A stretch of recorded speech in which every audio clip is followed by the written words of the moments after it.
boy said it crack book. Niggas wanna check shit tight, no slack. Just bought a Cadillac. Throw some D's on that bitch. Just bought a Cadillac. Throw some D's on that bitch. Just bought a Cadillac. Boy said it crack book. Niggas wanna check shit tight, no slack. Just bought a Cadillac. Throw some D's on that bitch. Just bought a Cadillac. Throw some D's on that bitch. Just bought a Cadillac. Boy said it crack book. Niggas wanna check shit tight, no slack. Just bought a Cadillac. Took it to the top. Got the damn top drop. Two color flip flop and the red lollipop. Slows in the parking lot. But I still got my Glock cock. New money, motherfucker. Don't you see the big knot? Don't you see the big tie? Don't you see the big real? Wonder who they hating on lately, baby. This here. Rich boy said it great book. Niggas wanna check shit tight, no slack. Just bought a Cadillac. Throw some D's on that bitch. Just bought a Cadillac. Throw some D's on that bitch. Just bought a Cadillac. Rich boy said it great book. Niggas wanna check shit tight, no slack. Just bought a Cadillac.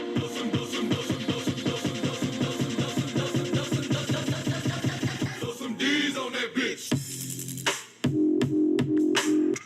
What up, what up?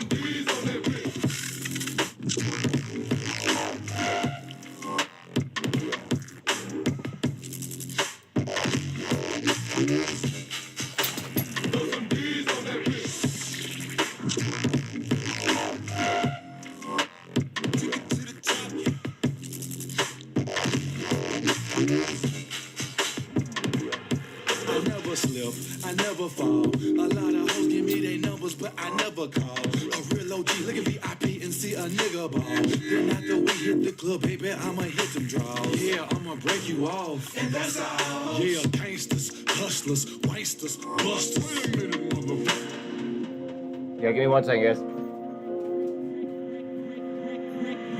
Rich boy said it quick, niggas wanna check shit tight, no slack. Just bought a Cadillac. Throw some D's on that bitch. Just bought a Cadillac. Throw some D's on that bitch. Just bought a Cadillac. Rich boy said it quick, niggas wanna check shit tight, no slack. Just bought a Cadillac.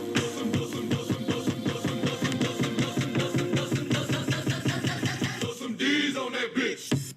What up? What up, what up, what up?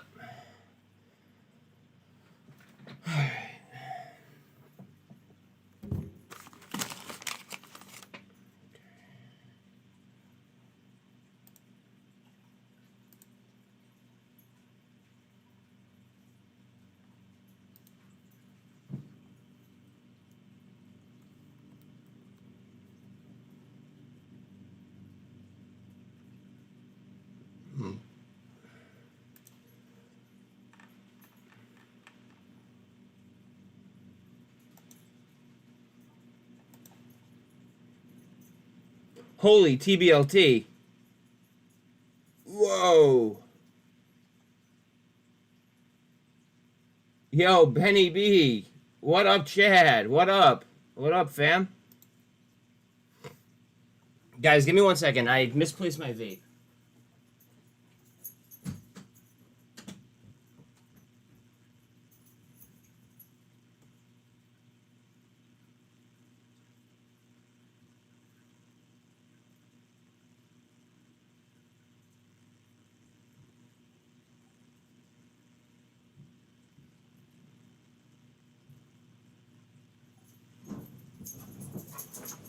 Alright, we good. I found it. We good. Good in the hood. Whew. Alright, I gotta get this up. Alright, I'm here. My hair's soaking wet, so ignore that. What the? Did anything happen at TBLT that, like, would make that drop like that? That's a fucking steep drop. Are they doing a reverse split or what? Oh. Oh, okay. Oh, I'm great, fam. I'm great. I'm great.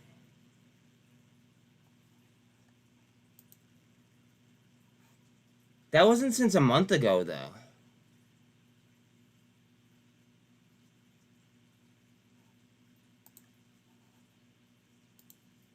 We're going to take a look at that short interest in a second. I want to see what Go EV is looking like. Go EV has been looking pretty nice. I don't know if you guys have noticed.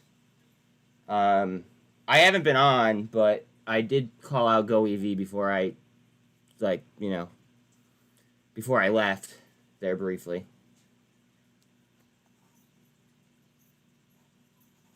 Come on. 100% utilization. Look at Go EV's cost to borrow average. About 2%. C3, it's C3 AI. Yeah, absolutely. Give me 1 second, though.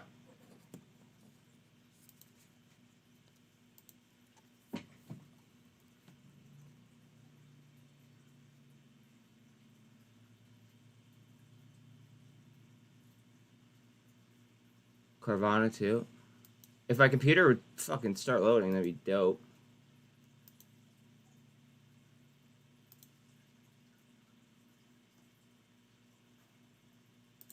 Okay. Hold on a second. CVNA.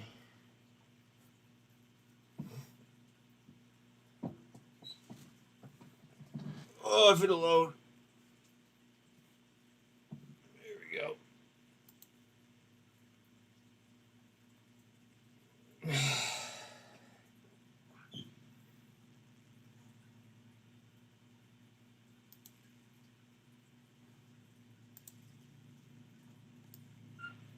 Carvana looks like it's setting up for a cup and handle on a 4-hour.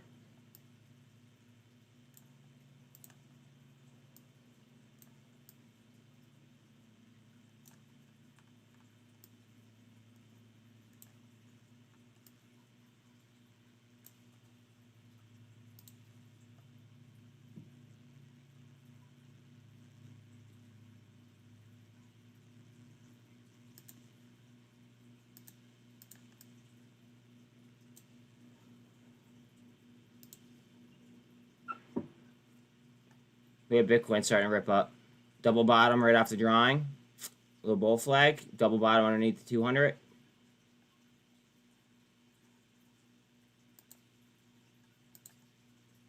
$48 is coming up on the 200, as well as VWAP on Carvana. Let's see, did this load yet? TBLT.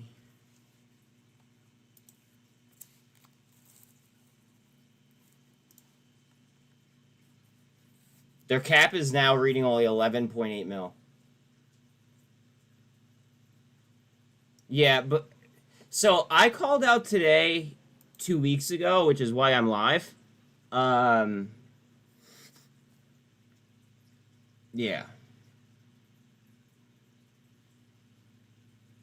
Because I wasn't like, I don't know. I was on the TRKA call that we had 2 weeks ago. I said to watch out for T+2 off the quad witching day, which would be today. And then also Powell's testifying at 10. So how could I not be live? You know what I mean? TBLT is reading 14% short and 77% utilization. And you want to look at Carvana short? We could do that real quick, hopefully.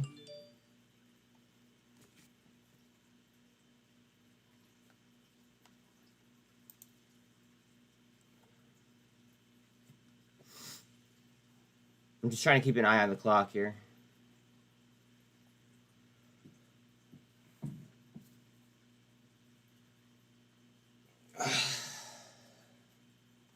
Come on. I'm gonna come back to that in a second, bro.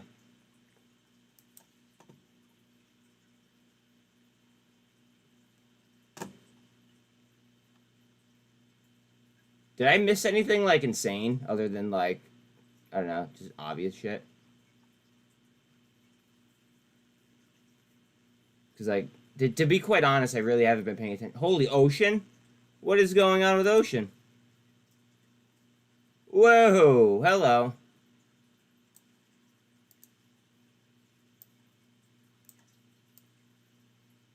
Huh.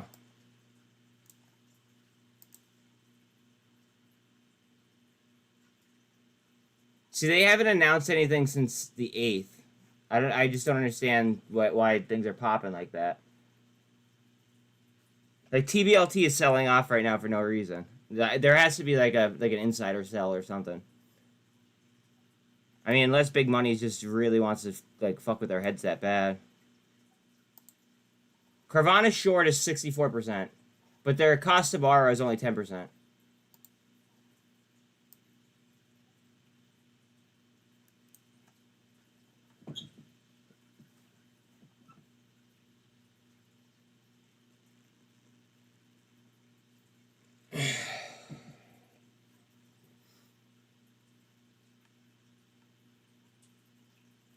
Oh, I gotta tweet out a new link. Hold on a second.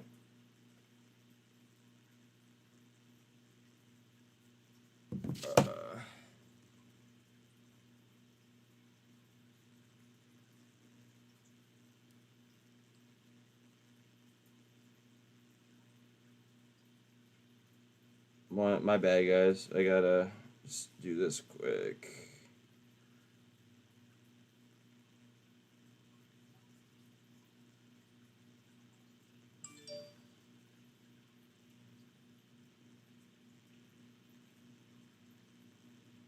Ultra low latency. Here's the link.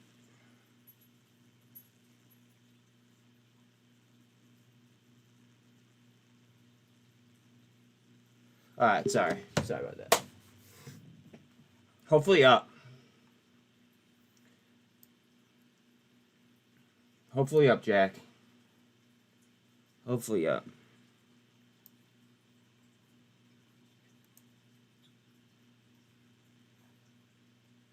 I'm almost wondering if TBLT is gonna be a buy here at some point, though. Like, I feel like all they do is report good news. You know?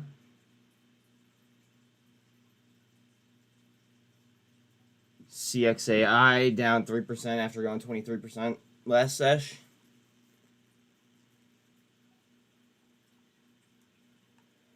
Last minute, I'm not a financial advisor. You guys know that. Do your best. Kick ass. Kick ass, take names. Call shit out if you guys see it. Let's get it. About 20 seconds left. Oh shit, you wanted C3AI. C3AI on a 1 minute is going for a gold cross. But keep in mind that it is at open here. So, I mean, we're about to figure it out. And remember, Powell opens at 10 o'clock. Powell starts speaking.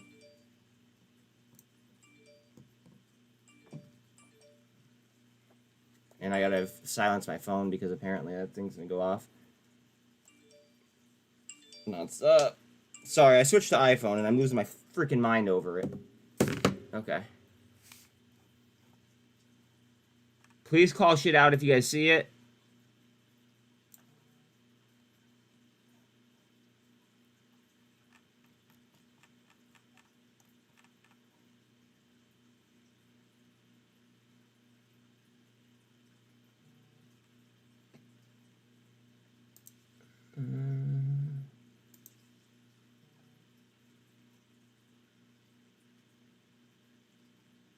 Ocean looks like it wants to go for another leg right here. Believe it or not.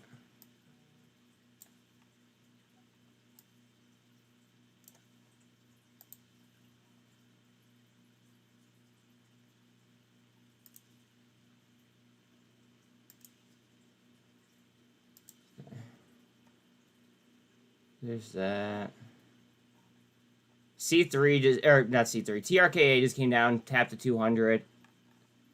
And actually it came down and tapped the cloud. Price point is back above the 200 though. C3AI is trying to push towards 44. I'm not a financial advice asker. Well, I know that. I know. I just have to, you know, throw that out there all the time, unfortunately. Open is over $3. Quivon is up 3. Is anybody actively in Ocean right now? I mean, it's already up 44%, but is anybody actively in it? Because I need a chart. Speak your piece if you are.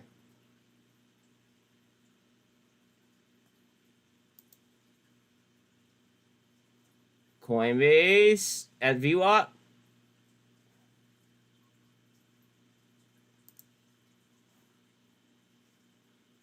That's strong right there on C3. Carvana looks very strong too.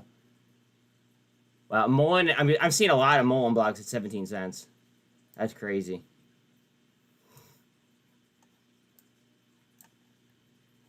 Hard down on C3.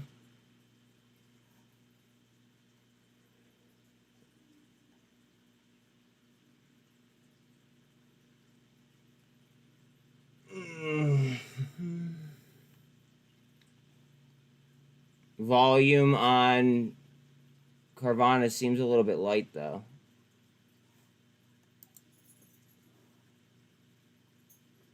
I think we might get a lot of light volume until Powell speaks here at 10. And we will have that as well, so everybody knows.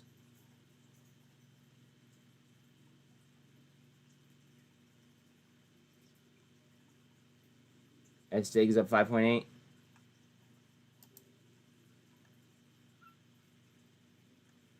S-Dig is rolling. Light volume, though.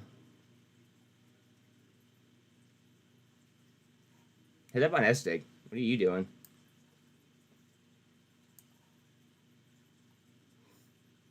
Gree is up 17%.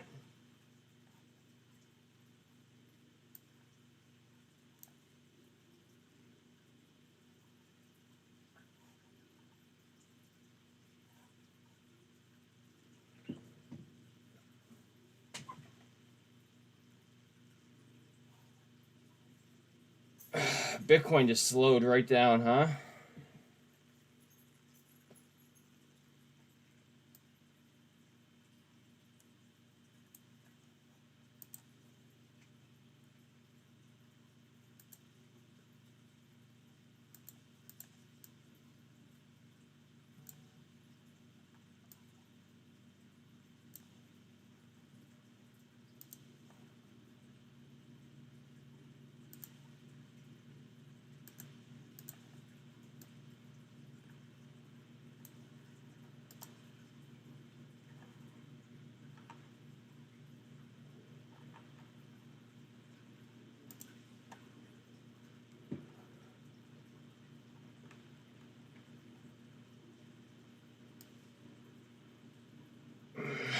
Mullen.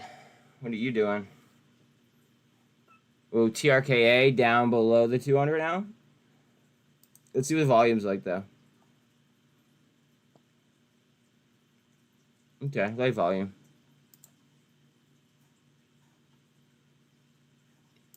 I'm going to pull Gree off because it looks like it's halted.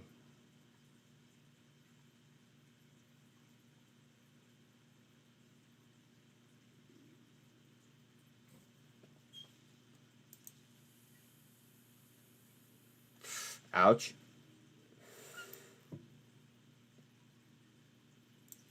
I had me some Go EV. That hurts.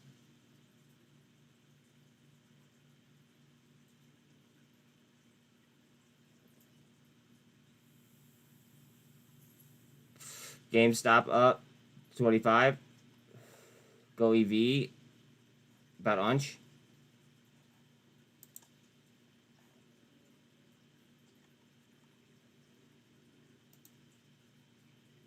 TBLT is now down 50%.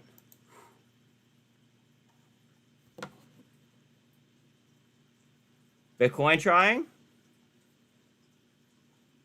See if we get a reversal here somewhere.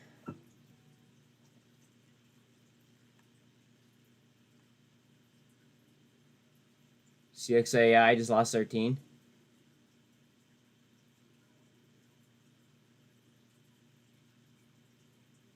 Ooh, 8 to 170. Okay.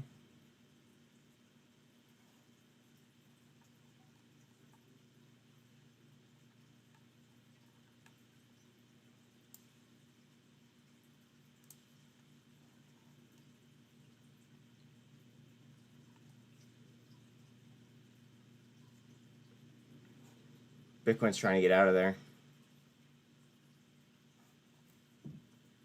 Qs.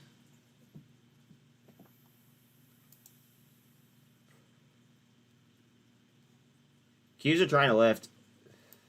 Along with Bitcoin, of course. At the 200 on the Qs.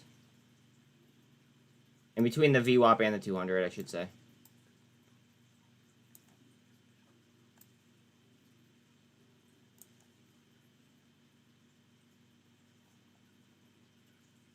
Guys, remember, follow the blue line. Follow the blue line.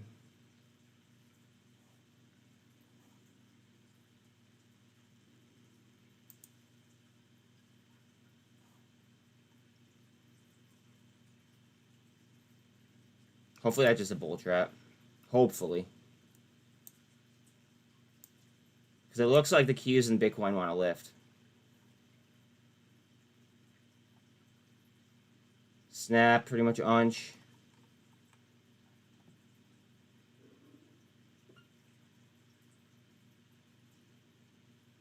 IDAI is up.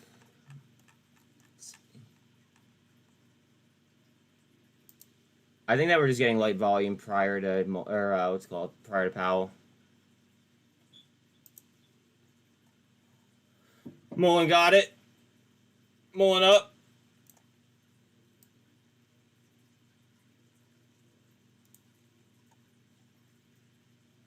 Mullen up, Mullen up, Mullen up. I don't like Mullen. Like, I have Mullen, but I don't like it.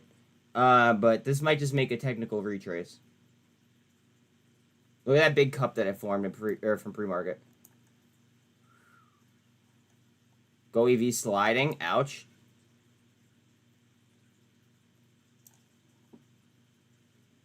Volume on Go EV's at 2 mil.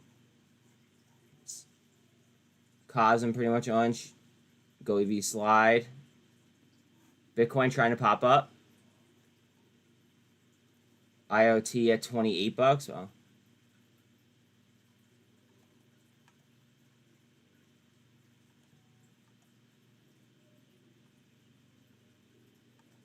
Go EV's really fucking hurting right this second. Look at Mullen. Look at Mullen. Mullen's about to... Yep. Mullen might do some Mullen things all of a sudden. Just heads up. Just on that retrace that I'm telling you guys about.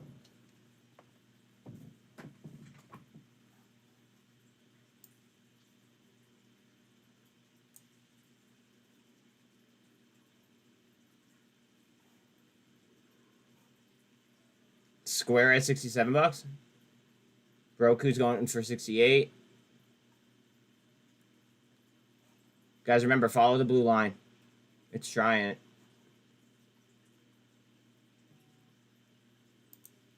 Oh, whoa, whoa, whoa, whoa. What is that? What is that? Alright, GameStop's trying to lift, but I have to go back to Go EV because as soon as I flipped off, it fucking engulfed.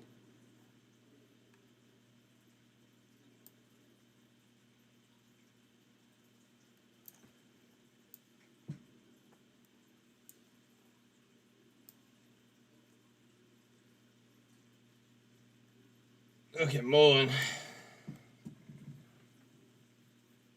Congrats if you're catching this.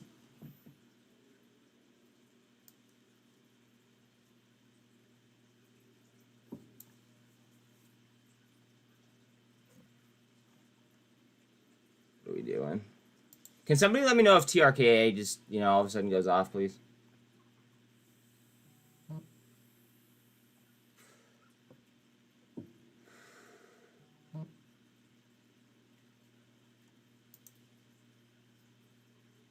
VRM trying to lift. At the blue line. Yep. Stuck at the 200. Trying to solidify.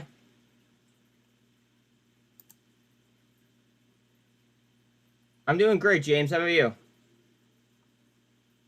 I just needed a little bit of a break. That's all.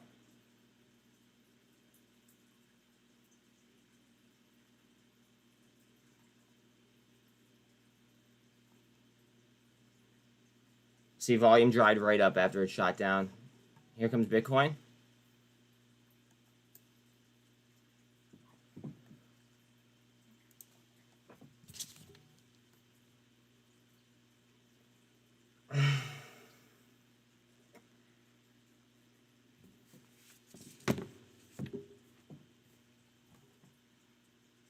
VRM, what are you going to do?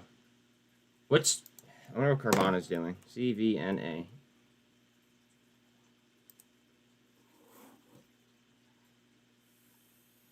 Bull flag into a double bottom.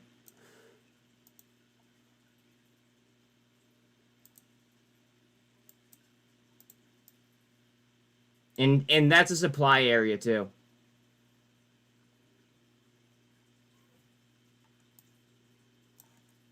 Big cup on Bitcoin as well.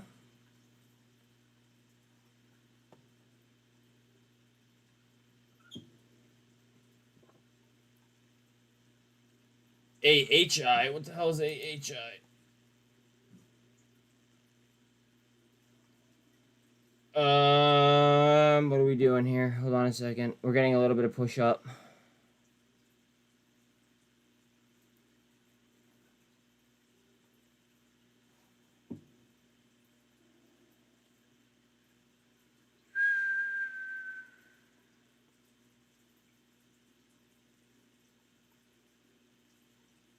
$217 on sticks.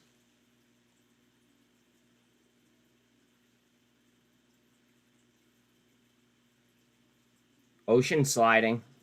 I was up 45%. Now we're at, what, 30%? Mullen is still fighting there. She go into launch mode real quick. Just on that technical retrace, guys. Powell is going to be in 16 minutes. All right, we're looking for a bounce here on Vana, if we're going to get it. We do not want to drop the supply zone.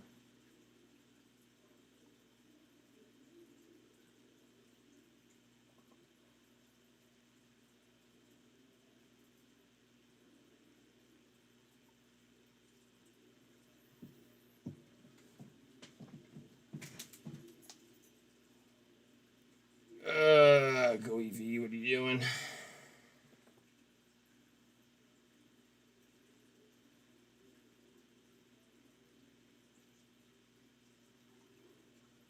Boils up 1. Coinbase is 2%. Octo now is 5%.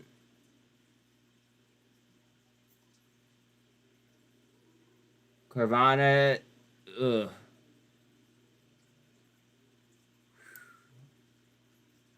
Yuck. I truly think that this is a bull trap going into Powell.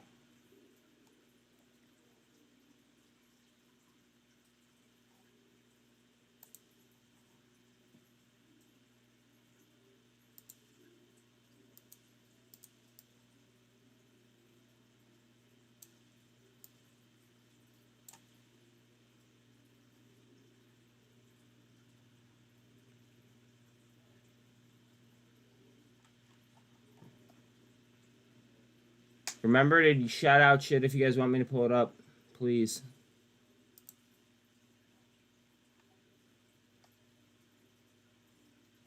Bitcoin's trying to get out of that cup.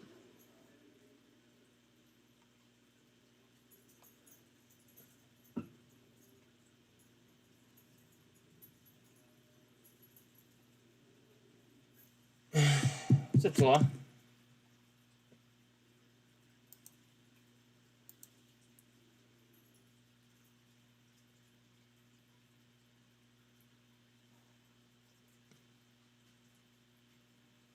Give us that push.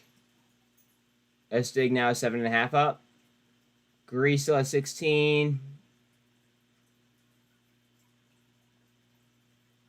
Mullen down towards that support resistance. It's gonna meet it at VWAP as well. On that supply line.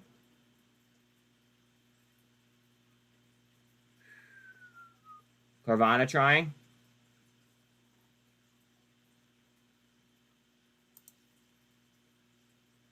Boyle working its way up. Oh, Boyle looks nice.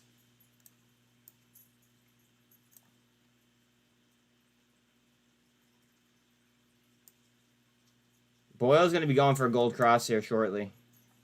Bitcoin's trying to push. Sam Martin, what's up? Nicola, wait. So Nicola received $30 price target just now. How are they?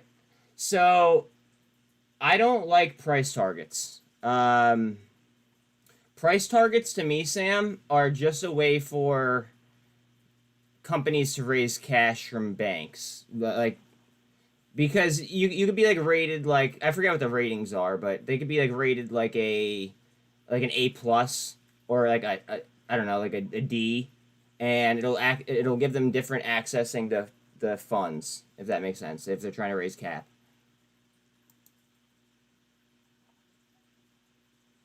VRM over the 200 trying.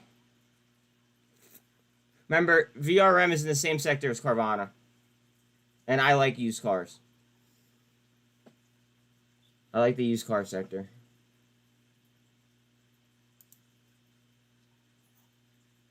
Ocean's trying to twist.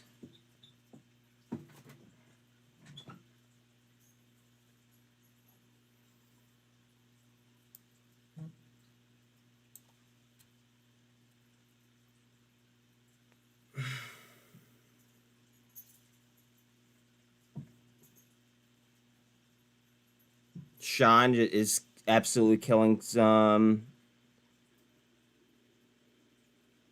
Nice. Killing some on, what's it called, on V2. Okay.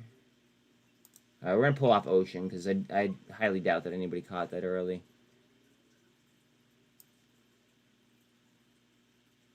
We're going to be coming up to some key levels here on Bitcoin as well.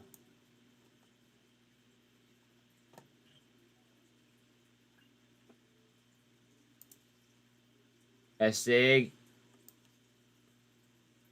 Bitcoin up.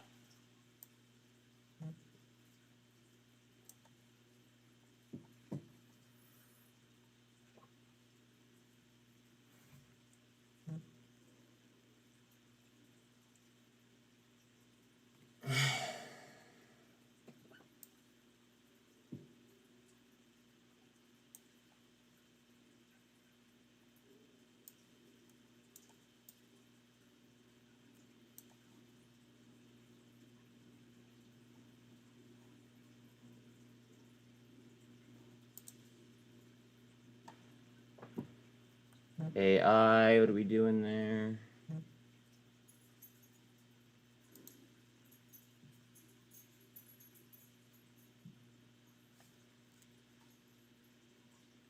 C3 AI, what are you doing? I think this is just all waiting on Powell, guys. Every little bit of it.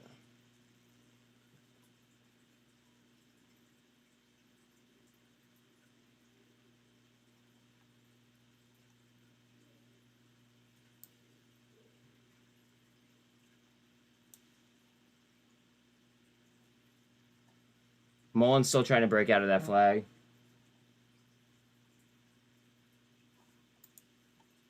Sarah, what's up?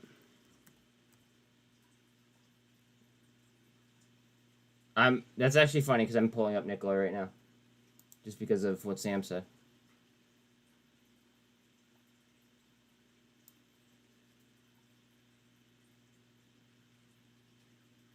Yeah, they have it painted at 150 probably.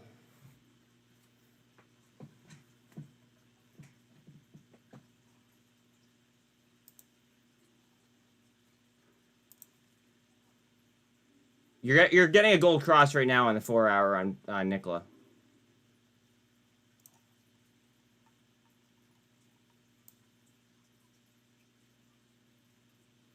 I mean, Nicola's chart looks awesome right there.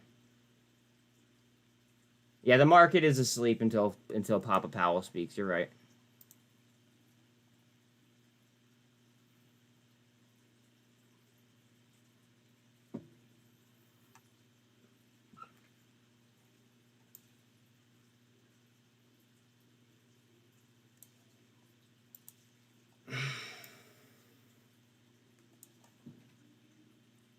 Bitcoin, go ahead. Right through that supply level. Whenever you guys see something really, really tight on my charts, that typically means it's a supply line. Now, like when they're separated a little bit, typically that's gonna say, you know, that it's a like a support resistance line.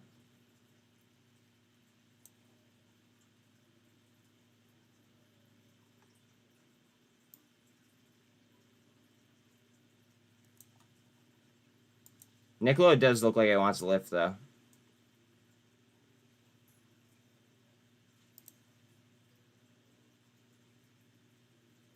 They got 72 billion in extended tax breaks. Oh. Fisker just announced that they're gonna be in China. I think I saw. Hold on, what is that? Whoo! People don't like the China news. Look at Bitcoin. Bitcoin's trying up towards the day high.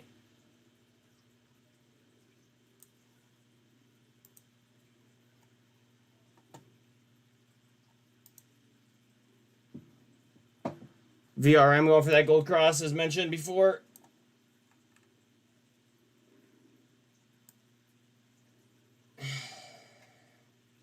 Powell speaks in 7 minutes.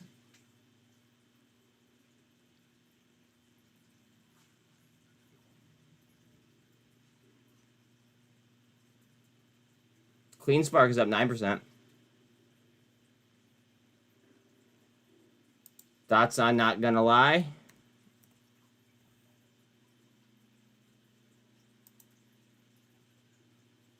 Yeah, well, all the mining companies are probably going to look strong right now with Bitcoin doing what it's doing.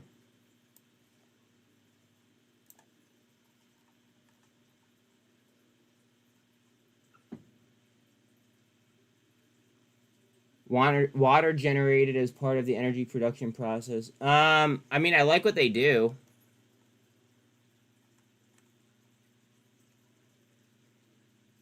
Average volume on a day is 1.2.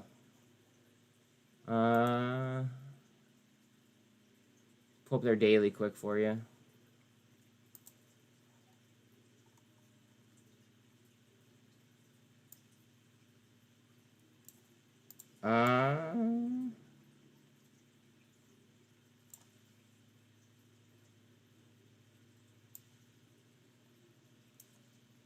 You want to clear this right here. You want to clear about $6.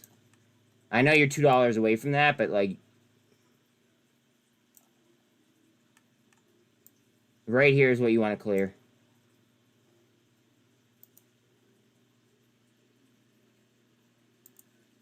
You clear that and you're in really good shape.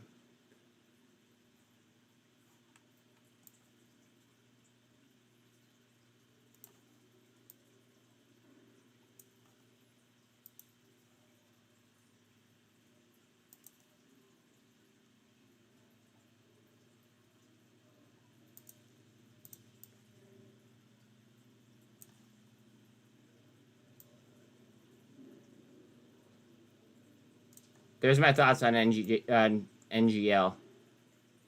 Popped it right there. That'd be a descending channel. Pop that. Now you're forming a cup on the daily. I kind of like NGL. Now keep in mind, I didn't look at their data set or anything. Spy to 433 after Powell. You think? You think, Devil?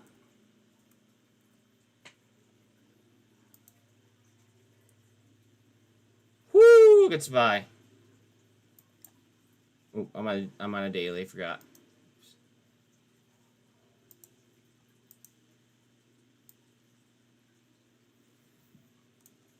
I mean, anything's really possible when he talks, right?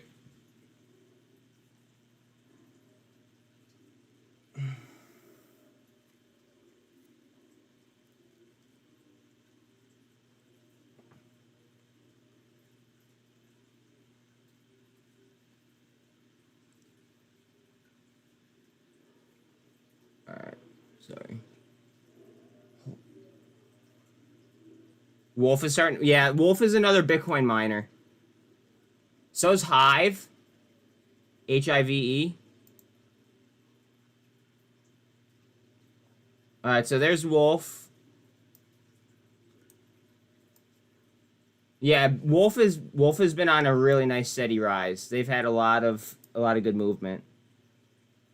And then I want to look at Hive because Hive is another low cap Bitcoin. Bitcoin miner. Excuse me. And so is ARBK, so everybody knows.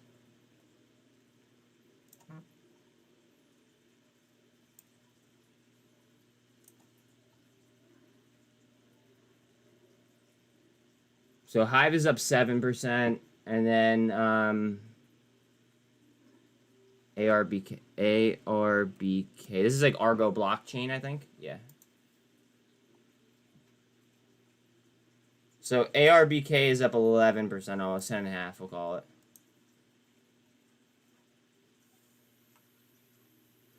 Ocean back pushing. Look at that cup.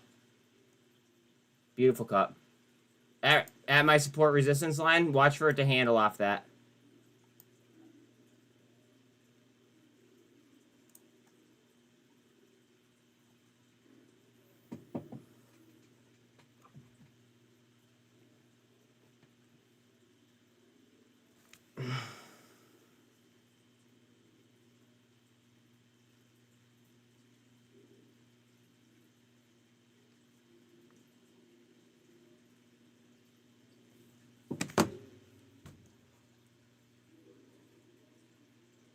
Watch the volatility pick up as soon as Powell fucking picks up the mic. And every single sector might move like individually based on whatever questions he's asked as well. Like this is going to be very, very interesting. At least I think so. AI is down 3%. Oh, my dog's at the door. Give me a second.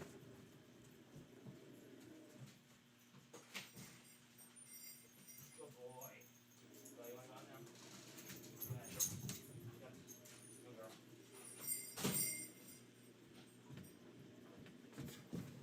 Oh, my bad.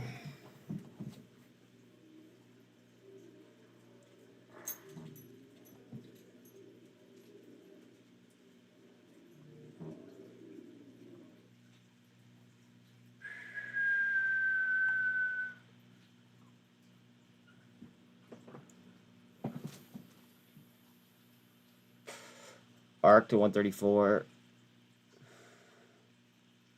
Ah, Shao, what's up? Good to have me back. Missed my lives. Yeah, I just needed like a little bit of a mental health break. That's all. Ocean. Getting that handle we talked about.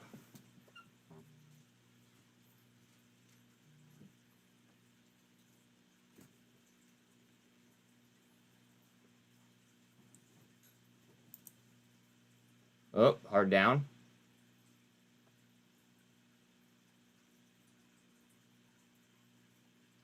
FRCB is up 7%. That's OTC now, though, remember.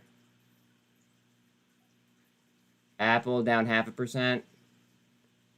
MobQ 4.5% up.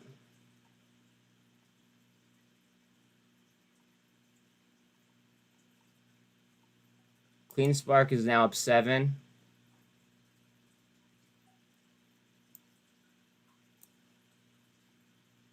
I thought so too.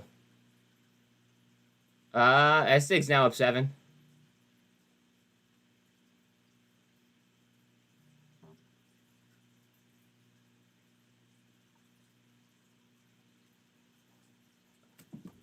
Okay, I'm live on this. As soon as it starts, it'll start. So, just so everybody knows. I kind of want to pull up the cues while he's talking real quick. At least at first. Woo! Look at the cues.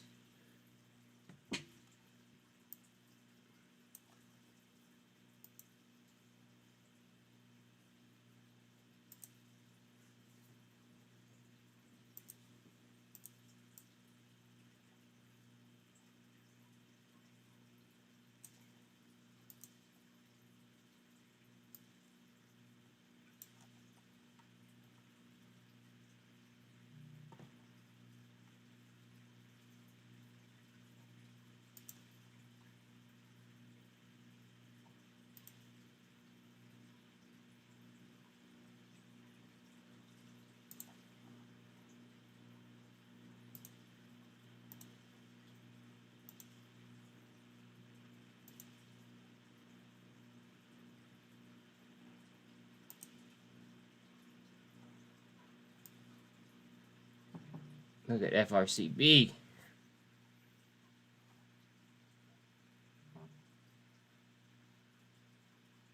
Powell still didn't come on, though, just so everybody knows.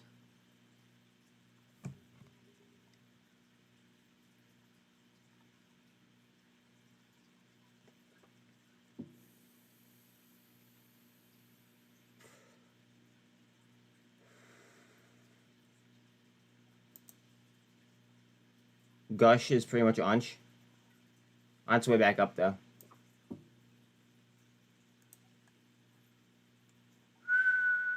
Bitcoin to the 48.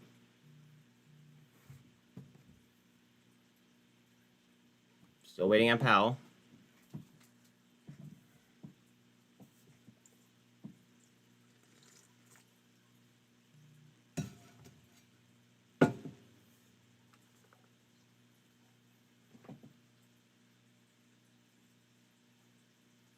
Alright. Hopefully that was one big bull trap. Look at the wicks. See, they're trying to push it down. That's showing strength on the way back up, though. As Bitcoin's bouncing off the 48.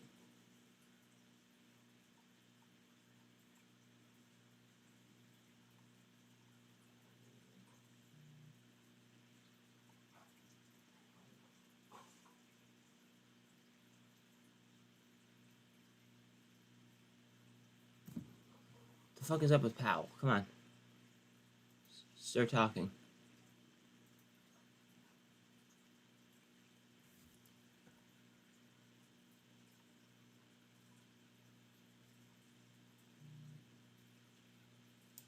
Dollar strength. Eek. Dollar strength at the 200. Trying to fend off a death cross. We would definitely love a death cross there. Yes, Mom, if you're listening. I can't really type on my phone. Trying to break the bull flag on the Qs.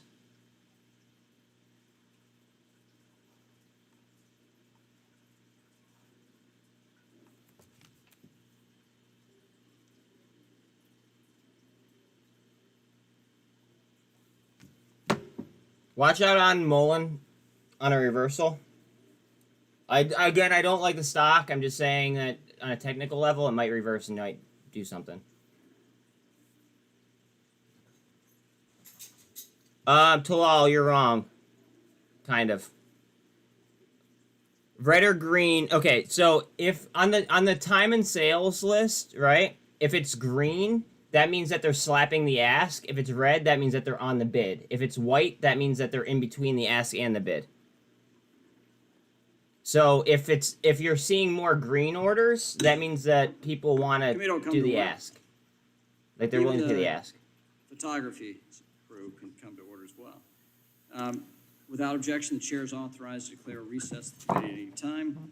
This hearing is titled the Federal Reserve Semi-Annual Monetary Policy Report. Not the most inventive title, but traditional. We call Humphrey Hawkins. Without objection, all members will have 5 legislative days within which to submit extraneous materials to the chair for inclusion in the record. I will note at the outset this hearing has a hard stop at 1 p.m., which we will strictly observe.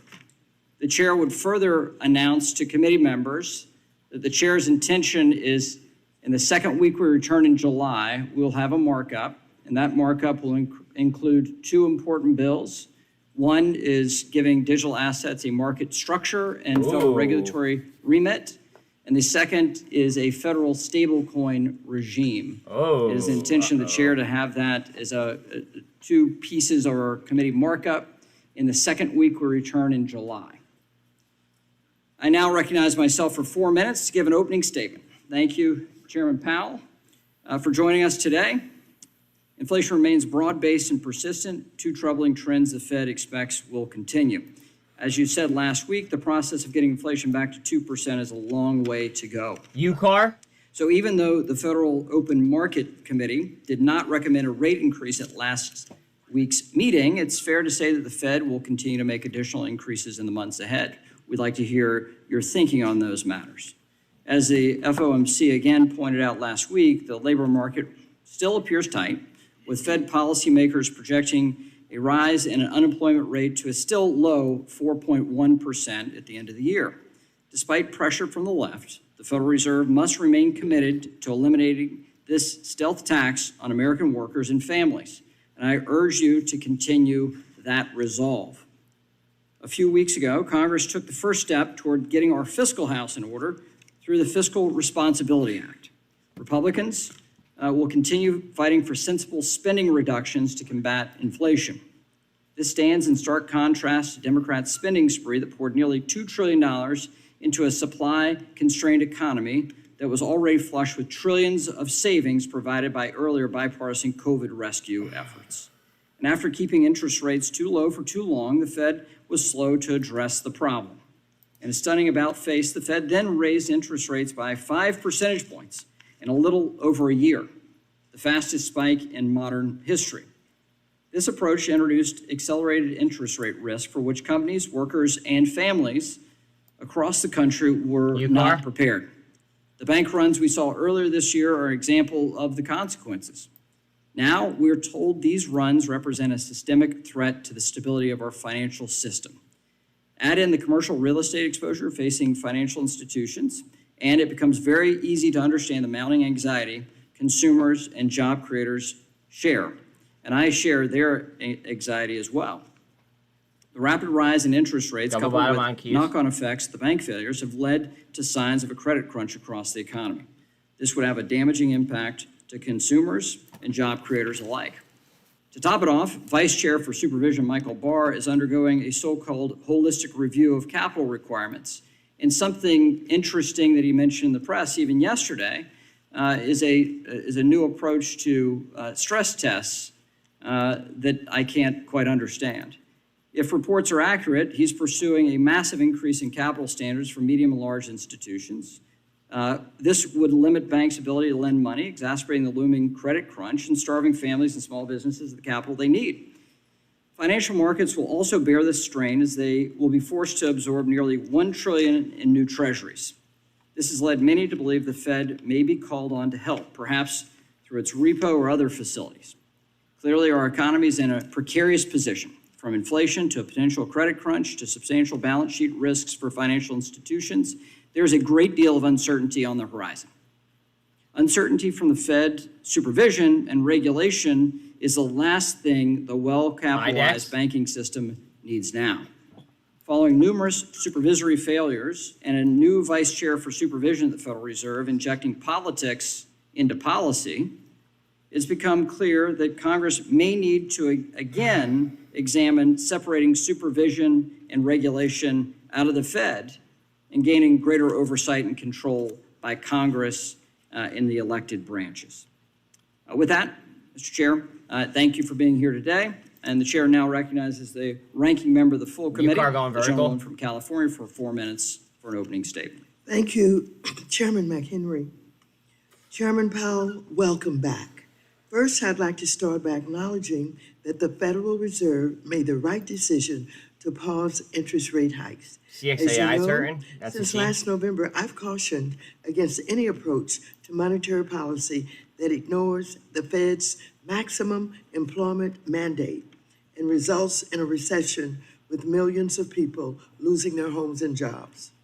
While we have had strong job growth thus far, experts contend that this trend will not persist with more rate hikes, especially in light of new challenges. For example, the recent bank failures have resulted in the banking industry further restricting credit, making it even more important for the Fed to move with caution. The progress that we have made in reducing inflation is borne out in the latest consumer price index data. In fact, it's been 10 months, since the passage of the Inflation Reduction Act, and inflation has successfully been cut in half. Every single Republican member of Congress voted against the bill and chose to cozy up to the wealthy tax cheats instead of working with Democrats to bring down costs for middle-class families. However, The only way we will fully combat inflation is to address the primary driver of inflation, soaring housing costs. Congress must invest more in fair and affordable housing. Under President Biden, unemployment is also at a historic low, and job growth is on the rise. So far, there's been 29 straight months of strong job growth. In fact, a record 13 million jobs have been created since President Biden took office. Democrats are working to build on this progress and grow the middle class so that everyone can share in this economic growth. Republicans, however, just can't seem to get their house in order on the heels of almost blowing up our economy by forcing a national default. They are now picking a fight over a tiny fee of less than 1% of total housing costs, ignoring the costs home buyers are paying with 7% interest rates, appraisal fees, and title insurance. Instead, they're fighting about gas stoves. In fact, just a week ago, Republican Bitcoin disarray got so bad that it halted business on the House floor for the first time in 20 years. Lastly, as we continue to monitor the banking system following the recent bank failures, the Fed must act to correct the supervisory and regulatory failures identified by our committee's oversight.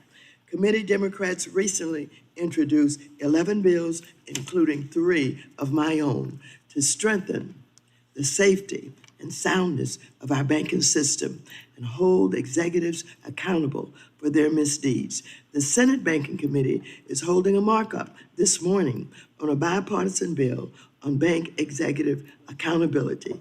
So I urge Chair McHenry to join us in advancing sensible reforms to strengthen our nation's banking system. With that, I yield back. General Lady yields back. I now recognize the Mr. Barr, Chairman of the Subcommittee on Financial Institutions and Monetary Policy, for 1 minute. We expect proposals from the Fed's Vice Chairman for Supervision that could increase capital for financial institutions as much as 20%. Our already well-capitalized banks withstood the COVID shock and severe Fed stress tests as the economy is facing headwinds from the Fed's own rapid rate hikes. Now is not the time to be engineering massive new regulatory changes or hindering regional banks, which have already been under stress. New onerous one-size-fits-all regulation by the Fed needs proper vetting and transparency. I would ask you today to commit to providing us with analysis done so far by the Fed on the Vice Chair's new proposals. I also respectfully ask that the Chairman revisit Section 1107A1 of the Dodd-Frank Act to observe that the Vice Chairman for Supervision is authorized only to develop recommendations for the board and oversee supervision and regulation. The law does not give the Vice Chair special abilities to unilaterally write his own preferred regulations. It does not say that the Vice Chair should unilaterally write public-facing book reports on bank failures or results of climate scenario experiments. Consensus is paramount. Gentleman's time is expired. We'll now recognize the Subcommittee Chair on Financial Institutions and Monetary Policy, Mr. Foster, for 1 minute. Thank you, Chair McHenry, and to Mr. Powell for being here today. In the wake of what seemed to be endless novel problems and disruption, I believe the Fed and Congress have done a reasonable job given the cards that we've been dealt. And indeed, it looks like the widely anticipated recession from the endgame of COVID disruptions, if it occurs at all, will continue to be more of a soft landing than a disaster for our economy. While there is certainly more work to be done, but in the immediate term, we can reflect with satisfaction on the historically low unemployment, 11 straight months of slowing inflation since the passage of the Inflation Reduction Act.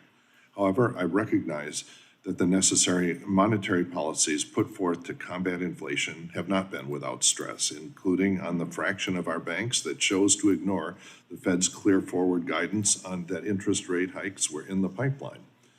We on this committee remain committed to alleviating the financial stress for everyday Americans to pay rent and get food on the table. I look forward to discussing how recent policies have performed and what else we should do going forward to ensure a strong VRM. Thank you, and I Still twisting around those EMAs. Today, we welcome the testimony of the Honorable Jerome H. Powell, Chair of the Board of Governors of the Federal Reserve System. Chair Powell, we thank you for your time and being here. We'll recognize you for 5 minutes to give an oral presentation of your written testimony. Without objection, your written testimony will be made a part of the record. Chairman Powell, you're recognized. Thank you, Chairman McHenry, Ranking Member Waters, and other members of the committee. I appreciate the opportunity to present the Federal Reserve's semi-annual monetary policy report. Chairman Powell, if you'll pull the mic closer. Thanks. We at the Fed remain squarely focused on our dual mandate to promote maximum employment and stable prices for the American people. You cart. My colleagues and I understand the hardship Next that leg, high maybe? inflation is causing, and we remain strongly committed to bringing inflation back down to our Boils 2% up. goal. Told you boys Price looking nice. stability is the responsibility of the Federal Reserve, and without it, the economy does not work for anyone. In particular, without price stability, we will not achieve a sustained period of strong labor market conditions that benefit all. I will review the current economic situation before turning to monetary policy. The U.S. economy slowed significantly last year, and recent indicators suggest that economic activity has continued to expand at a modest pace. Although growth in consumer spending has picked up this year, activity in the housing sector remains weak, largely reflecting higher mortgage rates. Higher interest rates and slower output growth also appear to be weighing on business fixed investment. The labor market remains very tight. Over the first 5 months of the year, job gains averaged a robust 314,000 jobs per month. The unemployment rate moved up but remained low in May at 3.7%. There are some signs that supply and demand in the labor market are coming into better balance. The labor force participation rate has moved up in recent months, particularly for individuals aged 25 to 54. Nominal wage growth has shown some signs of easing, and job vacancies have declined so far this year. While the jobs to workers gap has narrowed, labor demand still substantially exceeds the supply of available workers. Inflation remains well above our longer run goal of 2%. Over the 12 months ending in April, total personal consumption expenditures Bitcoin's trying right prices there. Look at rose that cup. 4.4%. Cup. Excluding the volatile food and energy categories, core PCE prices rose 4.7%. In May, the 12-month change in the CPI came in at 4.0%, and the change in the core CPI was 5.3%.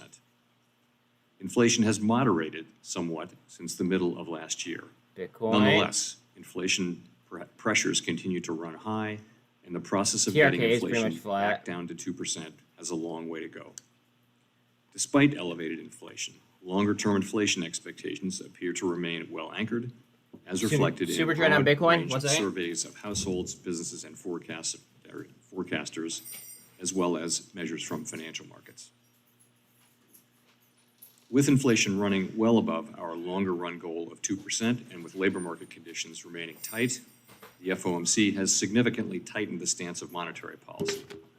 We've raised our policy interest rate by 5 percentage points since early last year and have continued to reduce our securities holdings at a brisk Qs are in a descending pace. channel. We have been seeing the effects of our policy tightening on demand in the most interest rate sensitive sectors of the economy. It will take time, however, for the full effects of monetary restraint to be realized, especially on inflation. The economy is facing headwinds from tighter credit conditions for households and businesses, Next leg. which are likely to weigh on economic activity, hiring, and inflation. And the extent of these effects remains uncertain. In light of how far we have come in tightening policy, the uncertain lags with which monetary policy affects the economy, and potential headwinds from credit tightening, the FOMC decided last week to maintain the target range for the federal funds rate at 5 to 5.25%, and to continue the process of significantly reducing our securities holdings. Nearly all FOMC Inverted hammer participants right there on expect Bitcoin. that it will be appropriate to raise interest rates somewhat further by the end of the year. Octo. But at last Came week's down to fill some meeting, orders. considering how far and how fast we've moved, we judged it prudent to hold the target range steady to allow the committee to assess additional information and its implications for monetary policy. In determining the extent of additional policy firming that may be appropriate to return inflation to 2% over time, we will take into account the cumulative tightening of monetary policy, the lags with which monetary policy affects economic activity, inflation, economic and financial developments. We will continue to make our decisions meeting by meeting based on the totality of incoming data Go and their ahead. implications for the outlook for economic activity. Coming and up towards inflation, VWAP. as well as the balance of risks. VWAP is also at a resistance level, though. We remain committed to bringing inflation back down to our 2% goal and to keeping longer-term inflation expectations well anchored. Reducing inflation is likely to require a period of below-trend growth and Spy. some softening. Nice in labor big cup and market handle conditions. set up. Restoring VWAP. price stability, again, is essential to set the stage for achieving maximum employment and stable prices over the longer run. Before concluding, let me briefly address the condition of the banking sector. The U.S. banking system is sound and resilient, as detailed in the box on financial stability in the Oh, is it? Monetary Policy Report. The Fed, together with the Treasury and the FDIC, took decisive action Heads in up on March Bitcoin? to protect Super. the U.S. economy and to strengthen public confidence in our banking system. The recent bank failures, including that of Silicon Valley Bank and the resulting bank stress, have highlighted the importance of ensuring that we have the appropriate rules and supervisory practices for banks of this size. We are committed to addressing these vulnerabilities to make for a stronger and more resilient banking system. We understand that our actions affect communities, Bitcoin families, trying? and businesses Does across Euclid? the country. Everything we do is in service to our public mission. We at the Fed will do everything we can to achieve our maximum employment and price stability goals. Thank you. Thank you, Chairman. I now recognize myself for 5 minutes. Chairman Powell, as I laid out in my opening statement, inflation continues to be broad-based and persistent, both of which are concerning. Oh, wow, look at Last Reg. week, the Federal Open Markets Committee decided to pause rate increases. And at the same time, the committee alluded that it would raise rates more later in the year. And so how should the FOMC's posture at the June meeting be interpreted? Will the committee continue to raise rates later this year? What's the thinking of this? What are we to understand? Thank you, Mr. Chairman. So you're right, of course. We did decide to maintain the federal funds rate at its current rate at this meeting. At the same time, participants submitted personal forecasts suggesting that almost all of them thought there would be additional hikes. And I just want to say those two things are entirely consistent. The point being that the level to which we raise rates is actually a separate question of the speed with which we move. Earlier in the process, speed was very important. It's not very important now.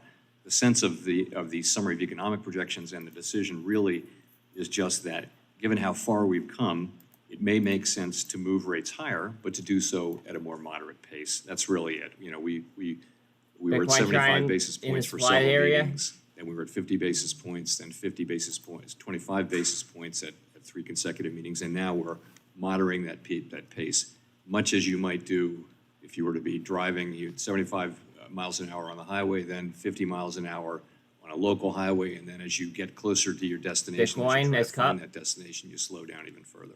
Heads up. Okay. So it is Bitcoin more next night? data is necessary for the Fed to make these decisions. And that's one interpretation, but thank you for a broader view there. I also want a broader view on this question of the vice chair for supervision is performing his own personal holistic review of the Fed's regulatory framework for bank capital and liquidity.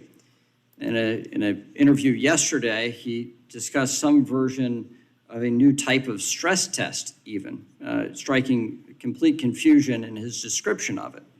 And at the same time, we have testimony from you, even from the vice chair of supervision, saying that we have a sound banking system that is well capitalized. You will sit in judgment of this proposal that the Nice vice little chair cup for there for him. supervision will bring to the full board CRK. on this holistic review of capital.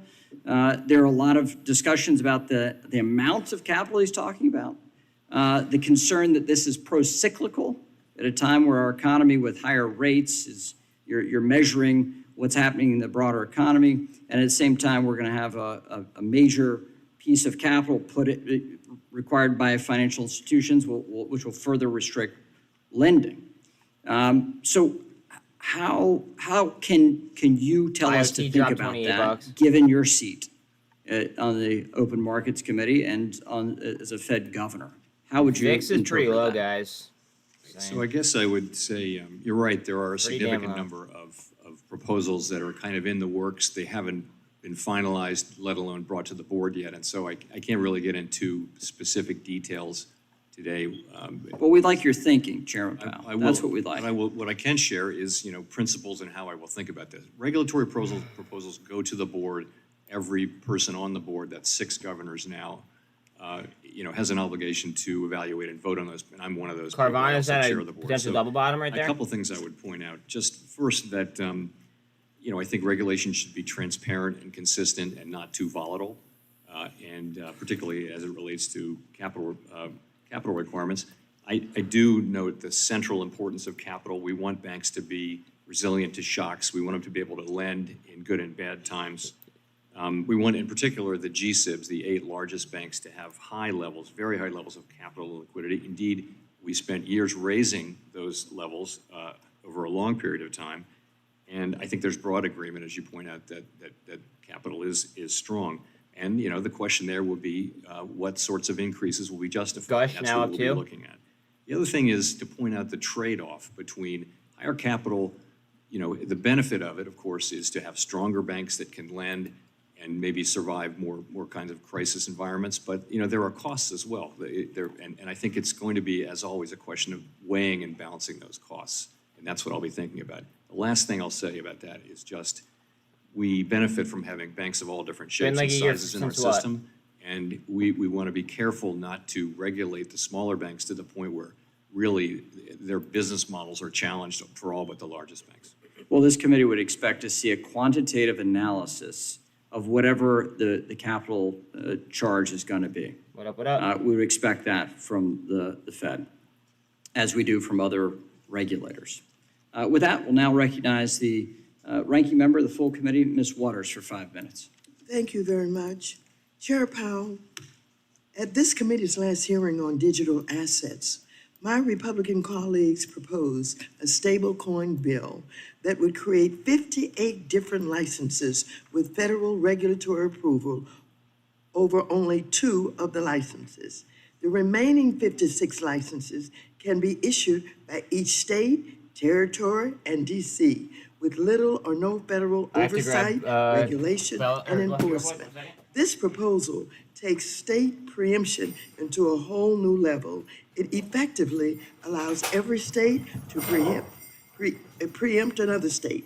DC-based coins, for example, would be sold to individuals nationwide, and New York or North Carolina regulators could do nothing to protect their own residents, while even the Fed would be severely hamstrung in providing any oversight. I've argued that we should allow states to be part of this process, but we must have a strong, enforceable federal floor with a role for the Federal Reserve to approve and provide oversight of payment, stablecoins issued by non-banks in order to ensure that consumers are protected. Such a framework is similar to our dual banking system, and it would ensure that non-banks and banks are treated the same. We should also bear in mind that payment stablecoins are a new form of currency intended to allow individuals to pay for things with them. As such, do you agree that it is important for the Fed, as our central bank, to have a chance to approve or decline Has that been any Wolf? state licensed non-bank entity Have before you it wa- starts issuing payment stablecoins nationwide? So on this answer, I want to watch. First of all, let me say, Coinbase. we appreciate that we've been able to offer our views on these things to your staff and also the majority staff, and we appreciate the consideration that's given to our views. We do see payment stablecoins as a form of money, and in all advanced economies, the ultimate source of credibility in money is the central bank, and we believe that it would be appropriate to have quite a robust federal role in what happens in stablecoins going forward, and that leaving us with a weak role and allowing a lot of private money creation at the state level would be a mistake. But nonetheless, again, I do appreciate that we've been able to be heard and share our views with the committee. Well, thank you so very much. I am appreciative for that clear answer. The next question that I have for you is a bit unusual. But one of the reasons Bitcoin? we push diversity is because those things that have not been discussed, issues of people of color, et cetera, have not been dealt with. I'm going to throw you Heads up on something that you on would not Coinbase. expect. Earlier this week, our nation Watch for celebrated push as well. Juneteenth, which Congress recognized as a national holiday for the first time since 2021. The holiday celebrates the day enslaved African Americans in Texas heard that they were free 2.5 years after the Emancipation Proclamation was issued. To this day, Black Americans grapple with enduring racial economic inequality that has its roots in slavery, as evidenced by the Black-white gap in net worth and home ownership rates. My bill, the Federal Reserve Racial and Economic Equity Act, would require the Federal Reserve to carry out its duties in a manner that supports the elimination of racial and ethnic disparities in employment, income, wealth, and access to affordable credit. Now, the Fed has a number of duties to pursue maximum employment in the monetary policy, to supervise banks for compliance with our fair lending laws, and to ensure the Community Reinvestment Act is administered in a way that puts an end to discriminatory redlining practices by banks. Do you agree with me? And Atlanta, Federal Reserve President Raphael Bostic, among others, that the Fed has a role to play in addressing racial economic inequality as it carries out its work until Congress passes this bill. What Well, steps go will for the the death Fed cross. can you take to address racial and Bitcoin economic back into supply. inequality? So we do consider inequality in the economy as part of our thinking about decisions. but Ocean bounced ultimately- off the 200. and those are certainly highly valuable social goals to pursue. I would say FTC files Our lawsuit ability against to- Amazon. Thank you. take part in addressing those issues is fairly limited. We have one federal interest rate that we set. We do try to keep in mind, as you know, not just the aggregate national level of unemployment or employment, but also that for different ethnic groups. So we take that into account, but I would think, and I think that's just part of making sure that we feel like we have all Americans in the room with us when we're making decisions on monetary policy. I will say, though, I think other agencies are better suited to address these deep Clearly. issues. Thank you. Clearly. We must have this continued discussion on racial equality. I yield back. The lady yields back. We'll now go to the Vice Chair, Mr. Hill of Arkansas, for 5 minutes. I thank the chairman of the committee, and Chairman Powell, great to have you back before the committee. And this morning, you've reiterated, and certainly Vice Chair Barr has reiterated a number of times, that the banking Ocean, come back industry down here to in the two. United States is well capitalized. And in fact, capital levels have remained robust despite COVID-19, with a 20% plus unemployment rate increase and a 9% output gap. They've remained stable through government shutdowns. They've remained stable through severe stress testing. And maybe more importantly, just in the last few months, since the first week of March, you've seen strong capital come into play as we've grappled with the reality of a 40-year increase in short-term interest rates and that impact on banks. But as the chairman said, Michael Barr continues to say he wants to increase capital requirements on certain financial institutions. And in March, you testified that you said, I will do everything I can possibly do to bring people together, meaning on the Board of Governors, in consensus and have a capital framework that could be broadly supported. So to what extent have you and the other governors been involved in this so-called holistic review by Vice Chair Barr? Has he briefed the other members of the Board of Governors thus far? Yes, and we've all been briefed by staff, really, on the proposals, but as I mentioned, they're still somewhat in motion. But yes, we've been briefed. So you would say those proposals are still under consideration and that there's no final decision that's been taken by the board? Well, no, once the proposals really do settle down and are written up, Ooh, they'll good come dollar to the strength. I board like for that. a full discussion and a vote. Has the Fed board reconstituted now the Committee on Supervision and Let her Regulation? drop. The membership of it? Oh, And who's on that committee now? So that committee is chaired by Vice Chair Barr, and it also includes Governor Jefferson, and it includes Governor Bowman. When you look at capital in the U.S. and I look at the globally significant banks here versus other places in the world, would you say that the U.S. banks, the U.S. G-SIBs, are better capitalized than their global peers in Europe or in Asia? So we're certainly at or near the top of the league table. I think there are a couple other jurisdictions that also have broadly similar levels of capital strength. But yes, we are at the top of the league table.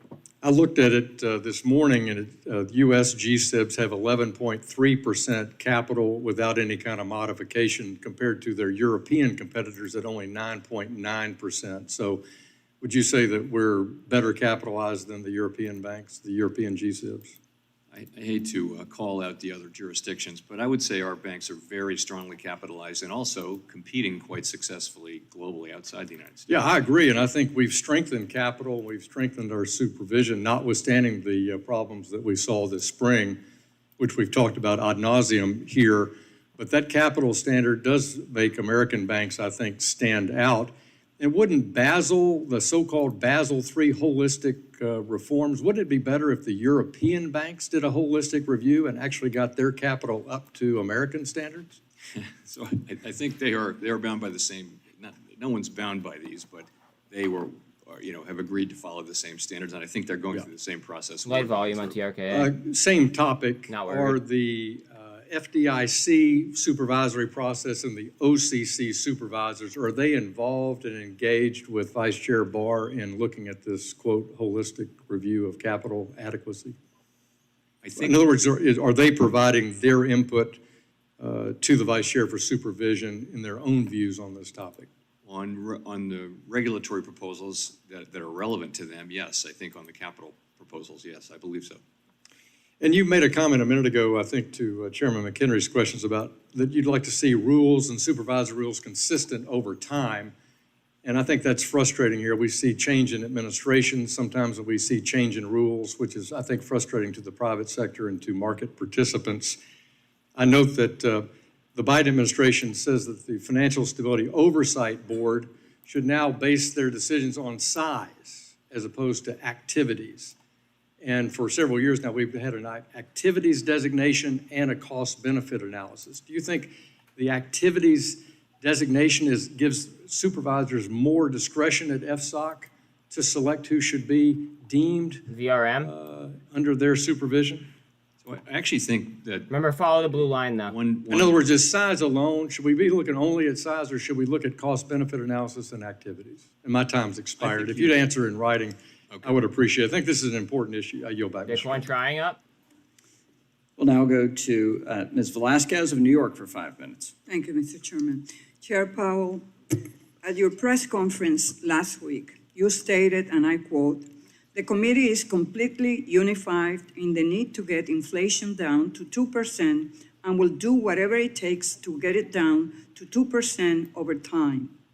Some analysts have interpreted this statement as the FOMC's willingness to trigger a recession in order to get inflation to 2%. How would you respond if this is a fair and accurate interpretation? So our statutory goals are price stability and maximum employment. Volume on VRM, We are dedicated to 710,000. using our tools to achieving those. In the case of employment, we still have historically low unemployment rates and high employment rates now, high participation, a very strong labor market. We're very far Overview from up on our- FRCB. our, I know it's OTC, inflation but target of 2%, and we're very Just focused on calling getting her back out. to 2%. And how does the FOMC takes into consideration the impact of rising interest rates on LMI communities and small businesses when determining monetary policies? So we only have one interest rate to raise or lower. It's not true, but mainly one main interest rate to raise or lower, and it applies to everyone. But I would say that Oil inflation still on the hits rise? LMI communities and people generally at the lower end of the income spectrum much harder than people in the middle or at the high end, because high inflation can get you into trouble right Watch away that if you're living on retrace. fixed income just to cover the basic necessities. So it is for the benefit of those people that we must get inflation under control. It's for the benefit of all Americans, but particularly for those people. And we keep that in mind as we are strongly committed to getting inflation back down to 2% over time. Well, and they are the same people that are having a hard time accessing loans, the same with small businesses. Chair Powell, Vice Chair Barr's report on the Fed's review of Silicon Valley Bank states that while there was regulatory tailoring conducted in response to S2155, there was also, and this is the part that really concerns me, a cultural shift at the Fed under the direction of the previous Vice Chair for Supervision, Randy Quarles.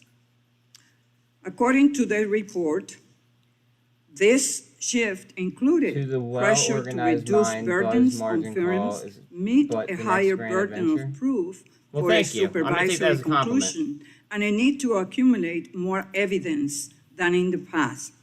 As chair during that period, were you aware of this cultural shift and the impact it was creating? So I think we learned from the Silicon Valley failure and the others that there is going to be a need for stronger supervision and also regulation for banks of that size. And I'm committed to learning the right lessons from this exercise and to forthrightly implementing changes. Were you aware of the cultural shift? So I can't really characterize it that way. Certainly, I was aware that we were trying to avoid excessive regulatory burden. That So is you always And it's coming down to handle. Heads up on C3AI might pull a cup and handle. I'm sure that the people who wrote However, the report were accurate. pay attention to this. That might be a head and shoulders. How I'm gonna draw it out, often were though. you meeting with Vice Chair Quarles? I reasonably frequently, we sat quite near each other. And never discussed the cultural shift? I didn't say that, but I don't remember it. The way you're describing it is not what I recall. I recall Vice Chair Quarles talking about things like focusing on the really important issues and not getting diverted into other. So the way it was described by Vice Chair Barr is not what you recall? Well, So I what had no part steps? in. I said I had no part in preparing the report. I'm confident that the staff who worked on the report reported accurately what they heard. I'm sure that that's right. So what steps did you take proactively to meet with regulatory and supervisory staff? Well, I think we're taking significant steps now. Guys, watch your as you know, reversal. under Vice Chair Barr's leadership, we're looking carefully at these events and asking I don't know. ourselves, what I'm do we feeling need a to tingle. do with supervision? And I Hey, think look at there that is a 30-minute candle on point to be made C3AI. That just doesn't happen There are often. situations in which we need to be more forceful and more proactive. Not in all situations, but in some. In regulation, I think we're learning that we need to update our thinking around liquidity regulation, which was based on a certain speed of bank runs, which now looks to be outdated. My time has expired. Gentlelady's time's expired. We'll now recognize the gentleman from New York, Mr. Garbarino, for 5 minutes. Thank you, Mr. Chairman. Chairman I thought Powell, you said gas thank you for burrino being here. I for a just want to second. I start was off about by to asking a piss few myself. yes or no questions. Was the Silicon Valley Bank failure a result of a liquidity issue? I'm sorry. Was Silicon Valley Bank failure a result of the liquidity issue? Among other things, yes. Signature Bank failure, the result of a liquidity issue? Yes, I mean, that's not, there's also a lot of very bad management decisions being made here. But liquidity. First Republic, was that a failure result of a liquidity issue also? Among other things, yeah. I mean, I wouldn't say just liquidity. Well, all right, T2's starting to twist up. are any of them a failure of having too low capital levels? So let's go to Silicon Valley Bank. The issue that triggered the run initially was the presence of significant losses in their securities portfolio. Yes. And that is that is a capital issue. So they had too low a capital, the requirements, so what? They weren't required to, as you know, they weren't required to take that into account in their capital. But I think if you remember that what people were focusing on was these portfolio losses. And then what people weren't focusing on was the fact that they had in excess of 90% uninsured deposits, and that's what caused the run. So Mullen with the trying up. increasing capital requirements Your of view Silicon up? Valley Bank or any of these other banks or all banks together, would that have stopped these banks from failing? That's an unknown, that's a hypothetical, unknowable question. I think it might have helped. I think it might have helped, but How much then? Increasing it by how much would have helped? It's very hard to say. Very hard to say. I mean, clearly the main issue there was a failure of management to follow up, a failure of supervision to require them to follow up, and really the liquidity regulation was just not.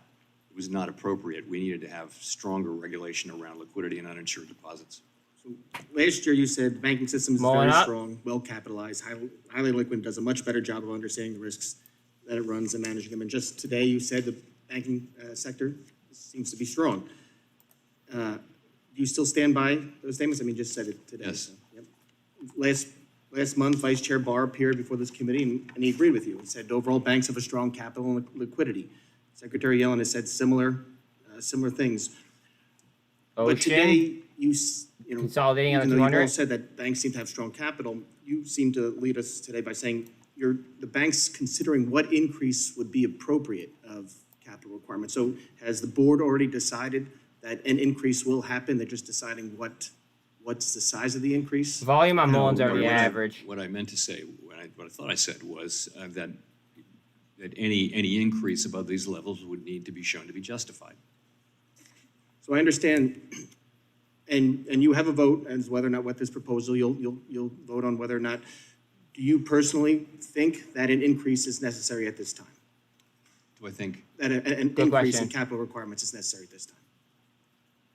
Look, I'm gonna react to whatever the proposal turns out to be in And the you end wiggled out of and it. give it my best assessment. And also, I'll, that's what I'll say. Okay.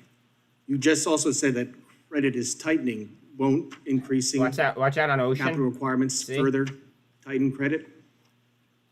Over time, I mean, the thing about capital requirements is if we put a proposal out this summer, let's say, it'll be quite a while before that proposal is, agreed and among the agencies and then voted on, and then it'll take some years to come into full effect. So I would think, whereas interest rates, for example, have immediate effects on financial conditions and then reasonably quick effects on economic activity, capital requirements are a much more sort of medium-term, longer-term thing.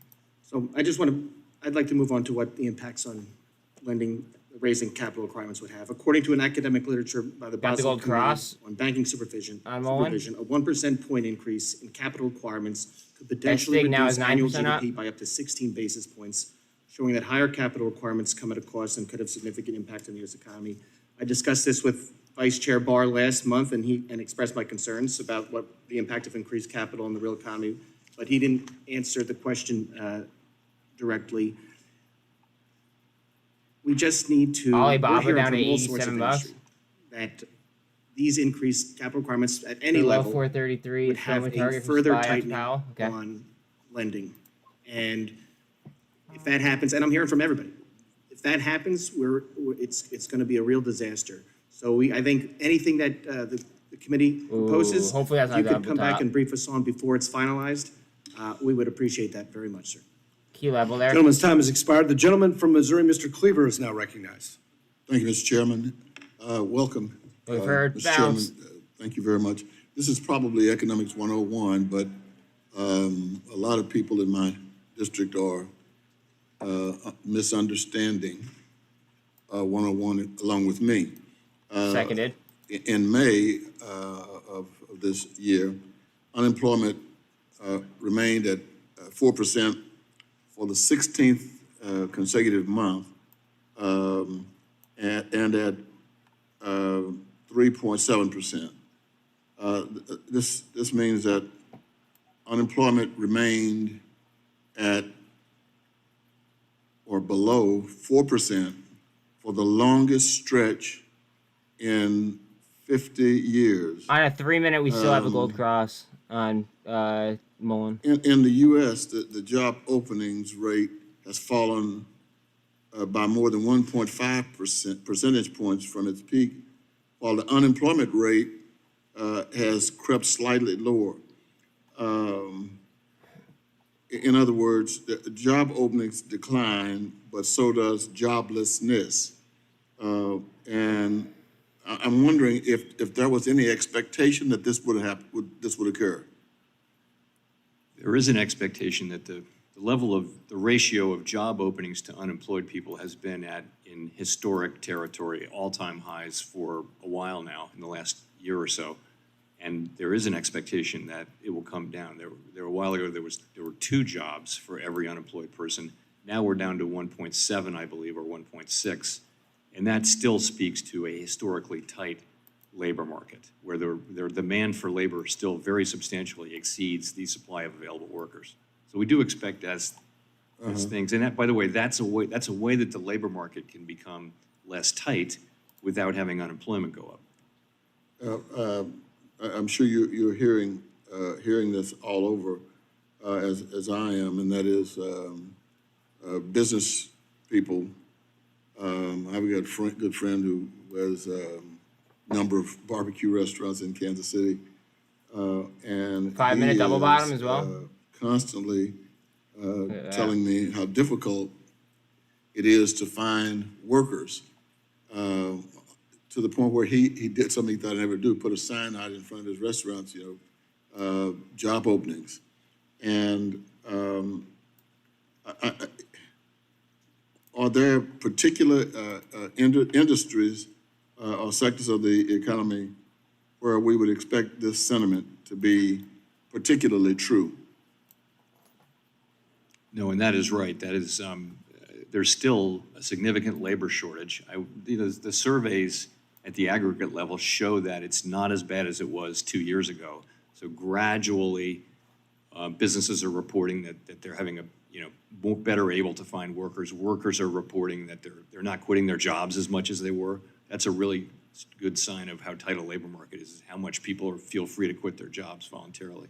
So those things are all suggesting a gradual cooling and a gradually getting supply and demand back into alignment, but we're not there yet. We still have a significant excess of demand over supply. Are we also finding that I know in Missouri, that in spite of the fact that there is some 2 years ago we were in lockdowns, exactly. Jelly-like movement with the economy, people are still willing to go, in our community, still willing to go out and buy homes. I mean, we're not having difficulty in terms of people going out getting loans, even with the interest rates rising. If all of this continues, if the consumers are constantly paying whatever the interest rates might be, are we going to get stuck just continually going up? Well, no, I don't think so. So in housing in particular, there is a housing sector nationally has flattened out and maybe ticked up a little bit, but at a much lower level from where it was, with rates as high as they are. So supply and demand there are getting back into alignment. And I do think that, housing inflation is set to come down as we move forward. There's a particular way that the inflation is calculated there, so that you're really only looking at you're waiting for leases to come due and roll over at much lower levels of increase. So we think housing inflation will be coming down significantly over the course of the rest of this year and next year. Thank you, Mr. Chairman. Gentleman's time has expired. The gentleman from California, Ms. Kim, is recognized. Thank you for recognizing me, Chairman. And Good Chairman Powell, trying thank to you the for flag. joining us. I appreciate your comment to price stability and commend your efforts to reduce inflation and make life more affordable for all Americans. Thank you for that. The 10,000 small businesses survey of 2,000 small businesses found that 77% were concerned about their ability to access capital. So with that in mind, do you think it's appropriate for the Federal Reserve to increase capital requirements at this time? And I know this was discussed earlier, but what specific analysis has the Fed conducted so we can determine the impact of this warrantless regulatory action on small businesses and other marginal borrowers? With capital standards, it's always a trade-off. The more capital means a more stable, more sound, more resilient banking system. but it also at the margin can mean One second, a guys. I little gotta bit less do credit something here. availability, and also the price of credit can be affected. And there's no perfect way to assess that balance. Obviously, the answer is not zero capital. It's not 100% capital, so it's somewhere in the Yeah. middle. Thank you. There are estimated about 1.5 trillion of commercial real estate loans that are maturing in the next 3 years. And declining demand and the prevalence of work from home policies are putting a strain on commercial real estate market. The bulk of commercial real estate loans are held by smaller and regional banks. So is the Fed thinking about policies that Bitcoin? could provide time for commercial real estate loans to be refinanced? And could an increase in capital requirements reduce liquidity in the commercial real estate loan market? We're very focused on the commercial real estate We're still situation. holding on to You're right, of 434 course, on that SPY. a good portion of the commercial real estate loans are held in smaller banks. And supervisors are very much engaged with those banks, and it's particularly Coinbase, banks about that have a high 2%. concentration. That's what we look for among the smaller banks. and Bitcoin, there are what are some you of those, doing? But there's a playbook for working your way, working your way out of these loans. And it's particularly in the office sector where, work from home is still a pretty material factor. Guys, watch the in some miners. areas, as you know. Thank you. So the next question has to do with the board process and procedures. What are those procedures that govern consideration and potential adoption of matters like the proposals that Vice Chair Barr is, about to present to the board?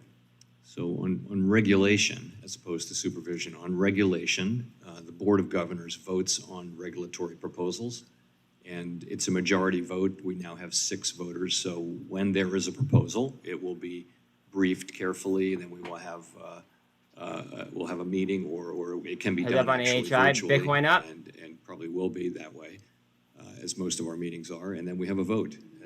On supervision, it's different. Most supervisory matters are really under the authority of the Vice Chair for Supervision under the law. So most of them don't have to go to the board for a vote. So what percentage of the Spy governors towards must VWAP? vote in favor?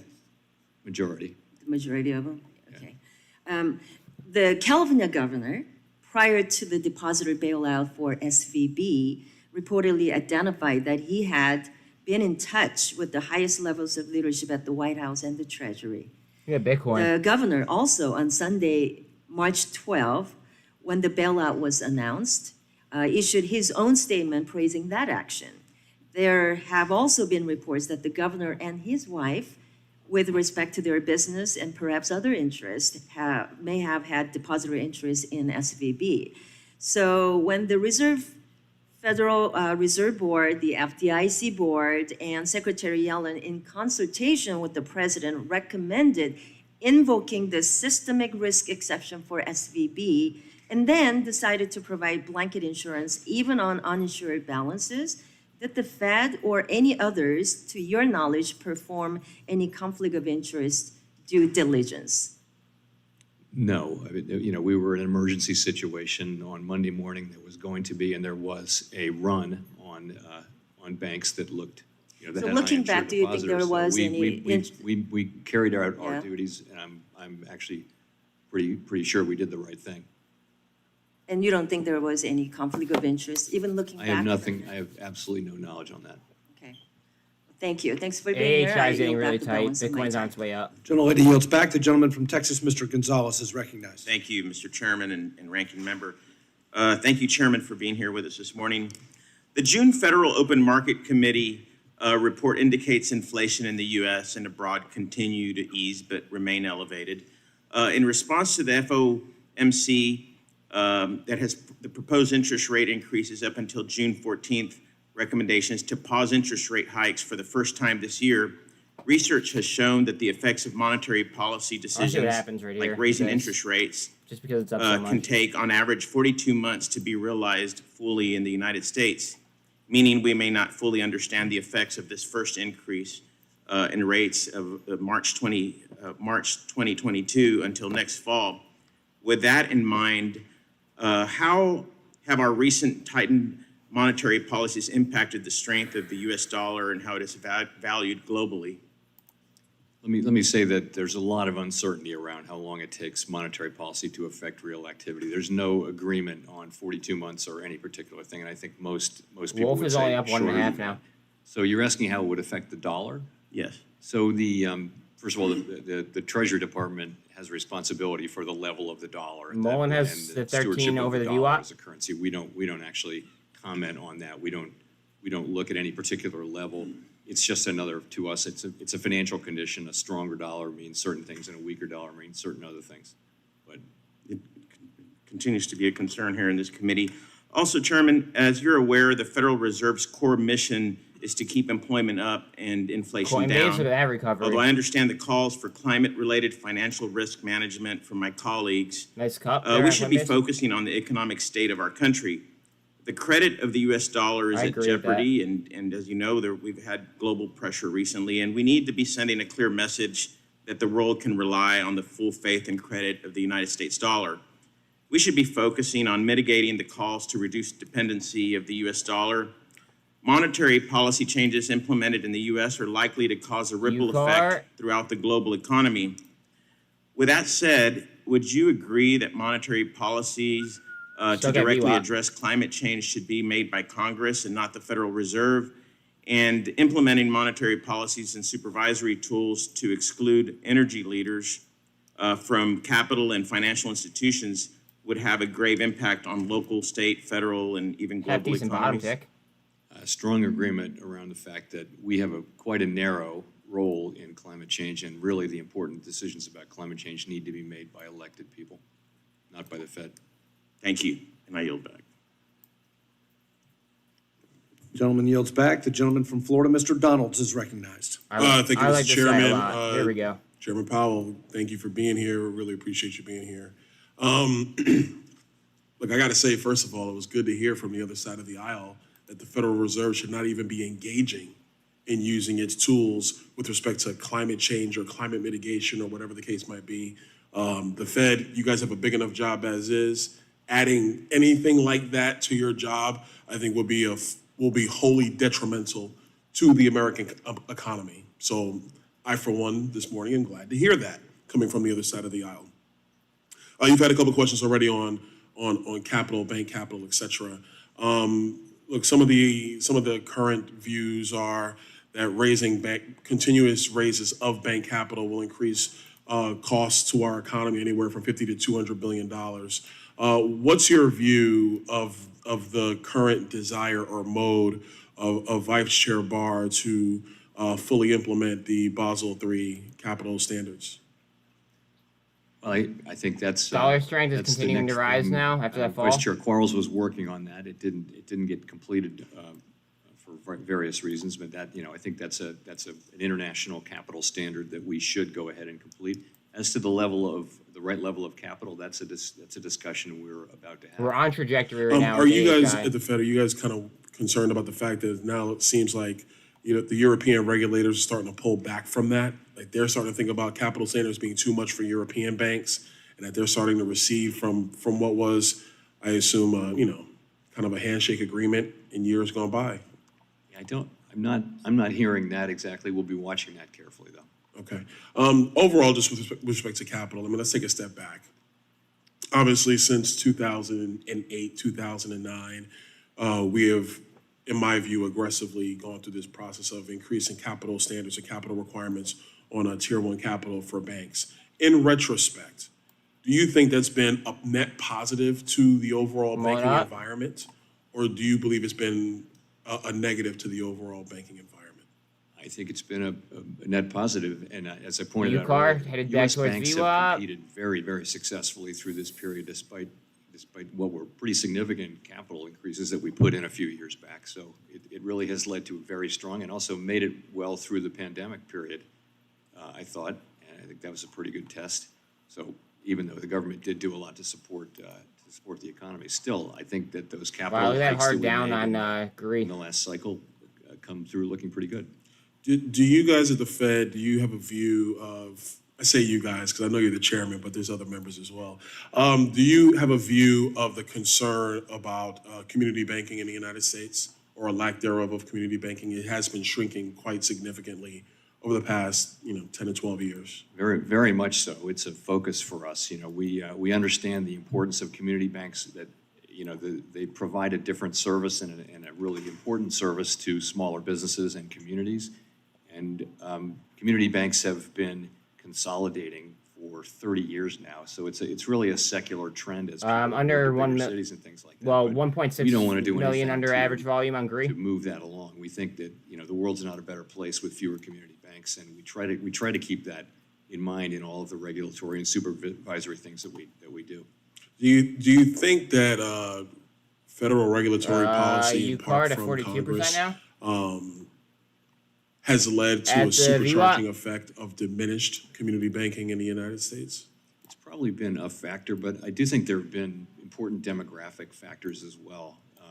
And also having interstate banking. Interstate banking only became, legal quite recently. UCAR? That also has led to consolidation. You can look back though, look back 30 plus years and you've seen a very steady decline. So I think there are demographic and other factors driving it, but regulation can fall as a fixed cost, which means that institutions need to be bigger.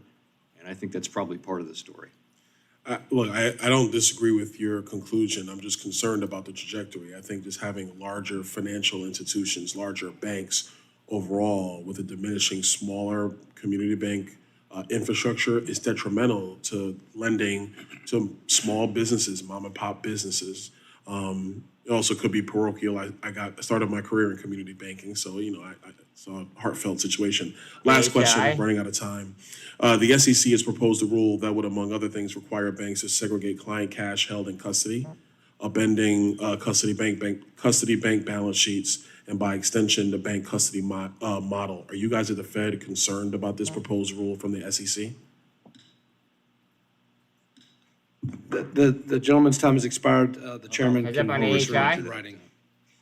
Fair enough. Thank you, Mr. Chairman. The gentleman from New York, Mr. Torres. It is already now up recognized. 166 though. Thank you, Mr. Chair, and thank you, Chairman Powell.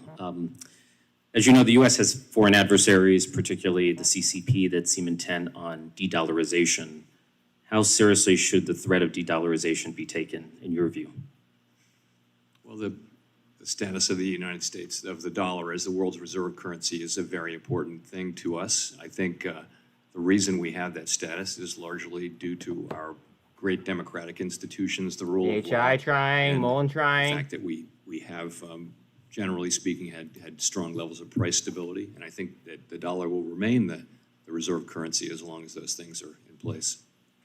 Well, I want to explore that answer because commentators often speak of the dollar as the world's reserve currency as the cause of America's economic dominance. Do you think of it as the cause of America's economic dominance or as a consequence of it?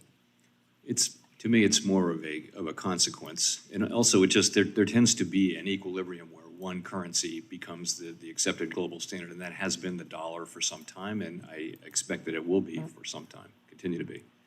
It's often said that the Fed has a dual mandate of maximum employment and price stability. Do you view these mandates as equally binding upon the Fed, or does one supersede the other? They are perfectly equal under the law. And I'm curious to know what it means in practice to have a 2% inflation target. The latest pause notwithstanding, does it mean the Federal Reserve will continue raising interest rates until the 2% target is reached, even if doing so comes at the expense of maximum employment as well as financial stability? No, it doesn't mean that. It does not. So the way we think about it is most of the time, the two goals are aligned in HI, the sense go for that another leg. if you're achieving one, you're achieving the other, and if you're a little bit off. We are coming up on the other, cloud, though. They move in the same direction. Today's situation is unusual in that we are overachieving, in effect, the maximum employment Mullen goal, trying up as but well? we are far from achieving the inflation goal.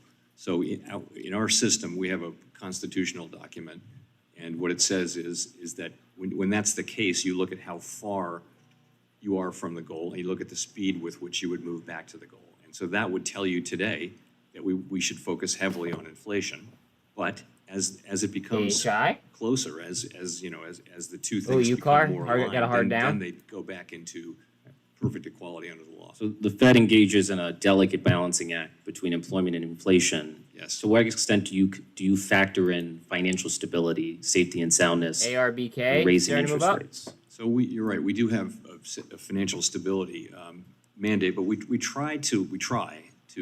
Well, you have a financial stability mandate with respect to your role as a bank regulator. But when it comes to. Also just generally, we're the lender of last resort. Central banks were originally created to support the financial system in times of stress and to make sure that you don't get into times of stress. So I would say that, sorry, what was your question before that? It was, to what extent do you factor in safety and soundness when setting interest rates? So we really try hard to use our financial stability tools for financial stability purposes and our monetary policy tools for monetary purposes. The reality on the ground is much messier than that. They're very much entangled, and one affects the other. So the separation is not at all perfect. But we do think of these as separate things with separate tools. Do you think that the Silicon Valley bank failure revealed a deeper tension between the safety and soundness mandate of the Fed as a bank regulator and the mandate of the Fed as a administrator of monetary policy? I would say no, and I'll tell you why. Interest rate risk is, one of the most basic banking risks. We supervise for it. Overwhelmingly, U.S. banks did manage their interest rate risk. Silicon Valley Bank didn't, and even though we were, He sat down at 105. supervisors were pointing that out to them, they just didn't take, the bank didn't take action quickly enough. So I would have thought that Bitcoin you could coming say up that to form another it was cup. interest rate hikes that caused portfolio losses, but it was management that failed to hedge against those losses and failed to hold appropriate liquidity. In the pre-COVID world, we had the best of both worlds, low unemployment, low inflation for decades. Do you believe that we could return to that best of both worlds, or are high interest rates a new normal in the American economy? So we will return to 2% inflation and maximum employment. What will be the level of interest rates there? That's a really good question. And do you suspect it's going to settle at a higher level than we've known historically? I think it's really hard to know. It's a great question. We talk about this a lot. The people who argue that they will move it back down just point to the fact that it was really global factors that drove rates down in the first place. Maybe the truth is somewhere in the middle. Gentleman's time has expired. The gentleman from Nebraska, Mr. Flood, is recognized. Thank you, Mr. Chairman. Chairman Powell, I'd like to discuss the continued efforts to unwind years and years of quantitative easing and what it's done to our Federal Reserve balance sheet. If you take a look at the size of the Federal Reserve's balance sheet since the 2008 financial crisis, we've seen an alarming increase from around $800 million ARBK to today's 19% up. $8.3 trillion in assets. Back in 2018, you did start the work of winding down the balance sheet. You managed to offload roughly 700 billion assets between the beginning of your time as Federal Reserve Chair and August of 2019. The problem was, shortly after your efforts began, we had another major economic shock, the COVID-19 pandemic, that caused the Fed to once again return to quantitative easing as a form of economic relief. Pretty soon, the Federal Reserve's balance sheet had increased another $4 trillion in size. That's how we made it to the balance sheet level that we are at today. I understand you have started working to shed some of the Federal Reserve's balance sheet, and I appreciate the work. That being said, the scale involved here, to me, is startling. My concern, Chairman Powell, is that efforts to shed assets from the Fed's balance sheet have never been anywhere as quick as efforts to build it back up. Our economic cycle does go through recessions from time to time. It's not always boom, but some bust too. If we continue a pattern of rapidly building up the Federal Reserve's balance sheet in bad times and slowly shedding assets in good times, we're going to see the balance sheet grow significantly over time. Chairman Powell, is this a concern of yours? And to pair with that question, long-term, how can we avoid an environment where any effort to unwind the Federal Reserve's balance sheet is undone anytime there's an economic shock? It is a concern, and that's why we are this time the balance sheet roll-off is much faster than it was back in the first episode. Clean Spark up 10? We also know wrong button, or we hadn't grown our balance sheet like that. CLSK is going nice. We have experience with that, so we are moving back down to a level that will be appropriate for our new framework. By the way, we won't go back to a framework where we were dealing with scarce reserves. We like the administrative rate framework that we're in now, but it is important that the balance sheet not just grow with every cycle, and I think I'm very conscious of that. Chairman Powell, do you have an optimal Fed target for the size of what the balance sheet should look like? A number? I'll give you the idea, and that is, you find the number, but the idea is that it's smaller than now.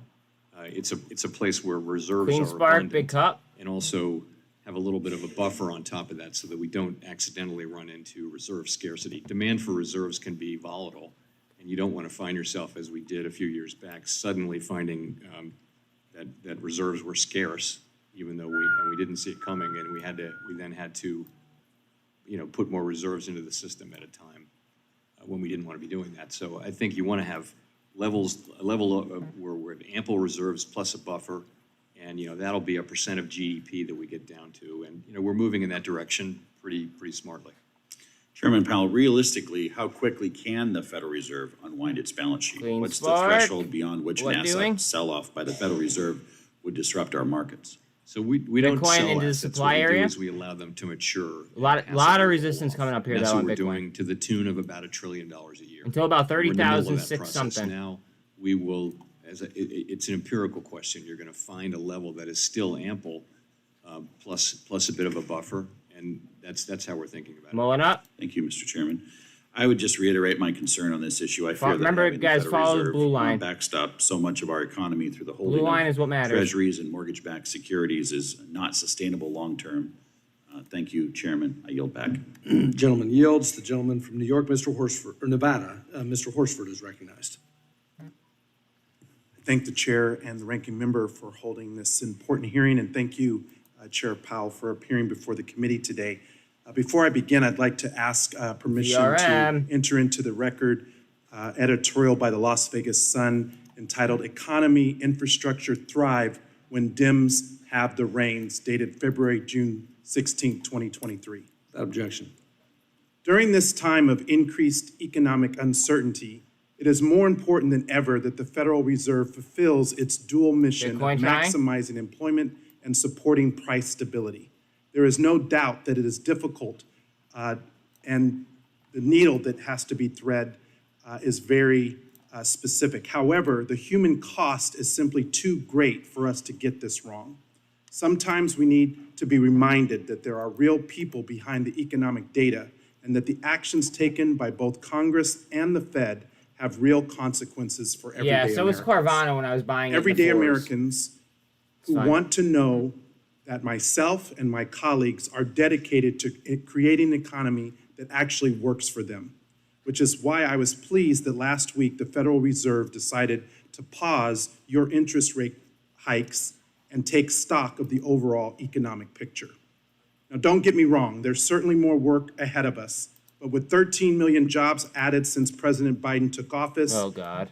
we should be rooting for America to succeed and not to fail. The strength of the labor market continues despite the multiple concurrent shocks that continue to reverberate throughout the global economy.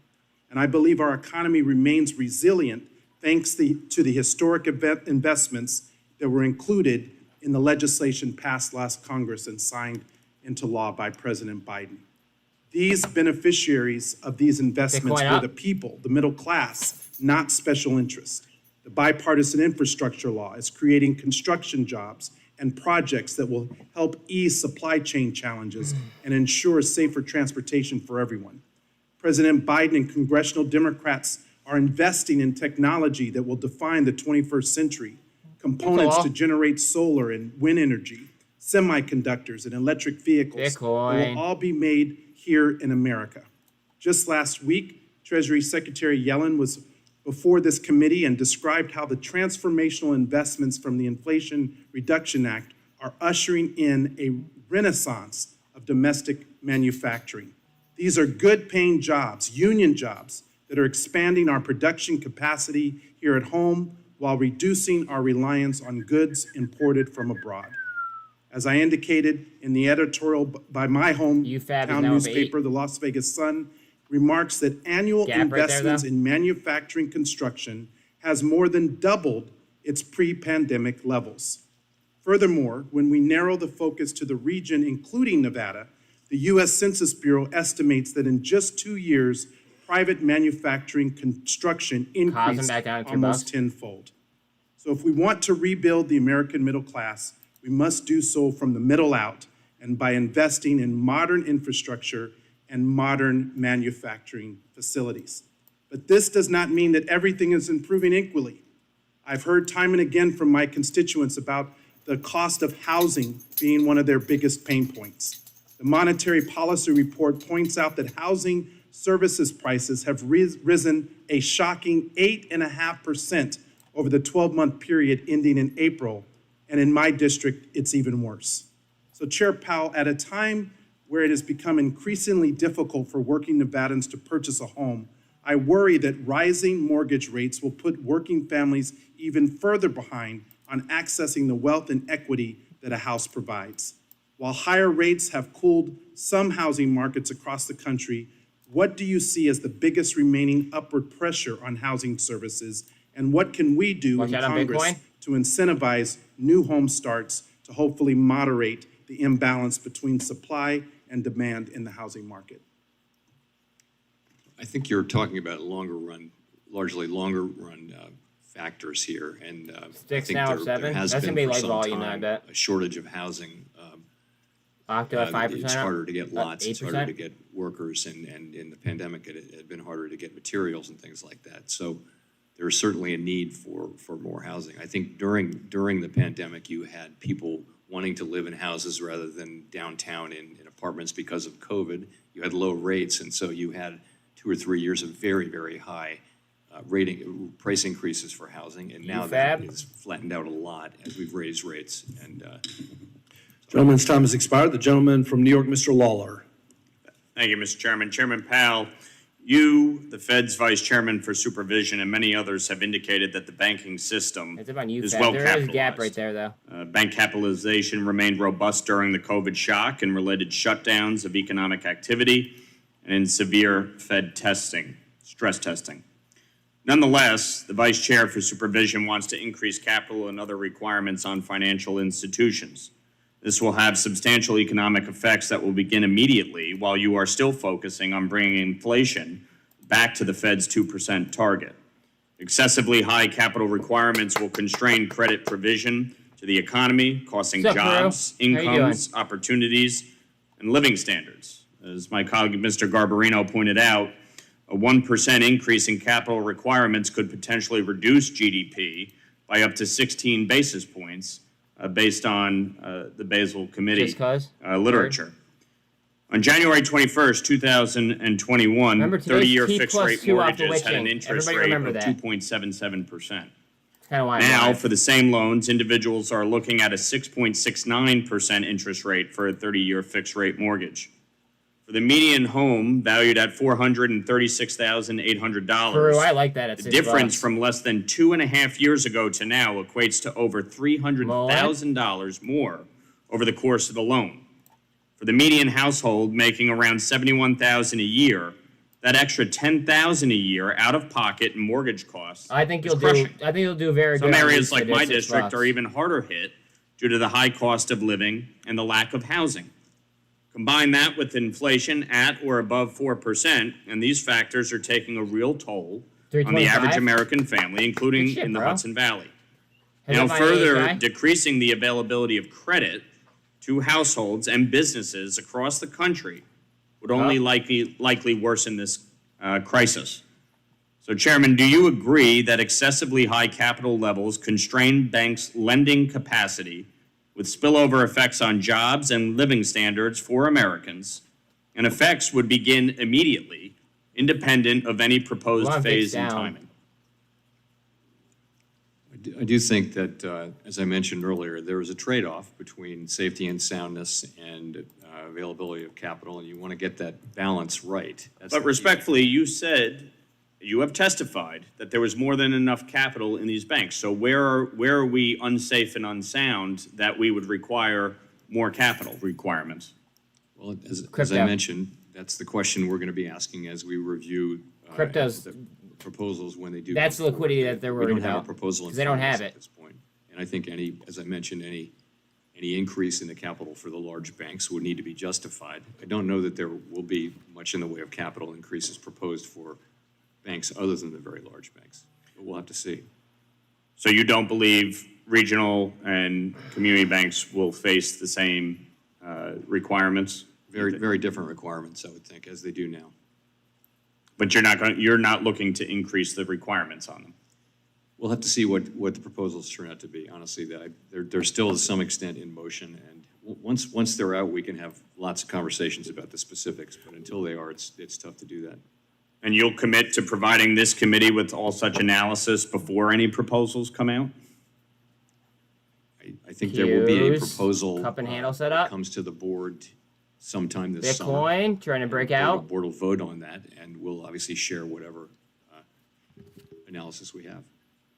Are you might lift the whole concerned market. We that don't any really see what Powell significant says. increase in capital could significantly jeopardize the Fed's efforts to rein in inflation? So the thing about capital requirements is there would be a 90-day comment period, roughly, something like that, could be in that range. And then there would be a long period of What up, considering Sean? those How you the doing, buddy? comments that are made. And then there would be movement toward coming to an agreement about what to finalize. And after that, so that would take many months, and then you would be into a situation where there would ARBK be is now up long 21. Guys, give me phases. 1 So second. I don't really think capital requirements play into the near-term economic situation the way interest rate hikes do.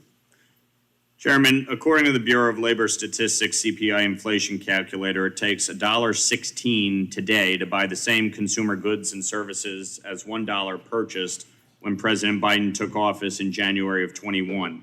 Do you agree that outsized inflation we have seen since early 2021 has caused and continues to harm workers, retirees, and families trying to make ends meet and pay their bills? I strongly agree with that, Sorry. and that's why we're taking the measures we're taking. Thank you. Gentleman's time has expired. The gentleman from North Carolina, Mr. Nichols, recognized. All right, thanks, Chair Powell, for being here with us today. Back in 1995, I worked here in Congress as an intern for Dick Gephardt. I was in his press office, and we had newspapers, where my job would be to Bitcoin clip trying? out the articles and paste them on a sheet. But when I was here in 95, the Grateful Dead were playing. It was one of Jerry Garcia's last concerts. And I was just so disappointed that I missed that concert. But was excited to see that from public reporting that you were at the most recent Dead and Company show. I've been to this version with John Mayer and enjoyed it, but we weren't here. What kind of How was question the is show? this? Did you like it? Oh, it was terrific. What can I say? So it was great. All right, so I've been a so Grateful he Dead goes fan to for 50 he goes years, to Grateful Dead shows. I've found one universal truth. Interesting. I like people who like the Grateful Dead. Hey, Mom. So having said that, I have limited time, but do you want any time to go back to some of the questions that you had? You want to elaborate on anything that you've said here so far today? You're very kind to offer, but I'm fine with the answers I've given so far, I believe. Well, back to that show, Oh a lot my of people there in God. Virginia, and like my constituents, they're very concerned about this economy. Worried AQR, about 95 billion firm cost of founded by renowned groceries, quantitative rising investors. inflation, U.S. interest dominance rates of equity going up. markets is about to end. And when we do these hearings, it's always big And that's a news. quant. Things you say, move markets and are very important. But Fed speak is just so hard for my constituents. A and quant the is American saying that, people so to that's saying understand. something. What can you tell Gold cross on VRM, American by the way. people who are concerned about the economy in a way that they can really understand where this economy really is heading? So I guess I would say this economy is very strong, and what's Clean what's spark. driving it now is just Nice a very move. strong labor market. There's still significant demand for workers. There are more job openings than there are unemployed people. Wages are moving up, and that's really what's driving the economy forward. People's disposable incomes are coming up. Inflation is moving down gradually. The thing that troubles people, and I think the thing that accounts for the surveys you see where despite a historically strong labor market, people are still concerned about the economy, it's really inflation. So this is our job, is to bring inflation down. The way we do it is by raising interest rates. And while that can be painful, what it does is it gradually slows down demand so that supply and demand can get back into alignment, and so that we can have inflation running at 2%, and people can get on with their lives and basically not have to think about inflation. That's what the definition of price stability from one standpoint is, just that people can live their daily lives without thinking about inflation all the time. We want to get back to that place, and we're on a journey to get there. We have quite a ways to go, but we're making progress. Boyle, still on the way And up. I've always wondered this, and I think there's a pretty simple answer, but, if Congress was in charge of Sean, setting what was interest that? rates and it became a political thing, do you think that's something that we could handle as a legislative body? I wouldn't want to comment on that. That's a safe answer. All right. Yeah, watch and I out do for all wanna the just join minors. on the chorus with, But yes, you are right a lot about of that. my colleagues on both sides of the aisle here about capital requirements for banks. I Nice. brought this issue up with Vice Chair Barr, with Mickey Bowman. I don't understand how I have and, 42 in Twitter your written fucking questions for the last time you were here, I didn't get a chance notifications, to ask questions. because we have 890%? Seniority here on the committee, but you Dub. said, you answered in writing and you said, we've got to be mindful of the trade-offs associated with adjusting capital levels as it could, quote unquote, cause banks to reduce the The oil and gas availability of driller credit backed by Saudi. and pass higher Sovereign wealth costs fund of receives credit regulatory on to approval for its consumers, end IPO. quote. And you also said that, ADES. quote, Do we know capital when they're liquidity getting levels when they're for going our to IPO or largest, no? Systemically important banks are at multi-decade highs. End quote.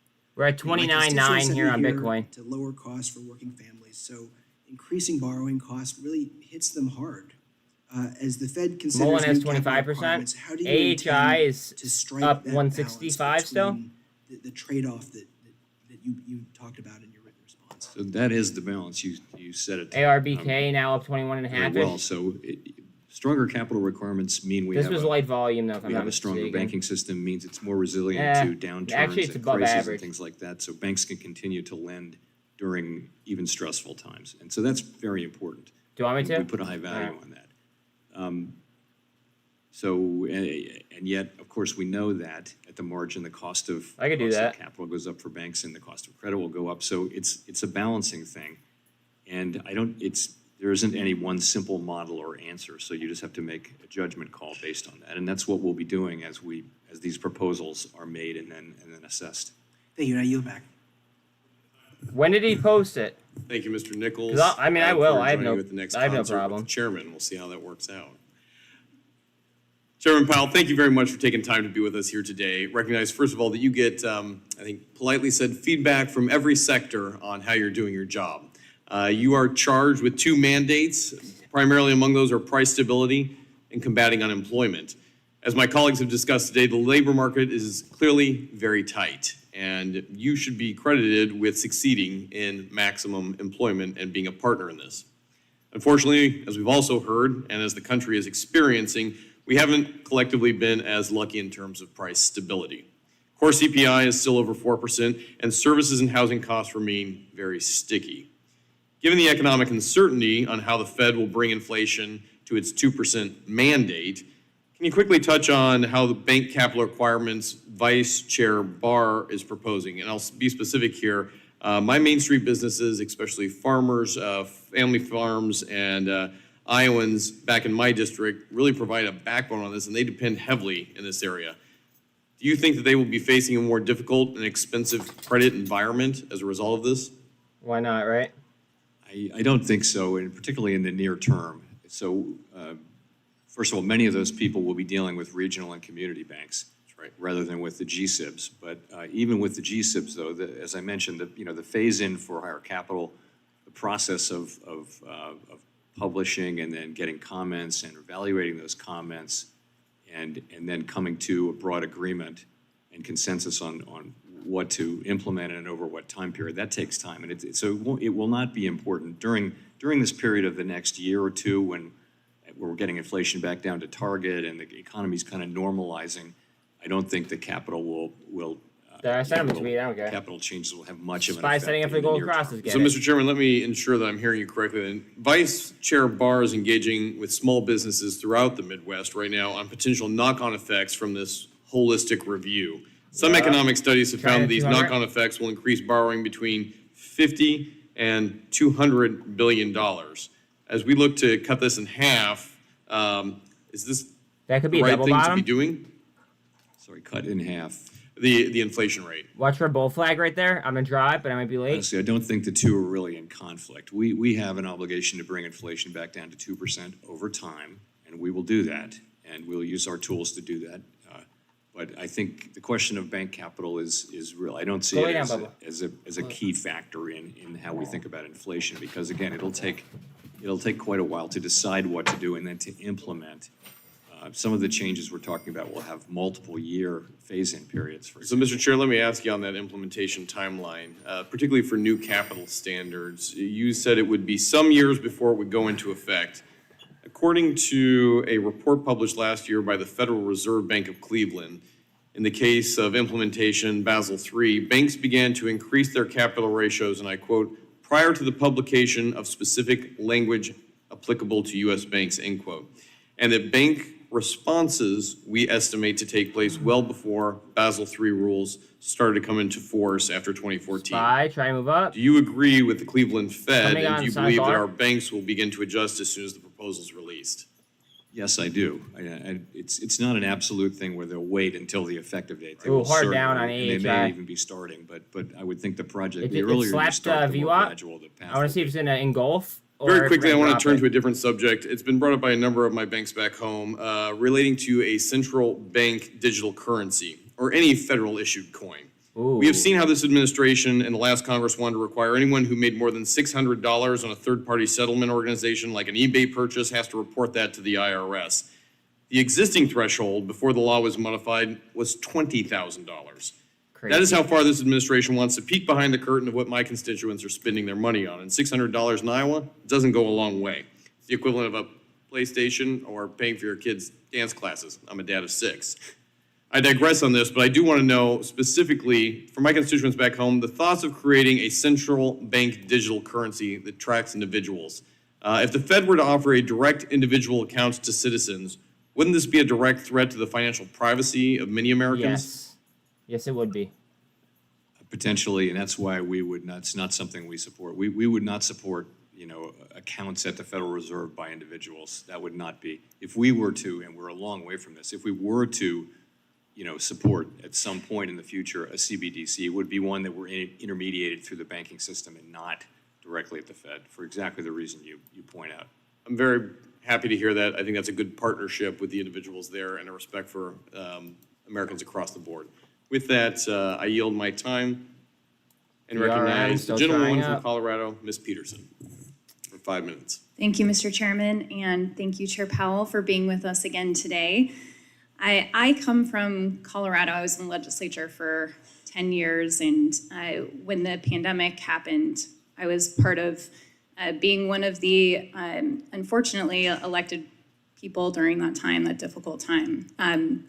When I think about what our country was going through a few years ago, where our economy was almost in free fall, completely shut down. Our local governments were they were slashing their budgets, they were laying people off, and what that moment meant that we had to do in stepping up at the national level to infuse dollars to save our country's economy. So my frustration here is that we continue to talk about inflation as if it was spending just to spend money, instead of acknowledging the urgent crisis that this country and this world was in, and what we needed to do in the moment to make sure that we were able to recover, keep our small businesses afloat, our local governments, and ultimately recover much more quickly than others. So since we talk about this often, I'd like to know, if you look to other countries around the world who didn't infuse dollars like we did, is there countries that we can look at to compare what the outcomes would be, and what is their recovery like now? Our recovery is by far the strongest of any country. And I would say inflation that we have is actually, everybody has very high inflation. The EU, the United Kingdom, many countries within Europe as well. Thank you. That was my next question, is how we compare to other highly developed economies on our recovery. So it sounds like in the emergency that we were in, the hopefully once in a century global pandemic, that the United States ultimately met the moment, and that as when the American people look at what has been done, we should feel really good about where we are, but we know we have a long ways to go. And so I also want to acknowledge that something that comes up often is that rising debt leads to increase in higher rates of inflation. Doesn't that also include tax cuts, trillions of dollars of tax cuts that we couldn't afford that went on our rising debt?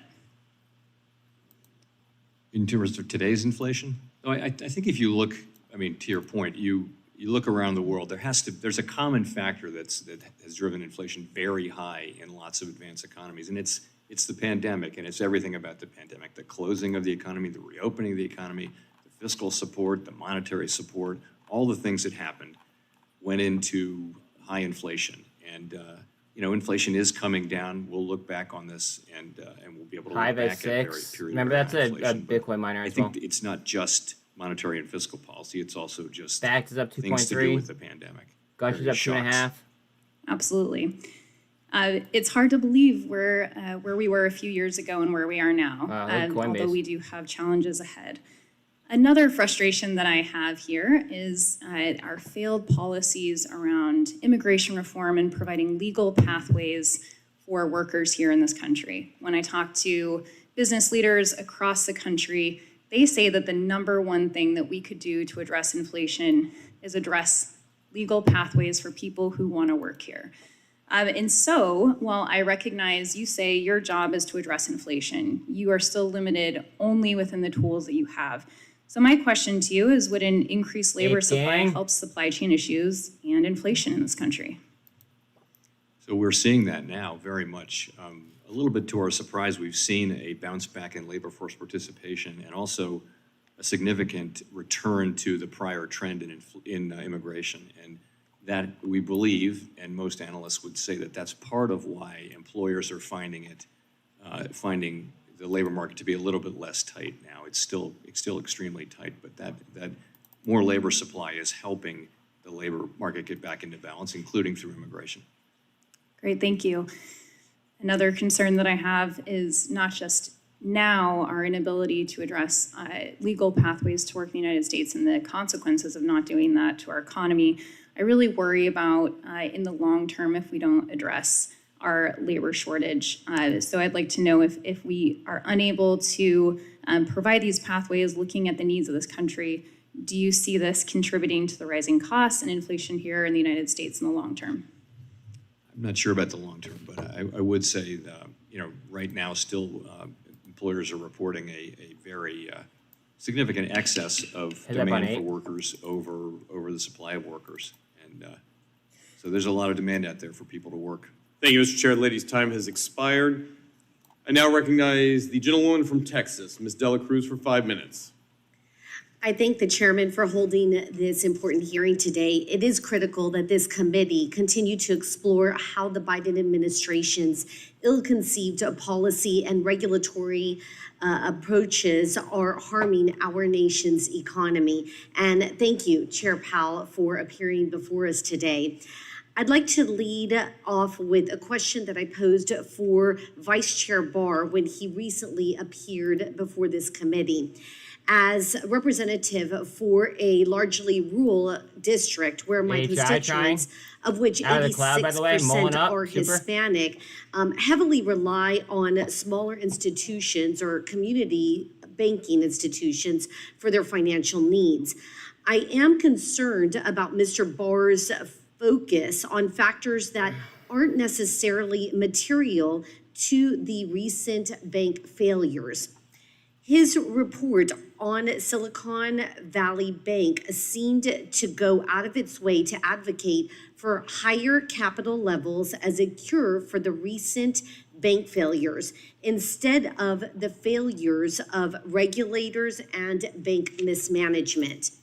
In fact, one of your other colleagues, Federal Reserve colleagues, Governor Bowman, echoed these concerns in recent remarks when she said, "The unique nature and business models of the banks that recently failed, in my view, do not justify imposing new overly complex regulatory and supervisory expectations on a broad range of banks.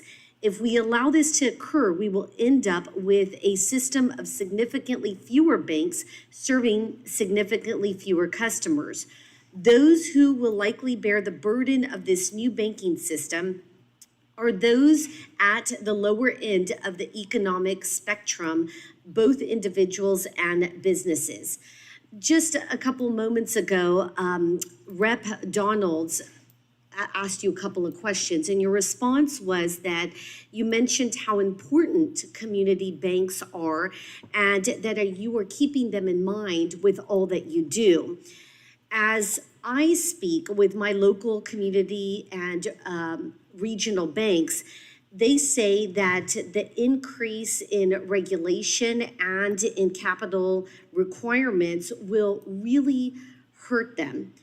With that being said, what I find as being an outsider in politics, new to the political arena, I find that people here in Washington, people who hold leadership positions, are often out of touch. Greg, can you give me a... And so I want to ask you, Chair Powell, do you personally bank with a community bank?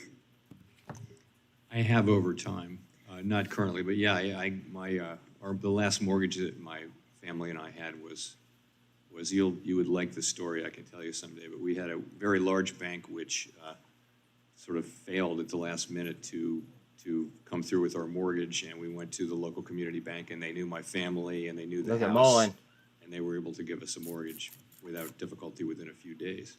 So I have very positive experience with community banks. So with your relationship with community banks in the past, how do you feel that increasing regulatory burdens would still holding VWAP have consequences to these community banks? So I really think that the things we're looking at are not about community banks. They're about the very largest banks, and to some extent, banks in the Silicon Valley Bank range is sort of 100 billion to 250 billion. So that's far larger than I would consider a community bank to be, under 50 and probably under 10 billion in assets. So those are not the focus of the regulatory reforms, I believe, that are going to be proposed to the board for consideration this summer. And SRP appears to be emerging as the also world's hope leading that platform that for be true CBDCs. because, as I said, in my district, we have a lot of community and regional banks that would suffer with increased regulation and capital requirements. And so with that, I have very little time, so I will yield back to the chair. Thank you. The gentlelady yields back. I now recognize the gentleman from California, Mr. Sherman, for 5 minutes. I want to comment on one success story. Several years ago, there were $16 trillion of LIBOR instruments where the amount the debtor was supposed to pay the creditor was to be determined by the London Interbank Rate. And as of June of this year, that rate will no longer be published. Something happened unusual here in Washington. A year and a half before the LIBOR hit the fan, Congress acted.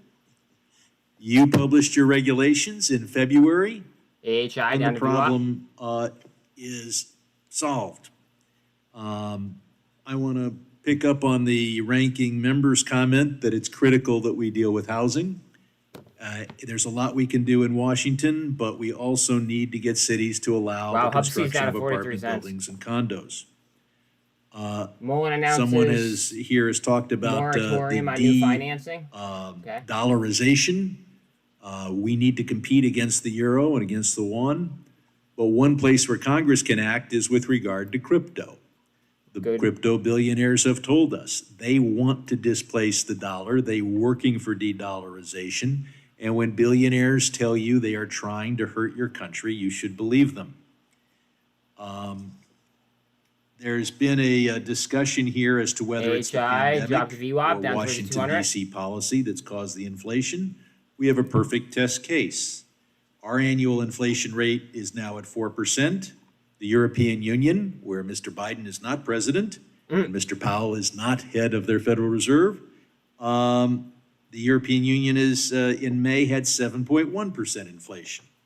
The unemployment rate in the United States is 3.7%. The European Union is at 6%. And since the pandemic began, GDP has grown in the United States 5.3%. on top of In you the up European again. Union, only 3.1%. I think it's pretty apparent that our policy has turned out to be actually better than Europe's policy. Banks and bank regulators have said, oh, how could we possibly have anticipated the inflation and interest rates of 2023? Today we have 4% inflation. That is almost exactly the average inflation rate over the last 50 years. Much lower than it was in the Reagan administration when we had 13.5% inflation, 16% interest rates. And that's why I blame the management and also the regulators at Silicon Valley Bank for telling us that, oh, this was an unanticipated circumstance. It's certainly one of the things they could have anticipated. I'll point out that both the Congressional Budget Office Still and the above the University 200. of Pennsylvania Wharton School of Business's models both show that the estimated effect of the Inflation Reduction Act on inflation will be statistically indistinguishable from zero. So we'll accomplish a lot for the environment and not increase inflation. Of course, the recent action by Republicans to take away IRS enforcement will lead to higher deficits and higher inflation. The chair of the committee tells us we don't need regulation of our well-capitalized banks. Why are they well-capitalized? Because of our regulation. And Good point. I do want to focus on whether our banks really are well-capitalized. Mr. Powell, are our banks well-capitalized if you value their assets at today's fair market value? Oh, AI is down 38 bucks. We have experienced higher interest rates and the value of the debt declines. And are they well capitalized even if you assume that depositors are not just going to leave their money lying in the banks, but that the obligation the bank has to its depositors is valued at full face value, but Go EV the sideways? marketable securities and loan portfolio is priced at today's interest rates. Under those circumstances, do we have a well-capitalized banking system?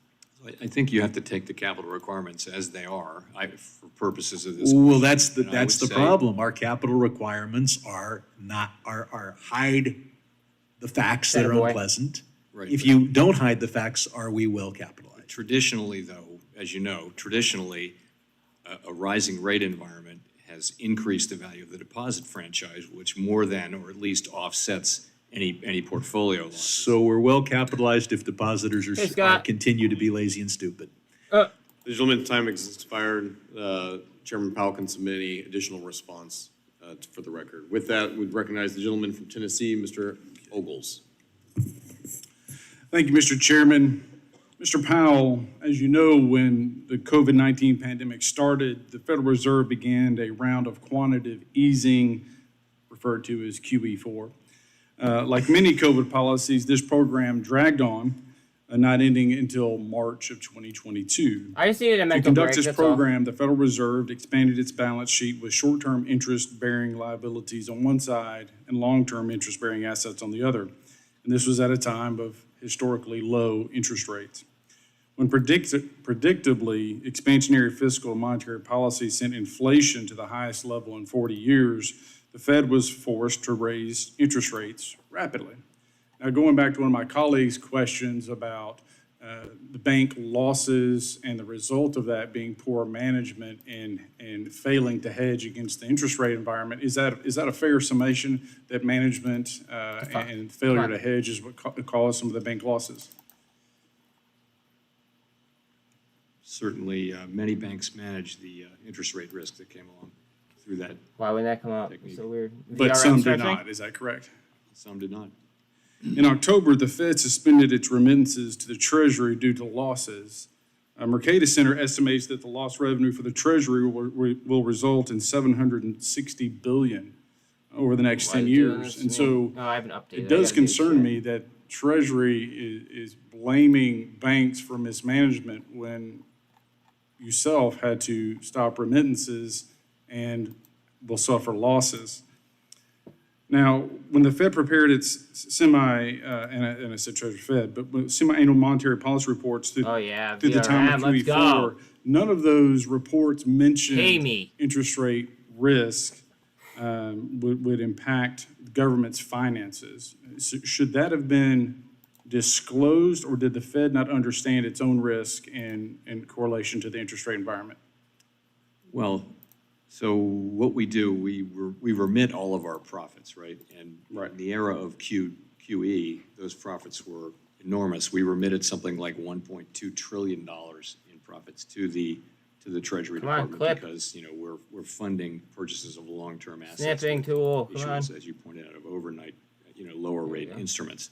So, you know, in a way, that's what was happening during the QE era. As we now enter an era of raising rates, that'll turn around a little bit. But ultimately, though, we don't manage at all for fiscal reasons. What we're managing to is maximum employment and price stability, and we're using our tools to achieve that. So we don't think of ourselves as trying to attain some kind of fiscal goal one way or the other.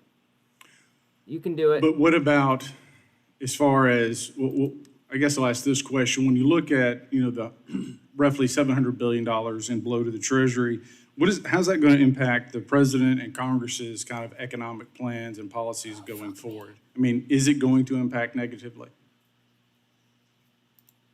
As soon as that loads, I'll do it. It's not, it doesn't affect spending, right? It doesn't affect, Congress appropriates money, the executive branch spends it.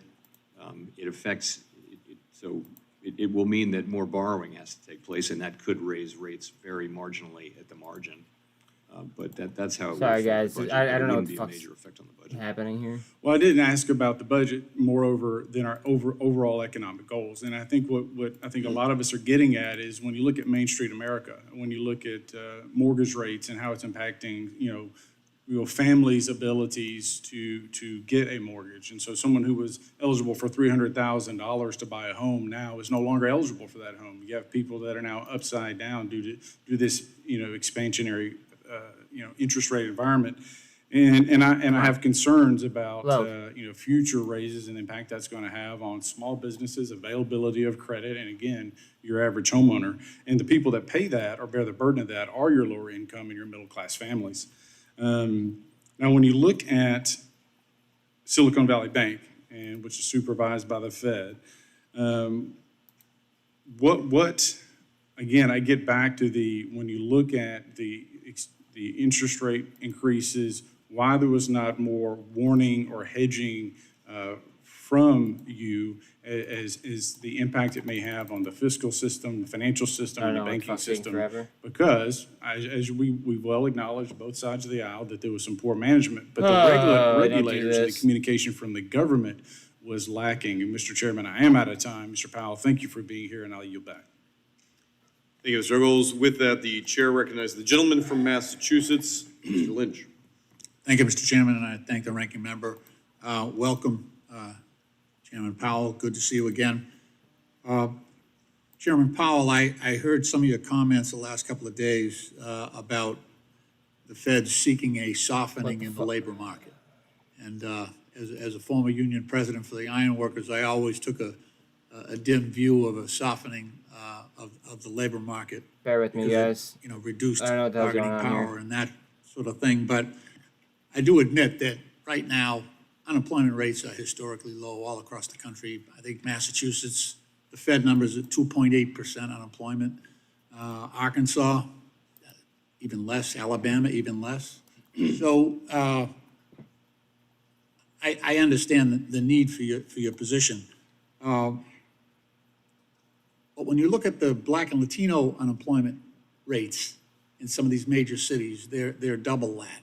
And I can't help but seeing this as an opportunity to perhaps redouble our efforts to pull workers who aren't traditionally have strong connections to the job market and make things happen. At the federal level, we fund about 25,000 job training programs. Sorry, guys. And according to the GAO, we don't do a very good job. I think the average program produces about 3 workers per year. But I am aware of the work that the Fed is, the Boston Fed is doing with the Gateway Cities program. Susan Collins is running that in the Boston area. And the Fed actually helps us with data and coordination, and cities like Brockton, Massachusetts, my district, but also Fitchburg and other more rural areas. The Fed comes in and actually provides a great amount of expertise and has done wonderful, wonderful work. And I'm just wondering, are there other tools in our toolbox that the Fed could use to help? You could soften the labor market by adding workers as well. And I'd rather see that on the supply side than simply IWM's restrict coiling. credit and squeeze companies into a position where they have to lay people off. And I'm just wondering if there are other tools that you think might be available to us to accomplish that. So I'll say two things. First, what the softening that we've seen so far in the labor market has been around job openings declining. It has not been around unemployment increasing. We've seen some wages moderating back toward more sustainable levels. You'll remember well the labor market before the pandemic, where we had 2% inflation and a really tight labor market with no inflation, and a lot of the gains were going to people at the lower end. That's where we all want to get back to, because what we have now is a very tight labor market, but inflation is so high, it's eating up the wage gains that these people make. So we need to get away from that. In terms of other tools, sorry guys, hold on, bear with me. I visited East Hartford, which was another one of those cities, and I agree with you. We're not spending taxpayer money on this. We don't have the authority to do it. We convene people who have private sector funds, and we focus on a city. And I was really impressed. I don't know if you sound like you visited one or more of these cities. It's amazing Why that what low is you going can up. do. But as a convener, really, rather than as an agency that has the authority to spend money on people. But so I mean, we do think about these things. Oh, thank gosh. We think that the most important thing we need to do for working people is to get inflation back under control, because it is people okay. at the lower It downloaded end a new of the income version spectrum for who me. suffer most immediately and worst from high inflation.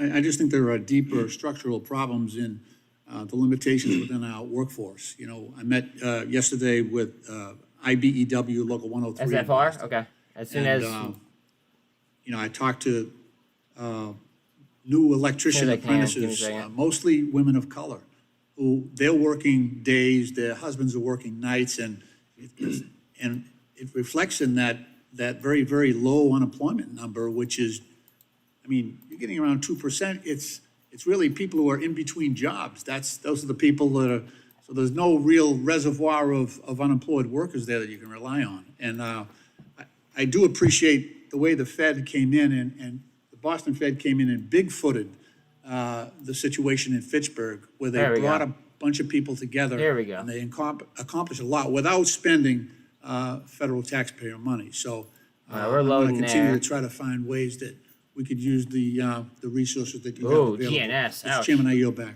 Thank you, Mr. Lynch. The chair recognizes the gentleman from Georgia, Mr. Loudermilk. Well, thank you, Mr. Chair. Mr. Powell, good to see you again. Thank you for being back here. I want to continue a dialogue that you and I had about FedNow. And I also want to continue voicing my concern that this product is a solution to a problem that the private sector is already addressing. The RTP network is already capable of instant settlement with a much greater degree of connectivity than FedNow will have at launch next month or in years to come. And my concern is also that the Fed has an undeniable advantage over the private sector in the payment space, as it can clear transactions through Fed master accounts. You've slowly been adding Furthermore, us the to our Fed already has options to improve transaction speeds through existing services. For example, the Fed has discussed extending the operation hours for the National Settlement National Settlement Service since 2015. So first question is, why not respond to industry demand by improving existing services instead of launching a new one that can compete with private industry? Well, we, as you may remember, we surveyed all of the banks, not just the large banks who stood up RTP, which was a very positive Well, development that where's we the auto supported. thing? And overwhelmingly, the smaller banks wanted us to set up FedNow. This was a very overwhelming view among smaller banks. They wanted a Fed alternative to RTP. So we set it up. And I would agree Bitcoin with trying you. up? That does not a reason not to work on the efficiency of our other payment services, and I hope we're doing that. I mean, I know we're doing that.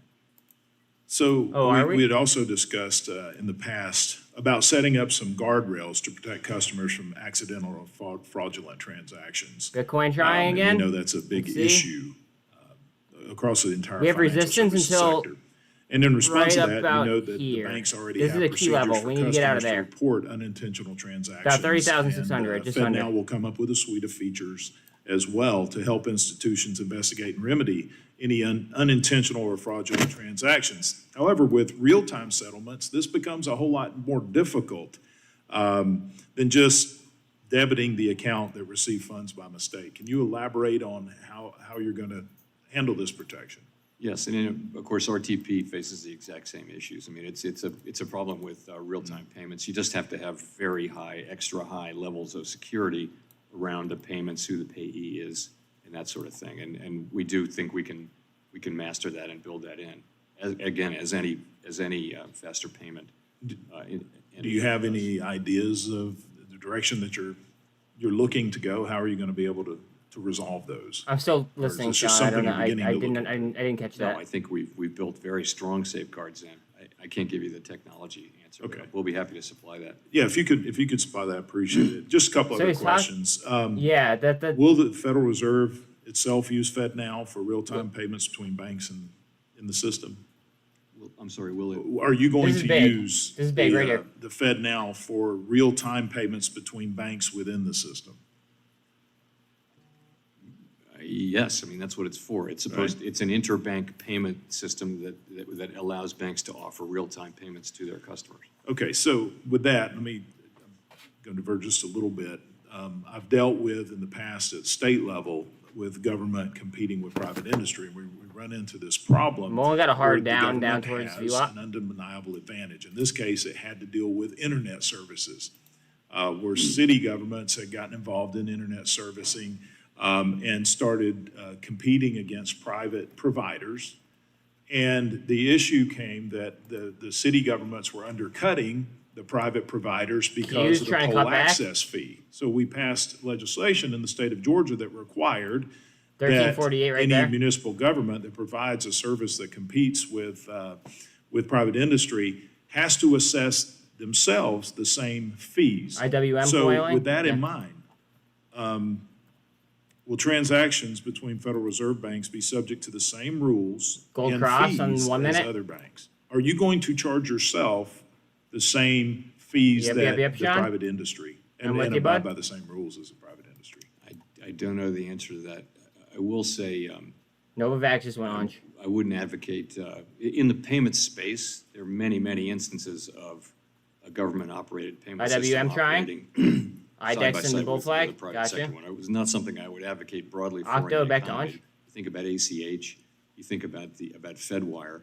Which- There are private sector and public sector payment utilities operating next to each other in the United States and around the world. Thank you. My time's expired. I yield back.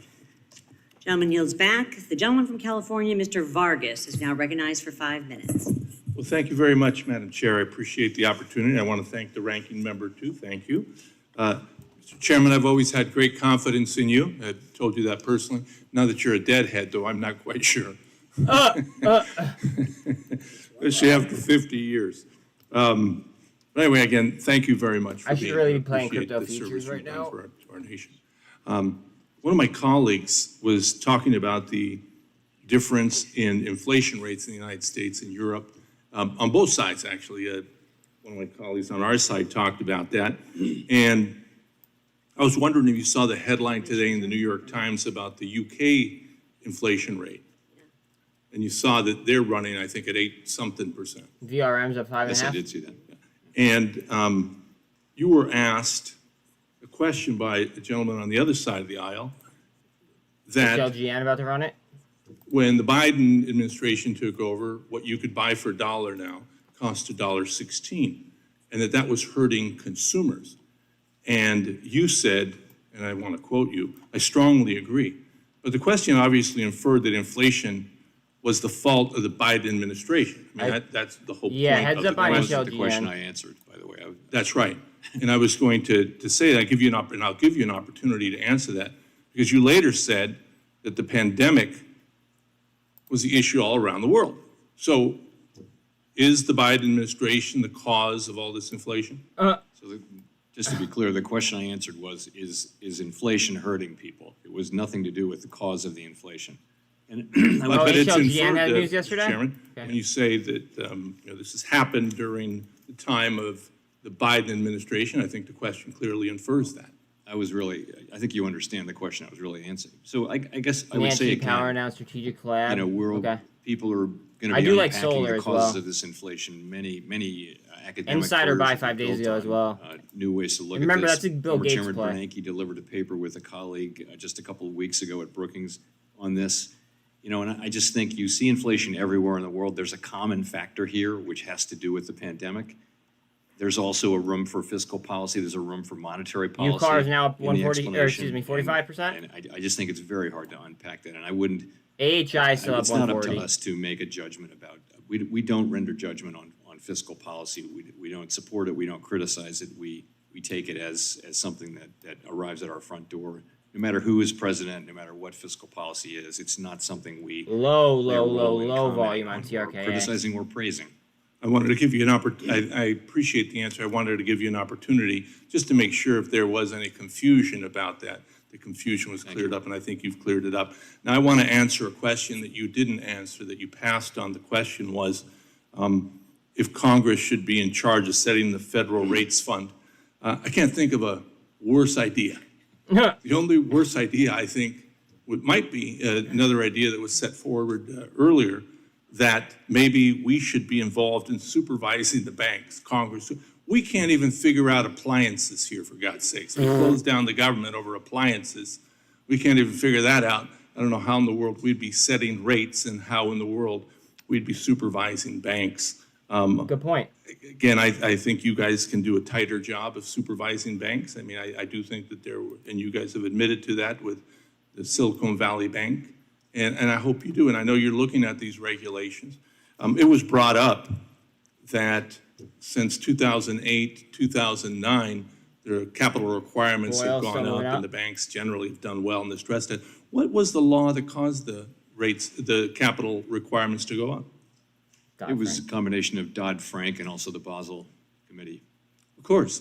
And those are the two things that I've heard from colleagues on the other side. They just keep beating up. Now they don't do it as much, but when I first got here, now that's the CFPB. But that was the AHI fire again, once again, just saying at the moment. The terrible Bitcoin, banking. But the reality is that it probably saved banking in the United States, and I appreciate it. Lastly, I would just comment this, and you don't have to comment. I'm just going to make this comment. Obviously, your focus is narrow and should be. But the notion of climate change is important. Oh, please, I do think God. that it's affecting the economy. I do think that it's affecting our world. And I do think that we've had our head in the sand for way too long on this issue. And we have to do something about it. Obviously, that's not your mandate. But obviously, it's important. I hope we do something about it. We don't have the courage to do that in Congress. That's why I think others are doing it for us. But we have to do something. We see the bigger hurricanes. We see these things happening. And it's because of our participation in making it happen. Thank you very much. Heliogen. Gentleman, time's expired. Chair now recognizes the gentleman from Oklahoma, Mr. Thank you for Lucas, that, John. for 5 minutes. Thank you, Madam Chair. And Mr. Chairman, it's good to see you as always. You as well. Coinbase. Many of my colleagues today, of course, have expressed their concerns about the upcoming Basel III revisions, and I hope you'll continue this dialogue with the committee once the joint rule is proposed and open for public Trying off comment. the bottom. I'd like to follow up with a topic we discussed back in March. I'm sure you're keenly aware of how important it is for banks and companies to manage interest rate risk. Participating during the last several years, the Silicon Valley Bank made that very clear. Could you speak generally to how hedging interest rate risk is an important risk management tool for U.S. banks and companies? I think you see the reality of it here. When rates go up, banks are encouraged by their supervisors and their own internal personnel and risk committees that they need to manage that risk. And most U.S. banks did a good or adequate job of that, I would say. But it's a fundamental risk of Octo banking. just died right It's off. one of the most basic risks along with credit risk. Exactly. And on that point, I've heard concerns that the Fed's Basel III revisions could increase costs for derivatives end users, whether hedging Bitcoin interest rate shot risk up. or commodity They're price trying risk. VRM up as I'm well. optimistic that these concerns will be Mullins addressed. trying up, off the Having lot. said that, Bitcoin up. these revisions to capital requirements do not exist in a vacuum. Mara on a super trend as well. Okay, SEC thank you. is proposing major changes of their own. Spy going for double top Last or a break. week, I asked They need Secretary PR to trade Yellen more than lots if of Treasury is coordinating with the Fed and SEC talking about Octo, right? on economic analysis is necessary to understand the potential consequences of U.S. banks implementing both significant market structure changes and increased capital requirements associated with market activities. Somebody got Secretary appointed, but I responded didn't- that I didn't the look- Fed I is didn't in have time to fact look into it. coordinating with Treasury on this analysis. Are you aware of this coordination, and have you personally been a part of these Well, Jeff- conversations? I have not been a part of those conversations, but I do Yeah, understand that that thing's that's correct. broken. Okay. Bitcoin. Chairman Powell, I'd like to follow up with you on your conversation with Congressman Gonzalez from earlier today. You have assured this committee that the Fed is not a climate policymaker, and I appreciate your commitment to this. However, I'm concerned that the Fed's regulatory toolkit would be utilized in BRM. a way that would, in effect, BRM. require the Federal Reserve to make policy decisions on climate change. We've seen other U.S. financial New regulators cars are too embark on expensive. significant climate rulemaking, such as the SEC. New cars are too Chairman expensive. Powell, I'm telling you guys Are that. there principles you keep in mind when ensuring that the Fed doesn't give in to, shall we say, political pressure around things like climate change? There are, and for starter, one would be that we don't see it as at all appropriate for us to tell banks what legal businesses they can lend Bullshit. to. That's Hell not yeah. our role. We don't allocate credit. So what we do is we supervise banks to make sure that they understand and can manage the risks that they're running. And we're VRM, thinking of that as our only point of 1.7 contact million with climate volume, change in the below sense that average. it's another risk that over time banks need to be able to analyze and assess. So, but fundamentally, though, Mullins still over as I VWAP and mentioned 200. earlier, climate change is going to be a very Indecision right important there on issue that for a candle. long That could just time, be to and cool the it needs to RSI. be Bitcoin's addressed RSI is principally 72. by elected people, because it has enormous distributive consequences, and we don't have a mandate to deal directly with climate change as a policymaker. It does arise in connection with bank supervision, but that's not the heart of bank supervision. That's just a small part. I very much appreciate those comments, Chairman. On another topic, I'd like to discuss the Fed's balance sheet, which currently stands at around $8.5 trillion. As you know, the size of the balance sheet more than doubled as the Fed worked diligently to stabilize markets during the height of the pandemic. Now, as the Fed begins to reduce the balance sheet, could you explain this process and describe the levels of securities that the Fed would look to maintain in the long term? She's coming back. The way the process works is securities mature and they roll off our balance sheet. And that's the way it works. And there's a cap for MBS, mortgage-backed securities, and also for treasuries, so it doesn't get too large. And if you hit that cap month upon month, it works out to roughly a little less than $1 trillion a year in shrinkage, which is a whole lot faster than what we did in the last cycle. But then again, the balance sheet is that much bigger. In terms of the level, we're thinking about a level that will allow us to operate our abundant reserves regime with enough of a buffer on top of it so that reserves won't accidentally become scarce. I can follow up more with you on this. Thank you. My time has expired, Madam Chair. He just called her madam. Gentlewoman from Oh, wait, never Ohio, mind. Ms. Beatty, I is thought I now was talking to recognized, Powell. recognized for 5 minutes. Thank you, Madam Chair. Thank you, Chair Powell, for being here today. I have 2 4-hour. questions I'm going to try to quickly get through. The first question on the U.S. dollar dominance is kind of a follow-up to Congressman Torres's question. Chair Powell, in the National Security Subcommittee, which I'm the ranking of, we've been discussing the importance of gold cross preserving on the the 4-hour U.S. for dollar's SDC. status as a global reserve country.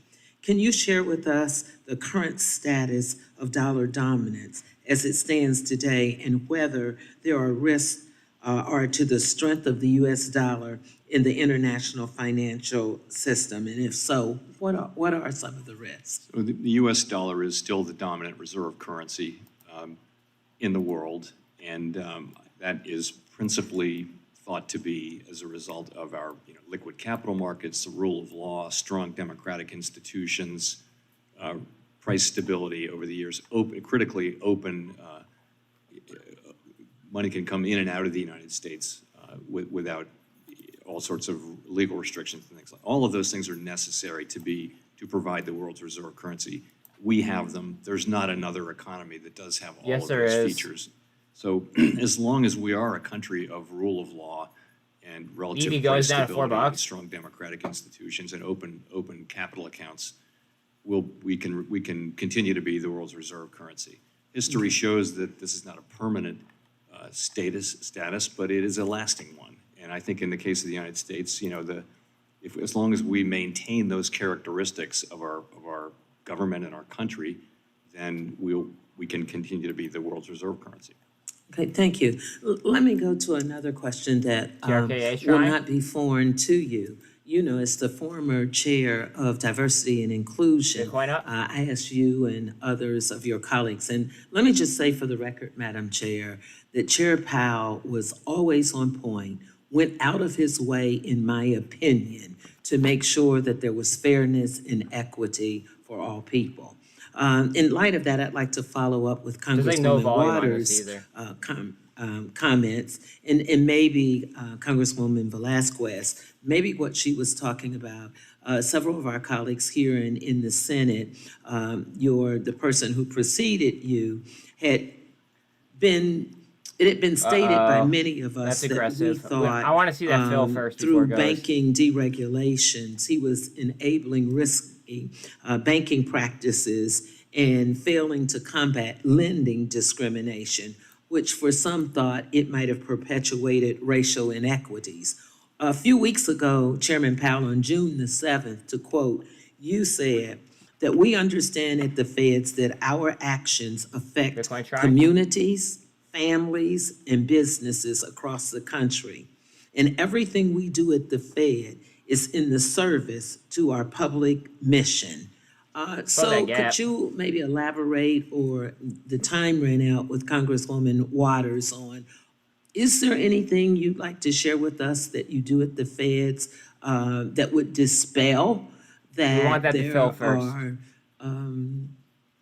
things that you're not looking at that causes one or members of Congress to think that it is perpetuating racial inequities?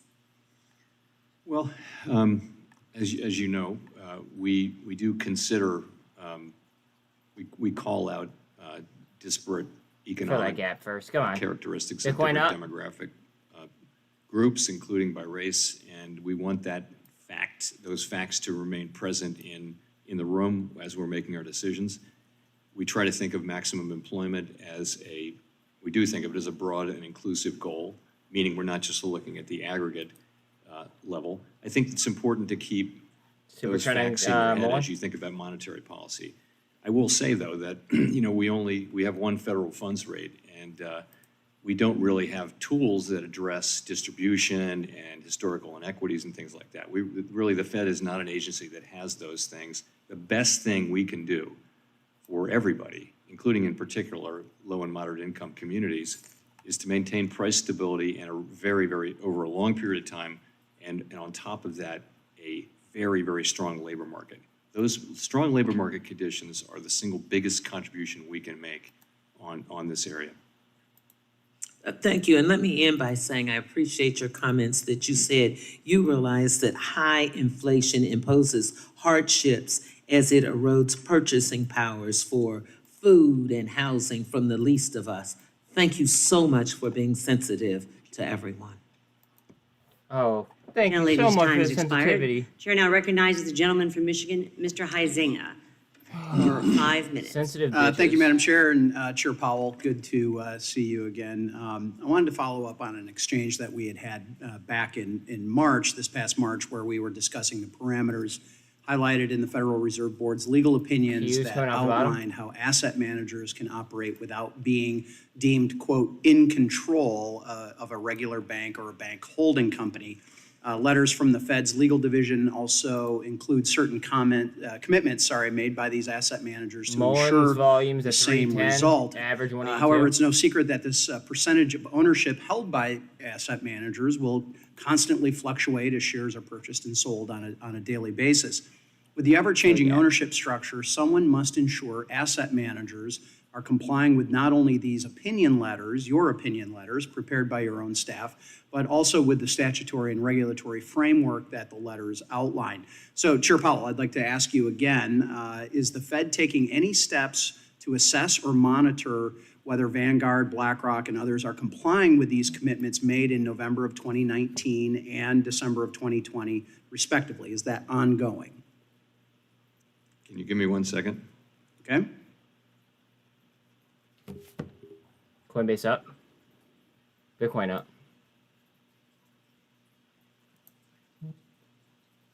Sorry, that's a very specific question. I didn't know the answer, but so I would say this: we're broadly monitoring the situation. I don't know that we have a particular focus on the asset managers. Okay. Well, those were opinion letters put We're getting out very by close your on that folks, level on Bitcoin. outlining very Also, specific Scott, things I'm that right, could by not the way. happen. And back in broke March, when I 30,000, brought this up, so and now again today, I am right. I'm looking to find out who's actually minding the store on that, and that so it's a little concerning that we don't have an answer on that. I guess we'll continue this conversation, and maybe you can answer this. What division at the Fed is responsible for reviewing and monitoring an asset manager's compliance with these opinion letters issued by the board's legal division? So it would be the general counsel's office. We don't have any reason to think that they're not in compliance, by the way. But nobody's checking. Well, we'll check, but Okay. I think we know what we're going to find. I'd like to know what you're going to find, not what you think you're going to find on that. So thank you. I'll be following up with a letter Key levels here to on Bitcoin, include guys. some more detailed questions on the topic, Looking good. and I assume you will commit to getting us a timely answer into that. I think we offered your staff a briefing on this, by the way. Yes, and there was a briefing, and let me be clear. Appreciate the cooperation that has happened. We've also had some other briefings. There's been a number of briefings that we've requested, and frankly, your division of government has been more helpful than others, shall we say. So I'm going to quickly pivot to a committee's investigation of the SVB, the Silicon Valley Bank failure. Get up there, babe. Your staff has been working to get us some answers on our outstanding questions. All right, we filled the gap on You did your TRK. own report. Now it's our turn. And can you appreciate that our committee is conducting its own independent review of what happened in March? Yeah, very much so. Okay, thank you.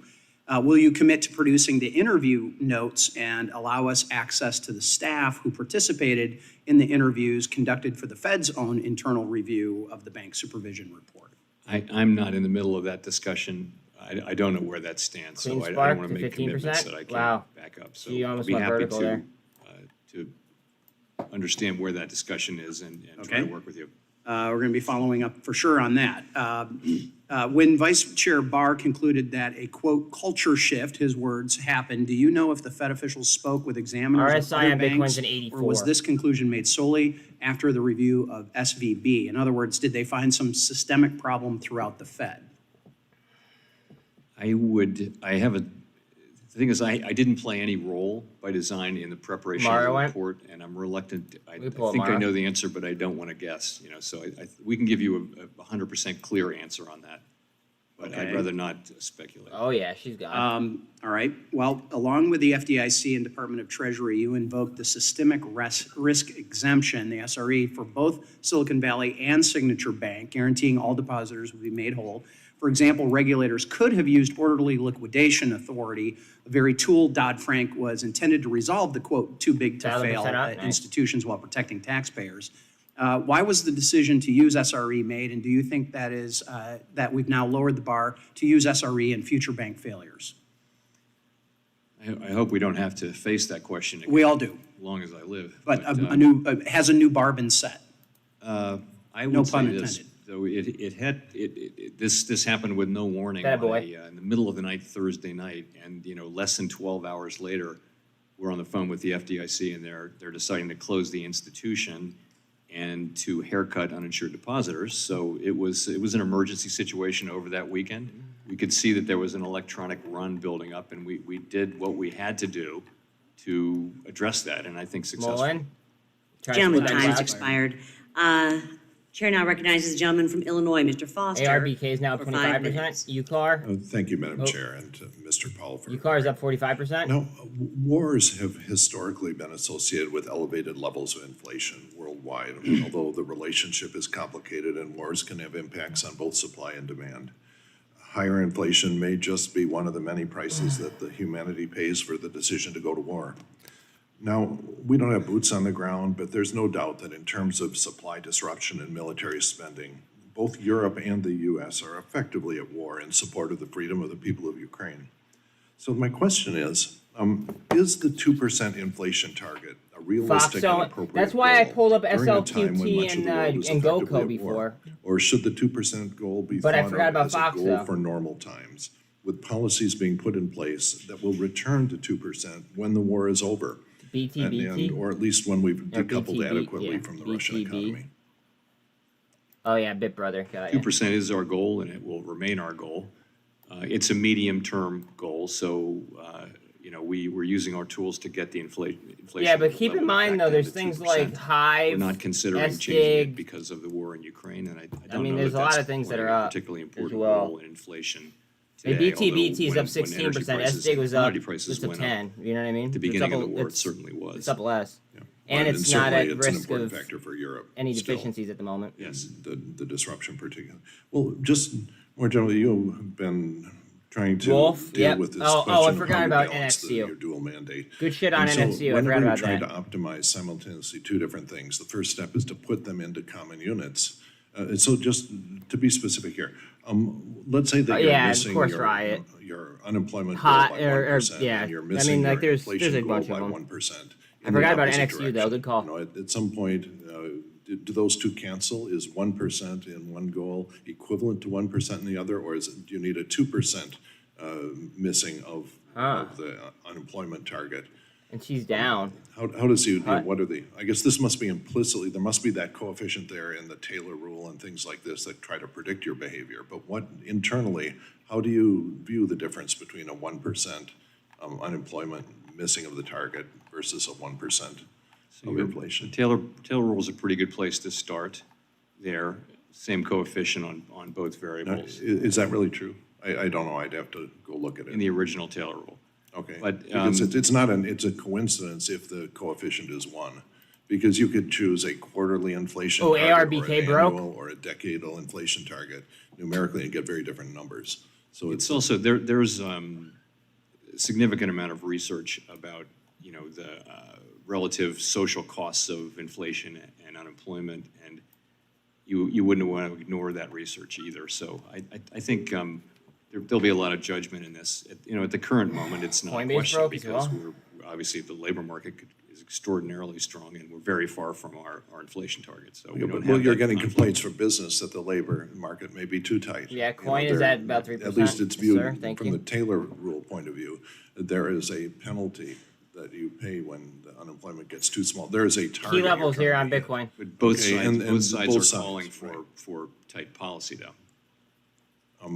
Yes, that is correct at present, but there, you can certainly foresee times when they will be in tension, and they historically have been. And so you're saying that pretty much it's a 1% on both, that you take. I think that's a starting place. I think it doesn't lend itself to Boyle's up 6. to VRM's that up 8.5 level of now. precision. Yeah, well, it's either that or you have to face questions like you've been facing for the last decade. And just how do you balance this? Look at VRM. In terms of the TRKA internet or roughly electronic 90%. banks, it ATS seems like volume. that's a new thing that's going to have to inform. Wow. Inform. Thank you for that, bank Justin. Capital and liquidity provider. Mara new high today? If you get a significant electronic run on a significant sized bank, is there anyone but the Federal Reserve VRM that can to provide that 8.9 emergency up, assistance? 130, You 129. pretty much have to be the only. Only line of defense 1.9 against- million in volume there, though. Average is 6 mil. Well, I think regulation and supervision can play a role in that as well. And That's in stopping the run from starting, right? But if Yes. but part of that stopping the run from starting is knowing that if it starts, that there is someone or some entity that can stop it. we're the lender of last resort, and that is something that only the central bank can be or do. But I would say changes to regulation to assure that that you don't have this mismatch between runnable liabilities and available cash to fund their running. That's something we can address and will address through regulation and supervision. Thank you. Yield back. Gentleman's time has expired, and the chair now recognizes herself for 5 minutes for questioning. Welcome, Chairman Powell. I'm going to start asking about the FOMC, the Federal Open Market Committee's latest forecast. It predicted that core inflation will fall below 3% within a year. There's like no volume. This forecast has been the exact same for each Fed meeting over the past 2 years and has been wrong each and every time. Why do FOMC participants continue to make the same forecast, sir? And what data are they reviewing to make this forecast? In the world of economic forecasting, we don't really have any advantage over private sector forecasters who've been at this. There's a number of private sector forecasters that are well-resourced, and the data are all public. We don't have private data. That's not how this works. And I think essentially all forecasters have made the same mistake, which is at the beginning thinking that the supply chain problems would be resolved quickly and workers would come back to work quickly and things like that. It's just been, inflation has consistently surprised us and essentially all other forecasters by being more persistent than expected. And I think we've come to expect that and expect it to be more persistent. It just seems that we moved way past the whole transitory thing. And for 2 full years now, they've been saying it's going to be under 3%, and clearly they've missed that. So it was just a little concerning to me if there was something that we're missing. Let me move on. In your press conference last week, sir, you stated that, and I quote, "The conditions we need to see in place to get inflation down are coming into place." What conditions are you seeing that show that we're moving in the right direction? Because I can tell you, my constituents are still feeling great pain Heads up on ARBK. of this inflation that continues to persist. So there's underlying conditions that I'll mention, but the point is you get them in place and then the process of inflation moving down will take a significant amount of time. It's important that we break this level and hold it. Consistent in saying that. And the conditions I mentioned would be, first, we need economic growth to be slower to be modest. And it has been at modest levels, so that's happening. Secondly, we need the supply chain bottlenecks to go away and get better and improve. And thirdly, we need the sort of mismatch between demand and supply in the labor market to diminish. And that has been happening. So all of those things are happening much later and much more slowly than we would hope. And, my committee and I do believe that the process of bringing inflation down is going to be a relatively lengthy one, longer than we expect. Well, it's clear that the spending on consumer services, for example, a car oil change, a haircut, or a concert ticket, remain almost unresponsive to rate hikes. Do you have a projection for when we might see this spending go down? Talk about how expensive new cars are. Non-housing services, the broad service sector is famously less responsive to and less focused on rate hikes and Hive on the way up. Capital. So what we think, and that's about half of core inflation, a little bit more than. So we think, and I think broadly, this is what forecasters think, is that it will take some softening in labor market conditions because in that service sector, it's very labor intensive. By far the largest cost for most service companies is labor. So what you want to see is rebalancing so that demand for labor and supply, a lot of that can happen through fewer job openings and things like that. And we do see it happening. Consumer Price Index, or CPI, which measures the price of everything from groceries to cars to rent, has in fact declined from its peak. But this personal consumption expenditures, this is the PCE index, which measures the, as we were talking about, consumer spending, remains historically high. How else can you account for this difference when it comes to a rate hike pause? Well, we never used the word pause, and I wouldn't use it here today. What we did was we agreed to maintain the rate at that meeting. That's what a pause is. Almost every single of the 16 of the 18 participants on the FOMC wrote down that they do believe it'll be appropriate to raise ARBK, rates, trying to break. and a big Again. majority believes raise rates twice this year. And I think that's a pretty good guess of what will happen if the economy performs about as expected. Yeah, I think you're right. More rate hikes likely are needed to bring inflation back down to the 2%. And, we're concerned about a hard landing, about recession. So anyway, my time has expired. And I now recognize a gentleman from Illinois, Mr. Caston, for 5 minutes. Thank you, Madam Chair. Thank you, Chair Powell, for being here. So in June of 2021 at the Green Swan Conference, you said climate change poses profound challenges for the global economy and the financial system. In October of 2021, FSOC's report on climate-related financial risk for the first time identified climate change as an emerging threat to U.S. financial stability. And in December of last year, the Fed released climate supervisory principles for large banks that said, quote, the financial impacts that result from the economic impacts of climate change and the transition to a lower carbon economy 200 pose climbed an above the emerging risk VWAP to the on safety Mullen. and soundness I wanna of see what it does financial here. institutions and the financial stability of the United States. You've made many comments today that I think are broadly consistent with that in your role, and I appreciate the comments you've made in that capacity. Can I safely conclude that in June of 2023, 6 months after that release, that the Fed's position is still that climate change presents a risk to the global economy and the financial system? Yes, I mean, I hasten to add, though, that our role in this is an important but quite small one around bank regulation. Understood, and I'm not asking for the role, I just want to clarify that. The reason I asked that question is because on May 11th, your colleague Christopher Waller at a speech in Spain said, quote, climate change does not pose a serious risk to the safety and soundness of large banks or the financial stability of the United States, and went on to say that the risks posed by climate change are not sufficiently unique or material to merit special treatment relative to others. Should we understand as we sit here that Mr. Waller was speaking in his personal capacity and not as a designee of the Fed, if indeed Fed policy hasn't changed since December 22? So I don't comment on what any of the things that my colleagues say. So I understand, but you understand the concern that if markets and regulators are to understand that the Fed has a consistent policy, and one of the members of the Fed is saying something that appears to be directly opposed to Fed policy from 6 months earlier, that's a concern. Again, it's governors have always had the ability, and Reserve Bank presidents as well, the ability to have their own views on things, and that's going to happen, and that's probably a good thing that we have a diversity of perspectives. I think there may be less in that difference than you suggest. I mean, what I'm saying is that banks, to the extent we have a role, it is to assure that banks understand and can manage the risks that they do face from climate change. Okay.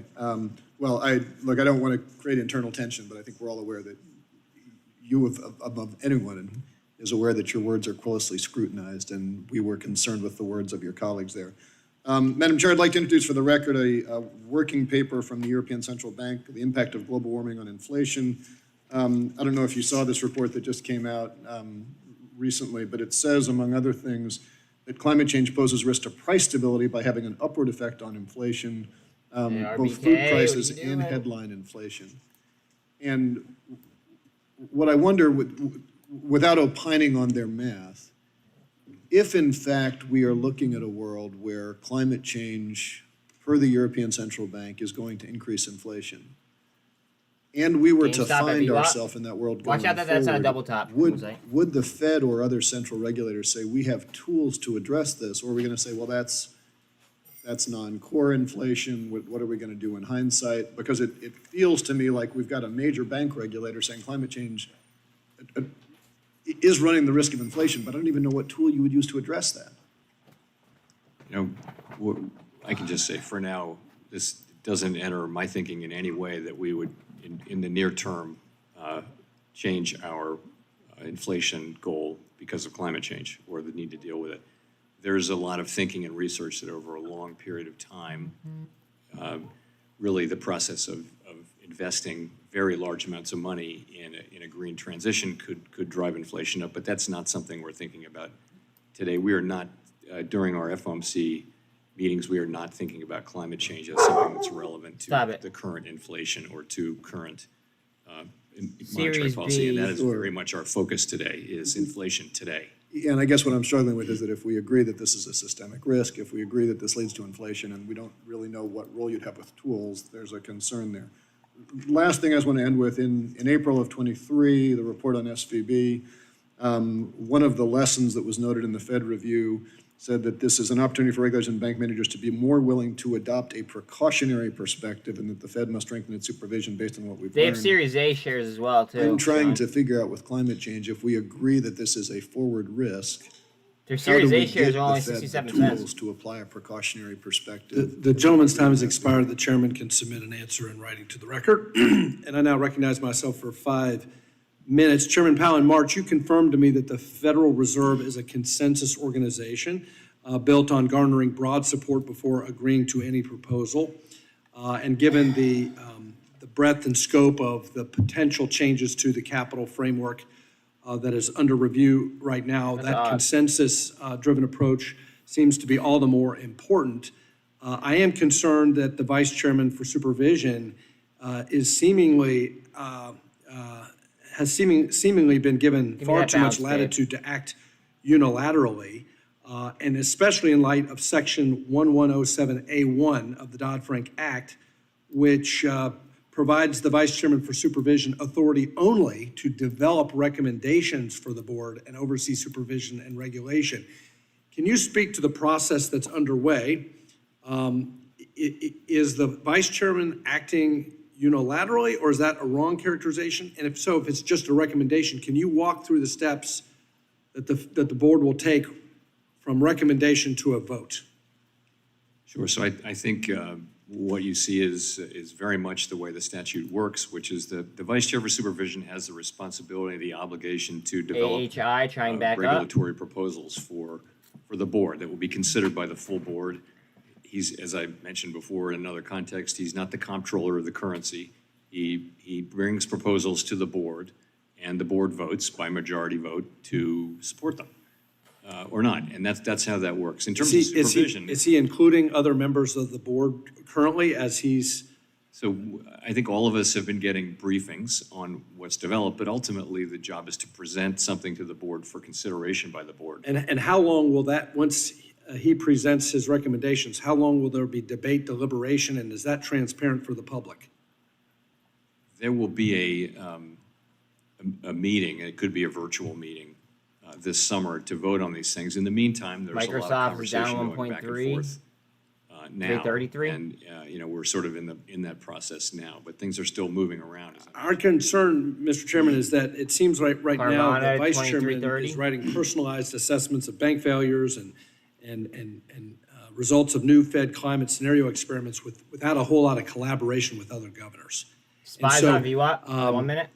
Given that this new scheme could raise capital requirements by as much as 20% in an already well-capitalized banking system, and that the cost of such changes could be $100 billion or more in lost GDP, I am concerned with your testimony that this would only be a virtual vote. Shouldn't this be a more transparent public board meeting and a deliberative process that includes all members of the board? It's really just a question of calendars and when will people be this summer. And but that's something we haven't decided what form the meeting would take. Would it be virtual? Well, given that it's a pretty big decision, and that the law requires the full board to make this decision and not one board member to act unilaterally. Spy at 200. We would hope that the Fed would hold public meetings on the new proposal. Will you and the Federal Reserve Board commit also, when the proposal is voted on, to also include your economic analysis that would justify whatever capital changes are made in a quantitative form? I don't know that, I'm not sure we will have exactly what you're looking for, but, you know, we'll create a public record that supports the proposal, whatever it turns out to be, and the votes will be what they are, and it'll be subject to public Bitcoin comment and to the 48. analysis, no doubt. Well, in order for the notice and comment period to be meaningful, I think market participants will need to understand on a quantitative basis what the justification is for additional capital requirements, if in fact that's what the proposal is, given the fact that we already have a very well-capitalized system. I don't have much time left, but will you also commit to proposing appropriately tailored regulatory requirements based on the complexity and size of the financial institution?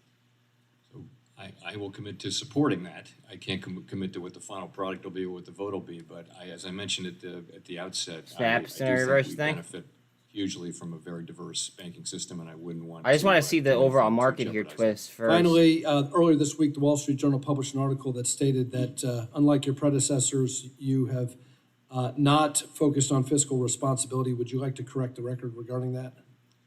I would, thank you very much. So it was just... Here we go on Spy. It was factually incorrect. Come on, babe. There are countless times, and you've heard me do this. I've said Through the the same two. thing that my predecessors Count up towards have said, 48. which is that the United States federal budget is on an unsustainable path, which means that the debt is growing faster Gentleman's than time is the expired. economy, and that we're going to need to fix this, and sooner is better than later. Time has expired. Thank you. And the gentleman from New Jersey, Mr. Gottheimer, is now recognized.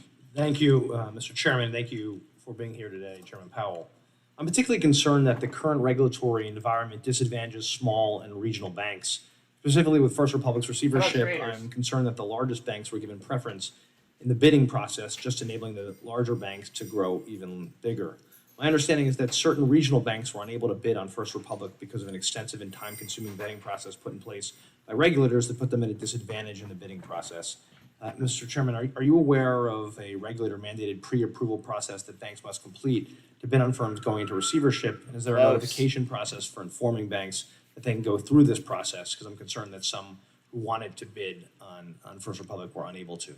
So this is entirely something within the jurisdiction of the FDIC. We play an important role here, but when it comes down to selling a closed institution, that's just something the FDIC does according to their own procedures. To my knowledge, there were a bunch of regional banks involved in bidding for First Republic. Do you know if, to your knowledge, if any were said they could not participate, or your understanding was that anybody Honestly, could participate? I'm not aware of any, but I wouldn't be. That really is a question for, that's the heart of what they do. They have the lore, they have the people who have the experience and everything. Thank you. Dollar strength Small trying and to medium fight banks back. hold a That's large all we portion, want. as you know, of our country's commercial real estate loans. The Federal Reserve's May financial stability report stated that the higher interest rates may be increasing the risk that commercial borrowers are not able to refinance their loans, and that a correction in property values could lead to losses by banks that hold commercial real estate debt. I'm particularly concerned that such a correction threatens the stability of lenders and thousands of jobs in my district in northern New Jersey. How's the Fed looking at this and helping small, medium, and regional banks manage their portfolios or think about the risks of commercial real estate loans, and what guidance is being provided to banks given that nearly $1.4 trillion in commercial mortgages are set to mature in the next 2 years? So following very, very closely, and I think you've put your finger on it, this is a problem more for smaller banks, and not for all smaller banks, but it's the banks that have high concentrations. There will be losses, particularly in the office and in some of the mall sectors. A lot of blocks on Mall in there. What we can do, there's a supervisory playbook, and so the supervisors are in, they're working with the company to help it preserve capital and do the right things to get through what may be a difficult time for some banks that have a high concentration. Thank you so much. As was discussed today, there's concerns, obviously, that banks may be tightening their lending process and processes and tightening what's available. Are you concerned that higher rates and the recent instability in the banking system will lead to a credit crunch that can make it harder for small businesses to finance their operations and potentially lead to rolling blackout of loan defaults across industries? So we're watching that very carefully. Bank credit conditions have been tightening for a year, and that's partly as a result of our rate increases. We're very alert to the possibility that the sort of shocks that happened in March might exacerbate that. We don't see a lot of evidence yet on that, but we wouldn't have expected to. So it's something we're going to continue to monitor carefully. Are you concerned at all about the non-banks and what the crunch that could happen on that side? Yes, I mean,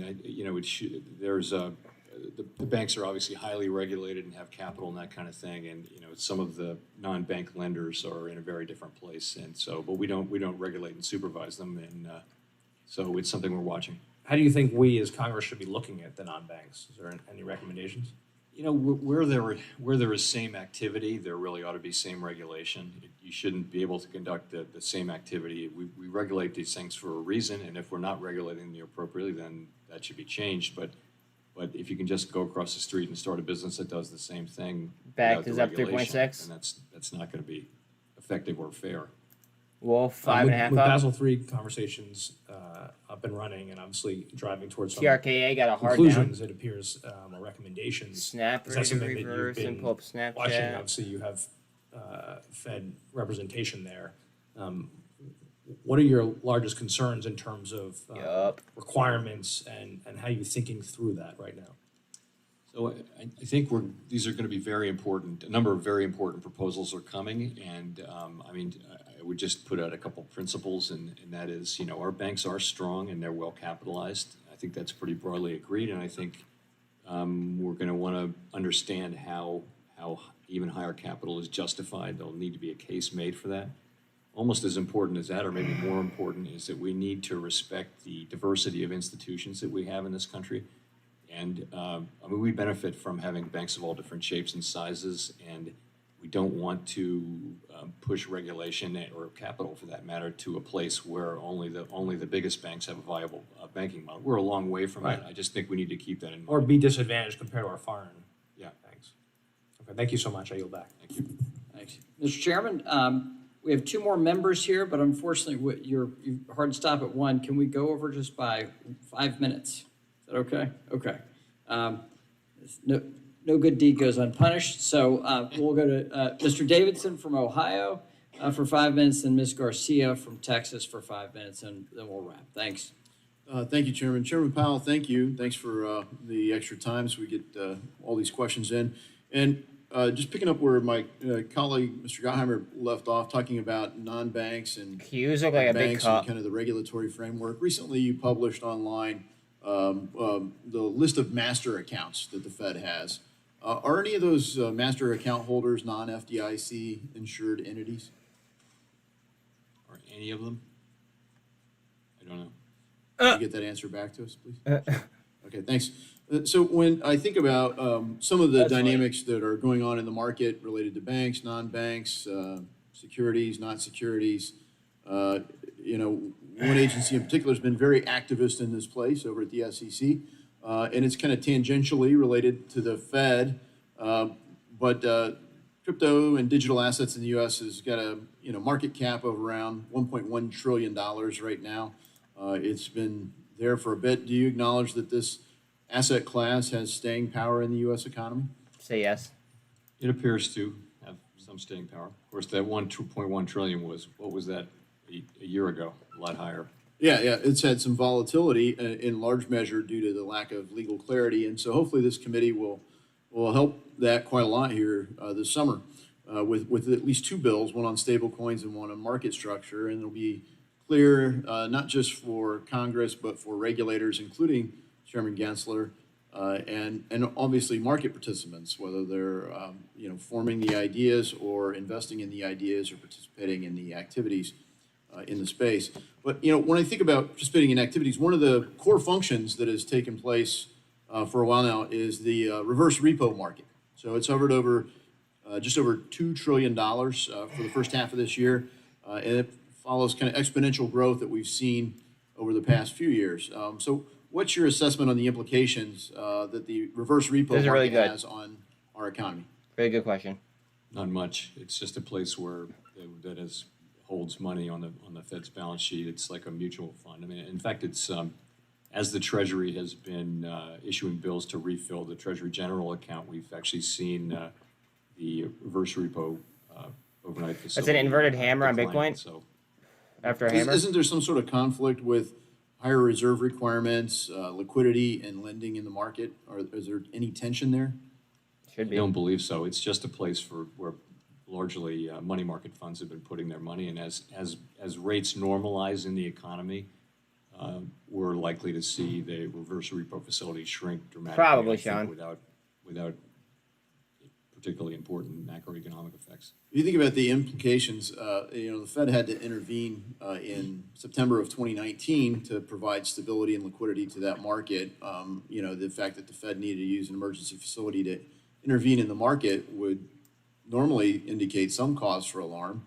Do you feel like that was an aberration? There's no more cause? Everything's been settled?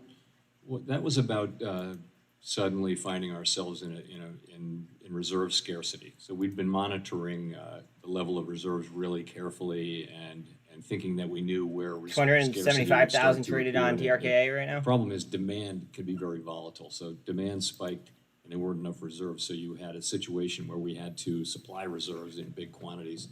That's not what's going on with the reverse repo facility was at zero for a very long time. And I think it's shrinking now. We don't know how much it will shrink. Well, I think the growth of it kind of highlights some of the related concerns for inflation and tension between liquidity and frankly, when you look at the requirements for capital and the alternative returns in the market, there's concern. Well, all that capital can't be deployed in the same place. So when you have to pick places for it to be deployed, Going for three little soldiers here? it certainly has implications On Bitcoin? Yeah. So I would love to follow up with you on it. Maybe align my own views with the thinking at the Fed and with some market participants. When I think about the Federal Reserve, of course, we think about monetary policy. Go ahead, Bitcoin. Do your and thing. We want Fed autonomy. RSI is on a 41. Monetary policy to some extent. A lot of non-market intervention that to me continues to be a cause for concern. Coming right back. Continued purchases of Coming right back. mortgage-backed Let's go. securities, for example, prevent real price discovery. Is Fed's purchasing propping up prices, or is it holding them artificially low? Oh, It's good a question. Market influence, and I think it has some distortions. So, as chairman of Housing and Insurance, I am continue to be concerned about that. But the other thing is really the big concern is the regulatory I wouldn't let him side. answer that. Gentleman's time's expired. Yield. We'll now recognize Ms. Garcia for the ultimate question of the day. Thank you, Mr. Chairman, and thank you, Chairman Powell, for being here today. It always is a breath of fresh air to have you here to give us the latest report on the Guys, give me one second. Feds. I first want to thank you personally for working on a topic that has always been dear to my heart and dear to the heart of the Congressional Hispanic Caucus. I know several members have already touched a little bit on issues related to diversity and inclusion, and you yourself said something, and I really was struck by the words you used, that when you look at setting the interest rates, you want to reflect that all Americans in the room when you do it.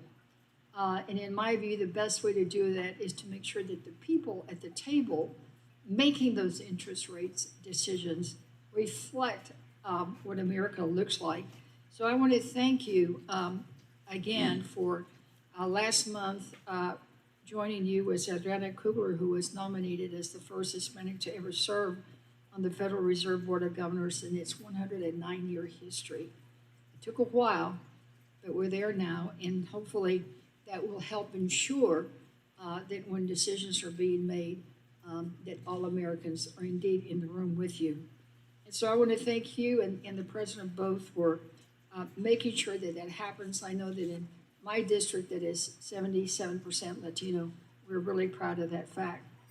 But Mr. Chairman, I wanted to see if you could provide me an update on the federal workforce, particularly within the Fed system. Because I think that area two, you may recall we've discussed it before in prior times that you've been here, the workforce doesn't quite look like America. So could you give me an update on where we're at with diversity and inclusion issues related to Latinos in federal workforce for the Fed?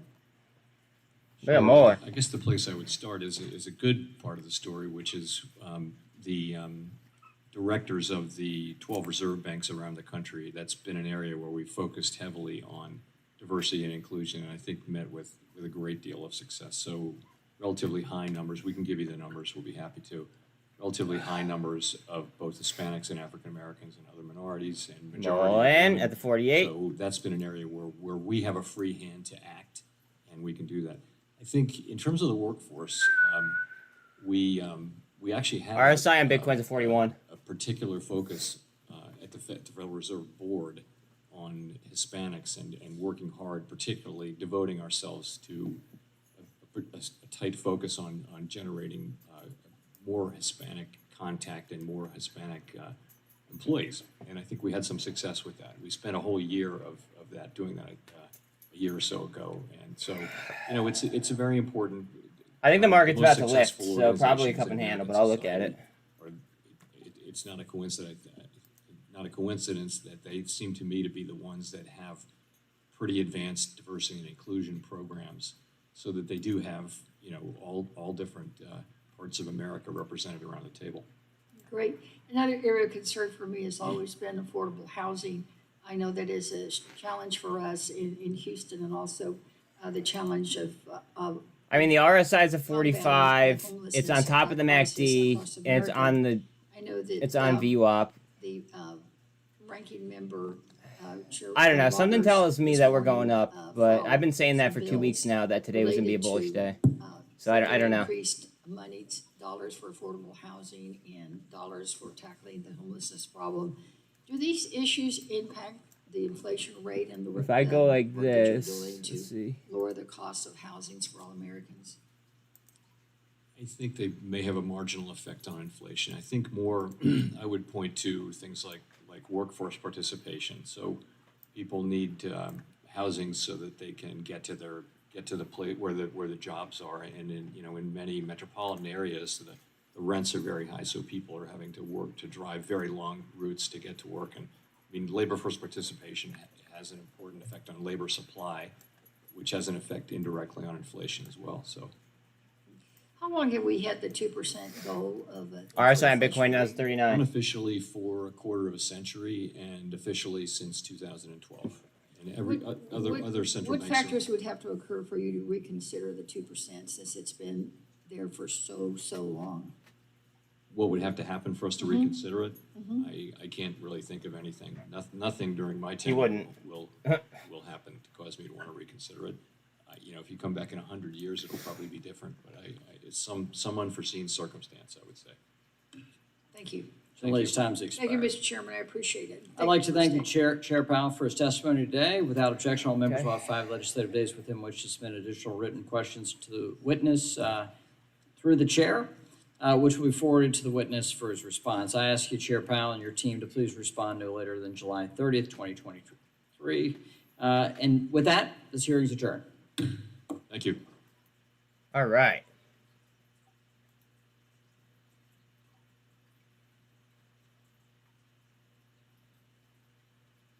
SPY in between the 48 and the 200. So I'm going to try to get our narrator back up and live.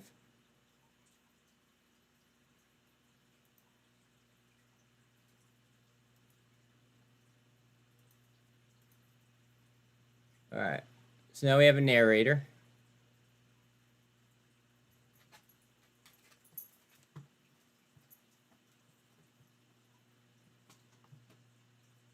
Okay, my bad. I had to fix that.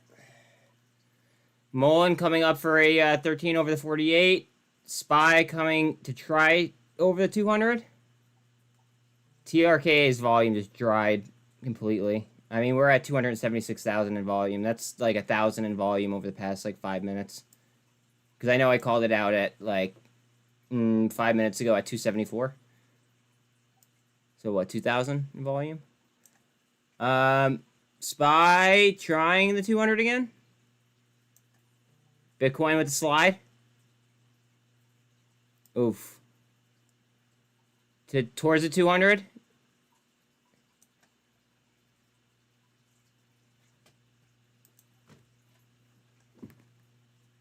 Dollar strength sliding a little bit, I believe. Let's see. Yep. Down to a potential double bottom now. We want that to just drop.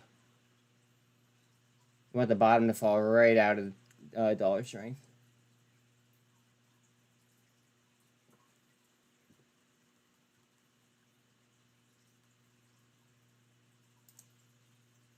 Coinbase, whoo, just dropped 58. What is up, Mark?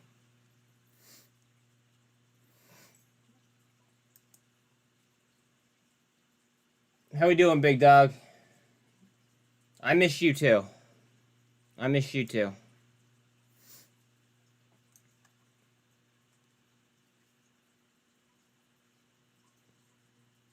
See, the issue is like, sometimes I could literally just like lay in bed with my laptop and make just about enough, or like, well, I could make more money trading crypto sometimes than I could be on here, which is why I did what I did.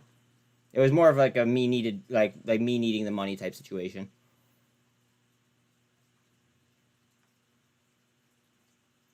You know?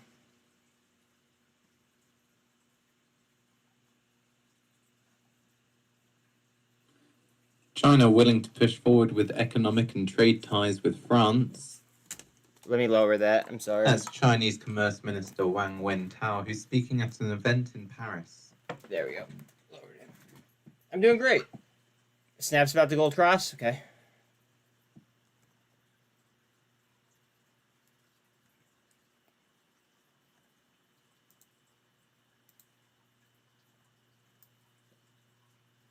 Snaps trying the 200. Bitcoin slapped the 200 EMA. We are in a lot of support resistance lines, though, here on Bitcoin. A lot of them.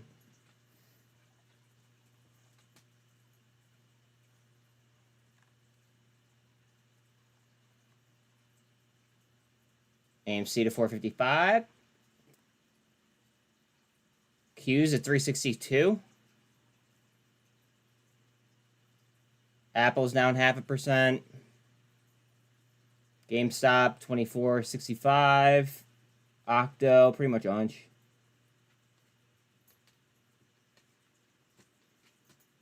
Coinbase 57.75. 74. Here comes Bitcoin. Sorry, I gotta pull up the Qs real quick.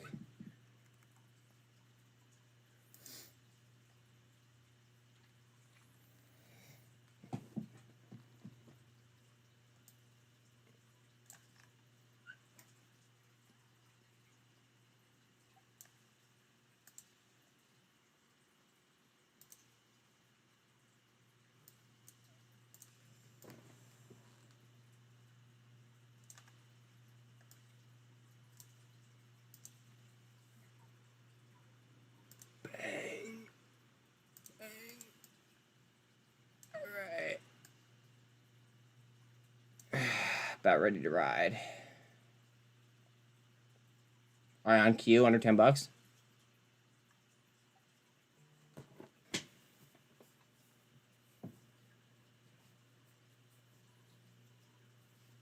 Cause them back to 311.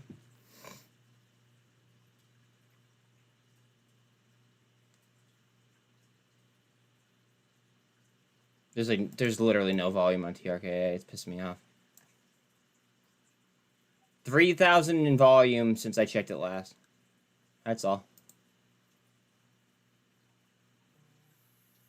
Shortly expecting the results of the Fed reverse repo operation.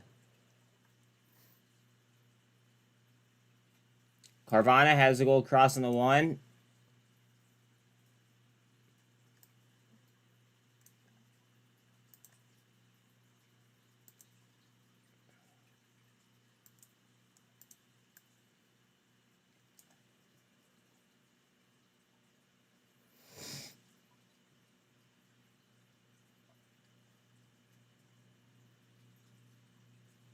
Bitcoin. Come on, babe. Fighting that 30,000 mark.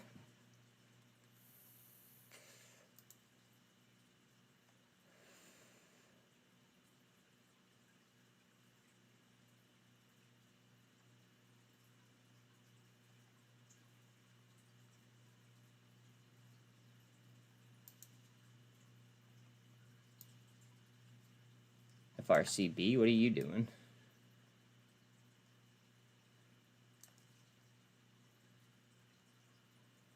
VRM's going again.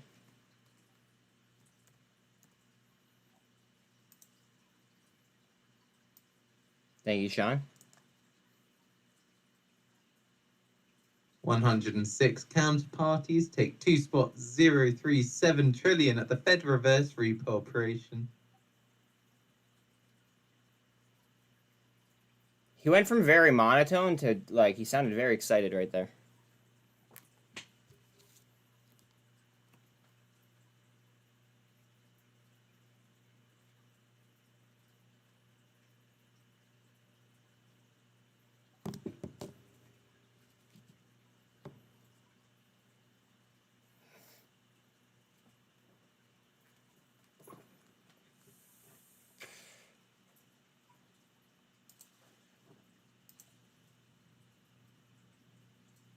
Cosm's just all over the place with low volume as well.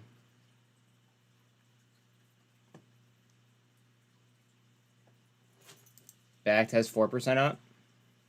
Trying to grind higher too.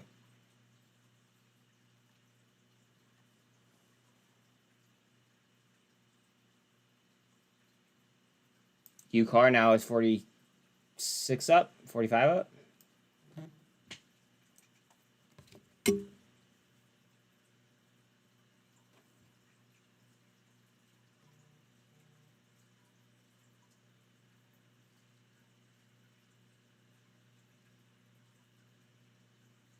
Sorry. My friend asked me to go to the gym, and I said that I can't because I'm working.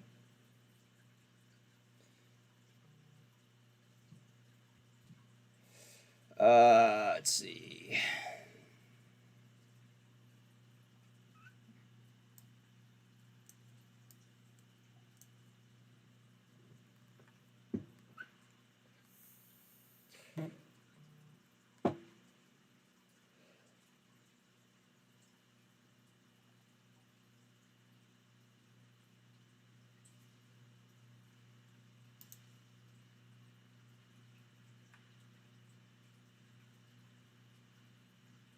I wish I was trading crypto futures.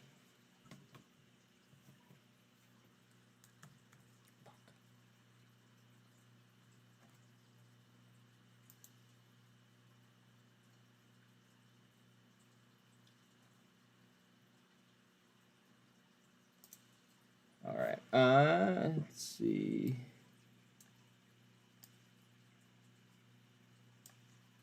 I'm gonna go right through this just because it's pretty much just engulfing. Like bang, right back down. We're gonna draw right through it.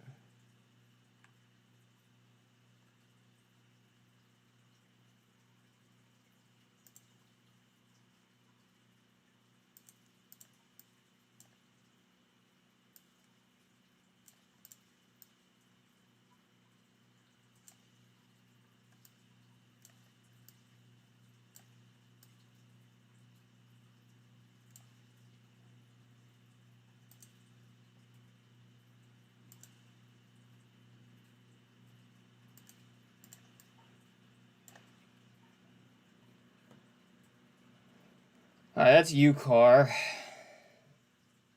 Let's see.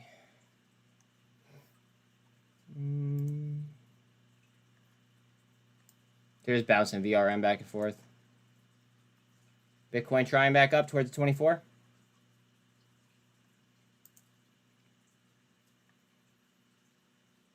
T2.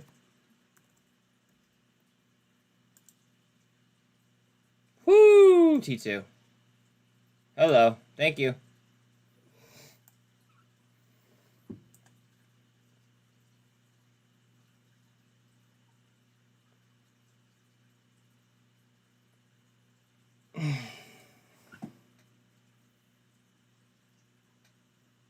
So in 10 minutes' time now, we do get the Bank of Canada monetary policy deliberations. Look at Bitcoin trying back towards the 48. That was its resistance line? Yeah, I figured that was going to be its resistance word. I'll draw it out, actually.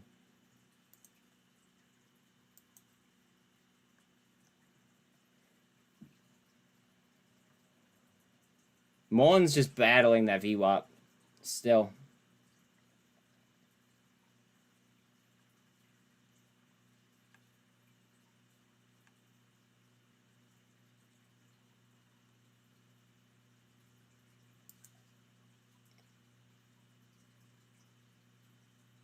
VIX to a 1344.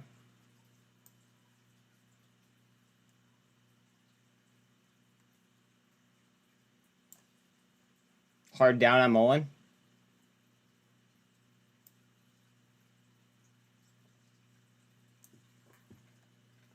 $7.94 and $8.73 are next.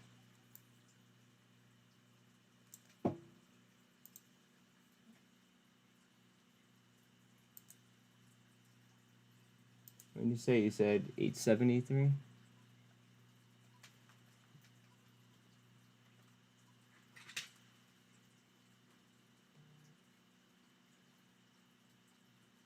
I put it 872.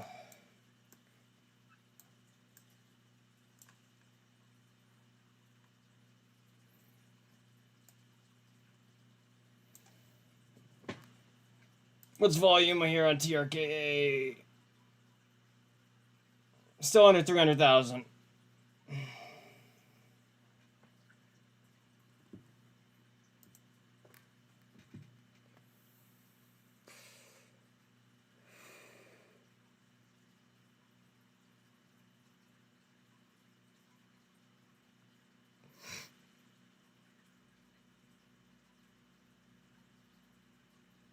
Front row. No mas.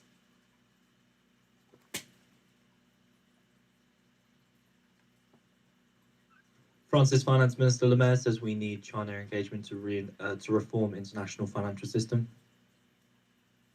Back down to the 200 on Bitcoin.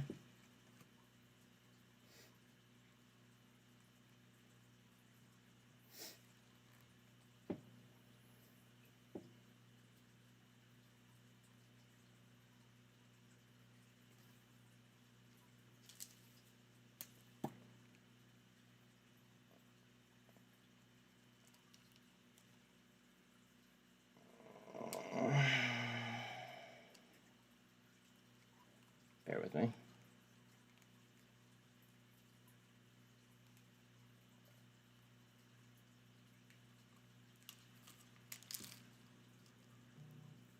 What the fuck?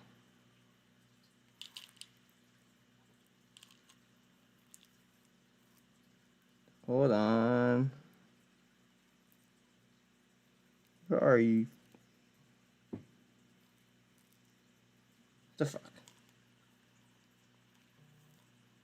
Sorry, guys. I'm looking for this fucking thing. There it is.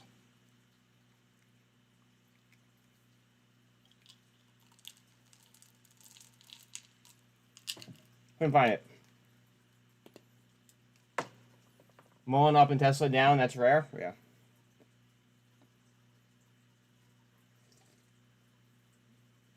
Watch what happens at Bitcoin here, though, because that kind of means everything.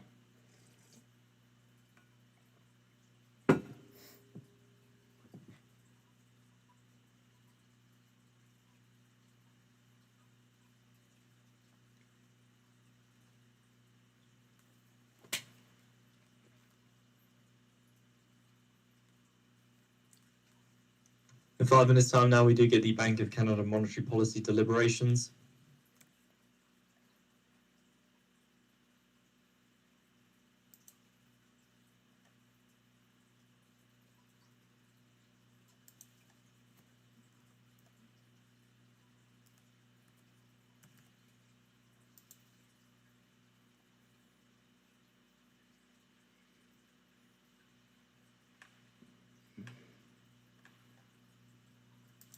IoT to 27.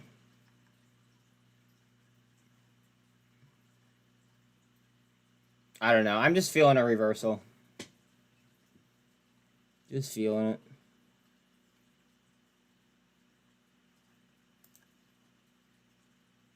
Volume on TRKA is at 282 now. We are light.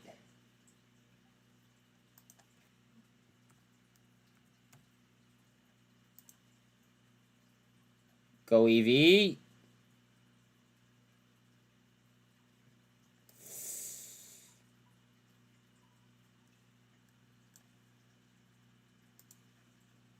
I'd buy it again right there, probably.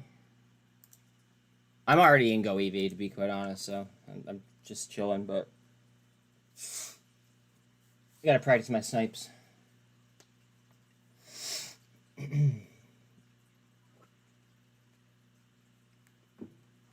Mullen, trying with the super.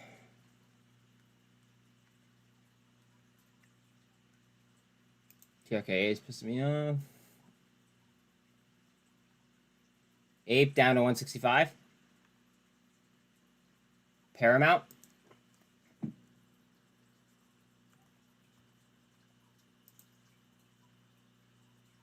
Whoo! Hold on. I didn't mean to do that to the screen. Paramount is vertical. On what news?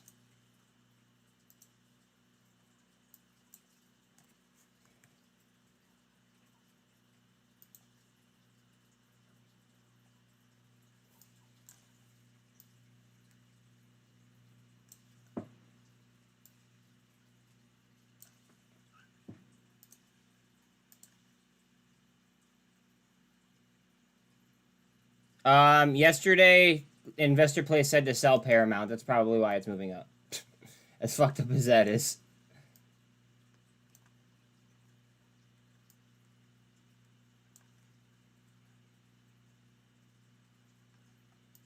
Well over average volume now. Oh, no, sorry.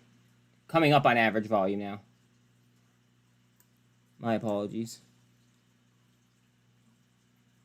Let's see, what do we got going on here?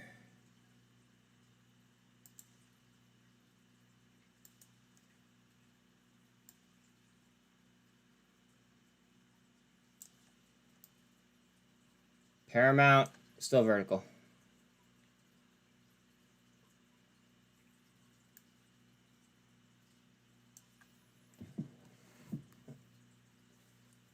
I'm still waiting to be able to talk about it, James. Unfortunately.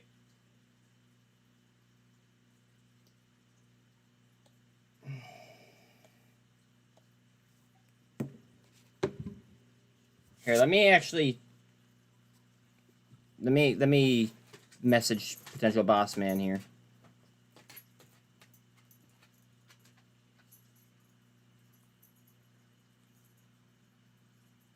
One minute remaining till we get the Bank of Canada monetary policy deliberations.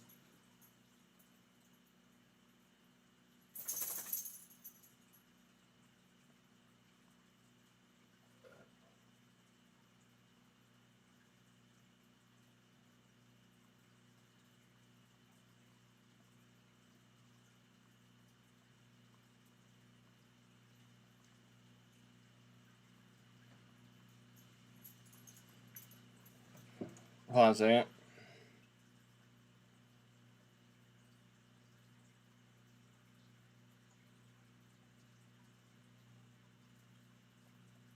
Ten seconds.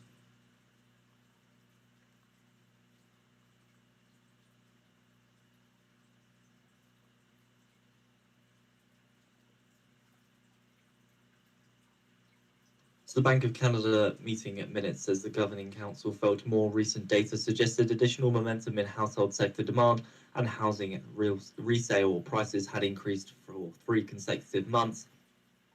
Momentum suggested second quarter growth to exceed the forecast.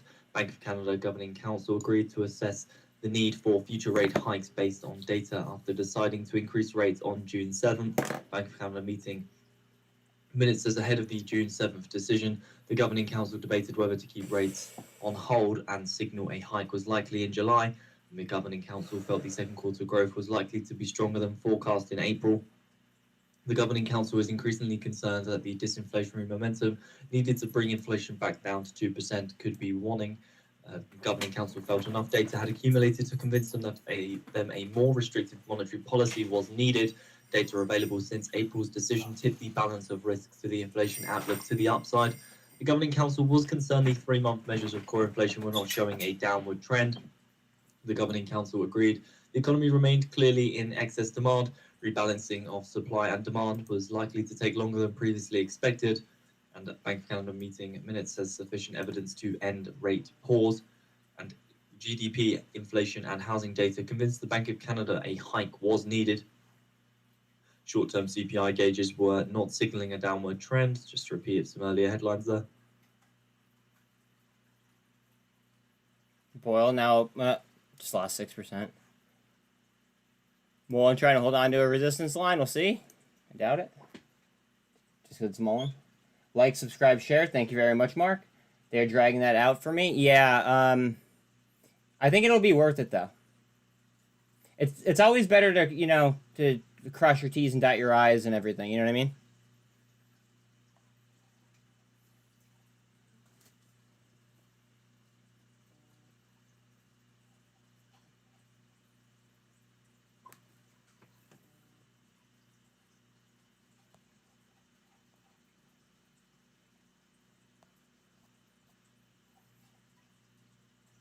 Bitcoin.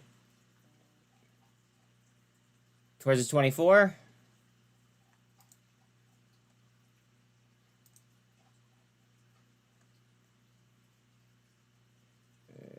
Boyle. Boyle's at 316.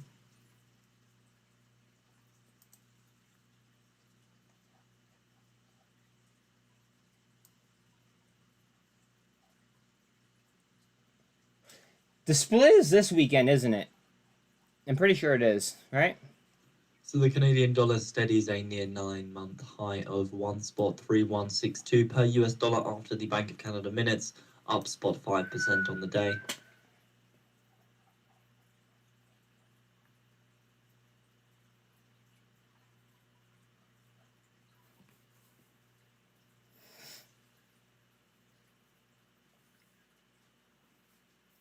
So according to Axios, Biden's advisor Hochstein is in Saudi Arabia this week. MBOT just jumped 5%. MBOT up. Last time I looked at that was only like 1%. TRKA's volume is just depressing. It's only at 286,000 in volume. Average is 832.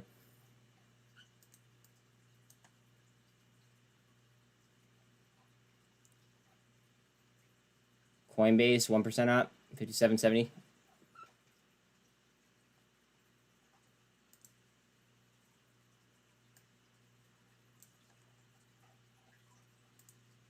Mara 5% up.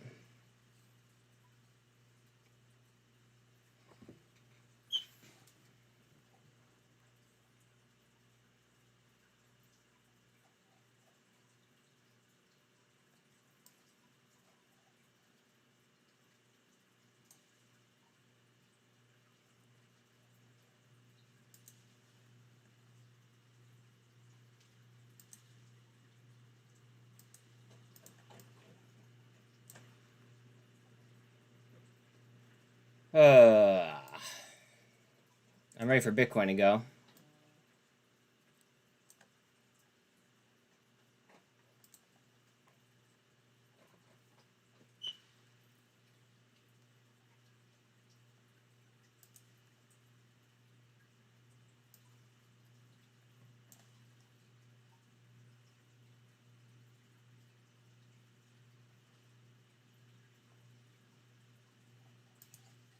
Coinbase sliding a little bit.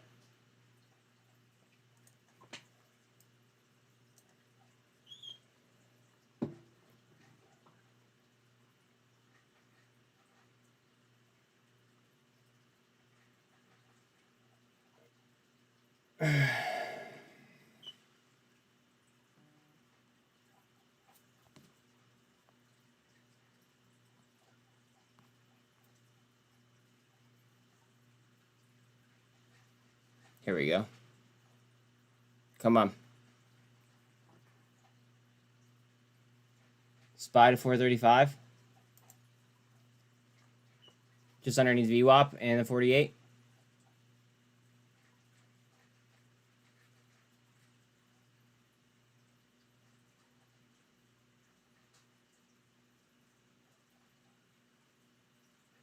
GameStop went red, 24.55.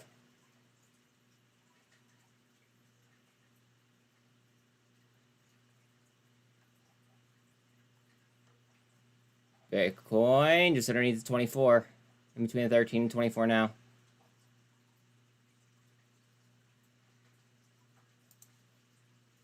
UCAR trying to spin. Right off the 200 towards the 48.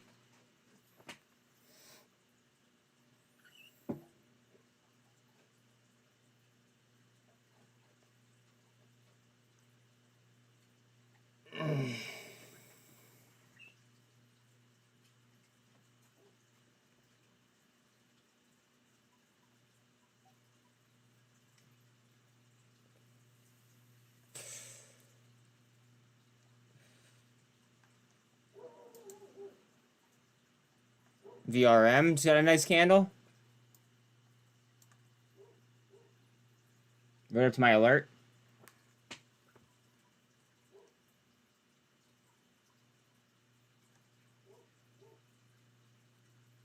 Low volume though, 2.64 mil. Average is 6.09.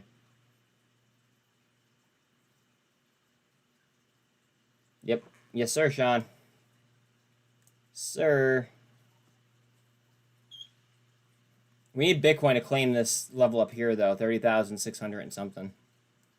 Whatever the hell it is.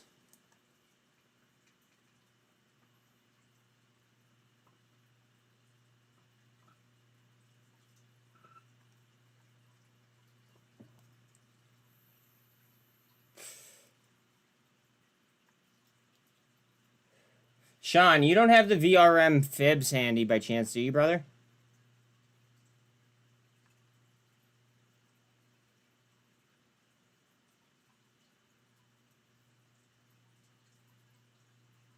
Remember, guys, trust the blue line. The blue line is the bid. Trust the blue line.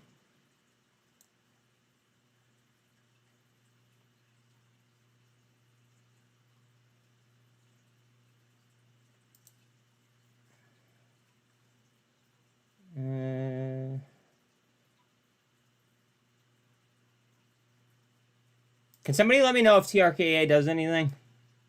Actually, you know what? Here's what I'll do. I will throw an alert on a 260.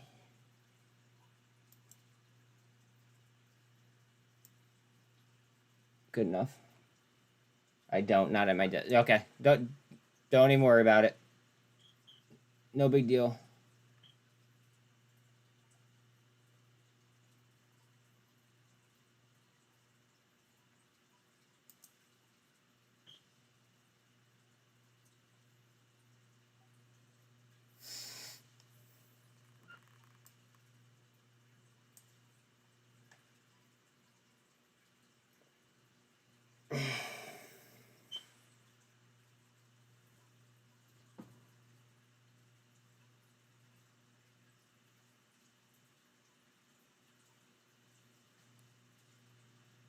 What are we doing? RSI on Bitcoin is a 46.6.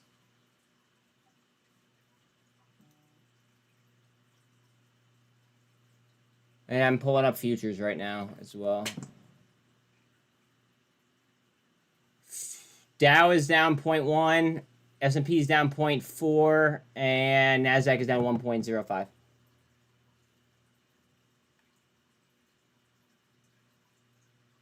UCAR trying.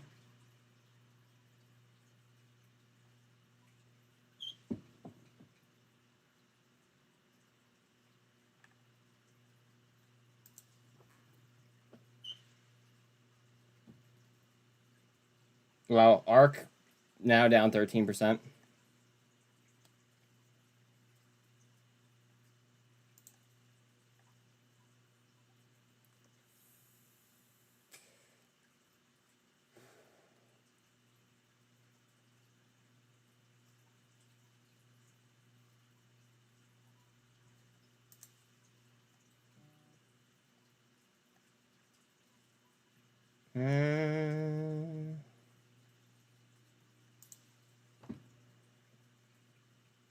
AHI down. I mean, it's still up 120%, but it's well off the highs.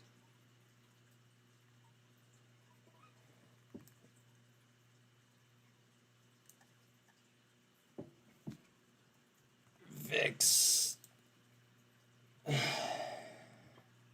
VIX is at 1341.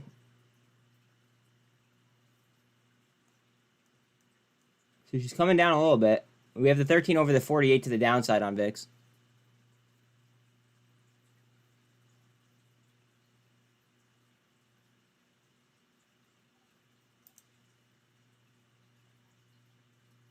Light R's is riding VWAP.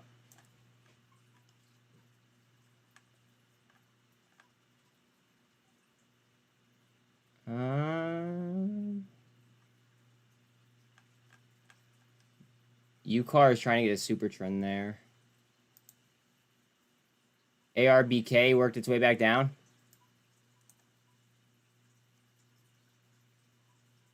Boyle just off 6%. Guys, give me 1 second.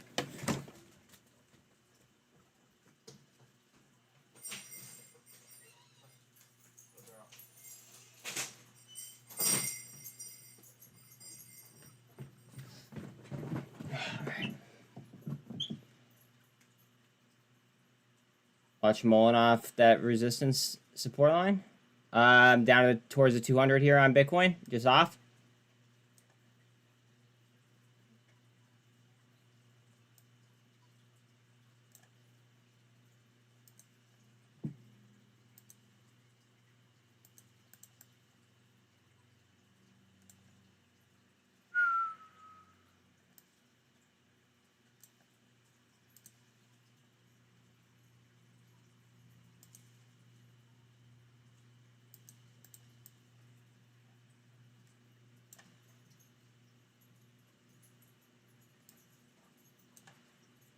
UCAR towards the 48.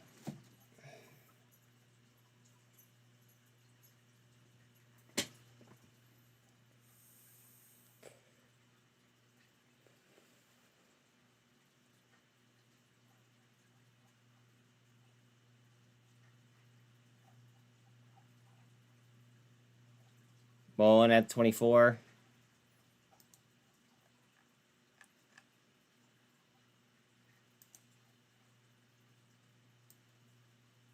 Trying to solidify 130 here on VRM.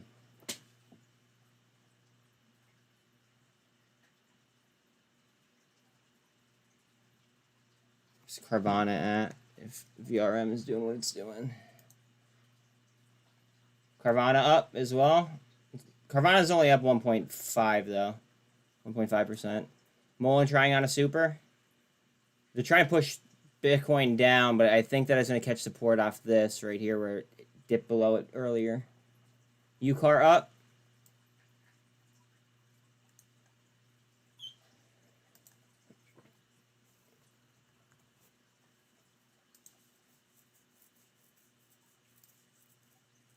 SFT to 220.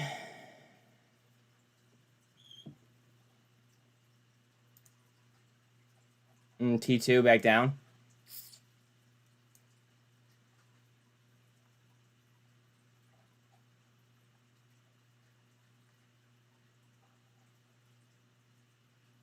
What do we have on the Qs? Let's see. Qs have the EMA straightened out. They're trying to break that pennant I have. Underneath the 200 though still.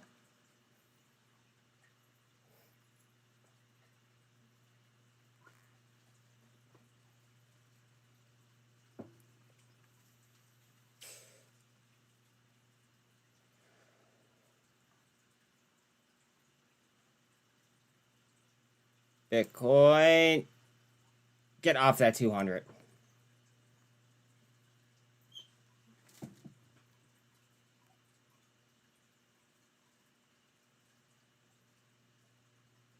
UCAR has 40% back. Mullen up 16. UCAR to 41 up.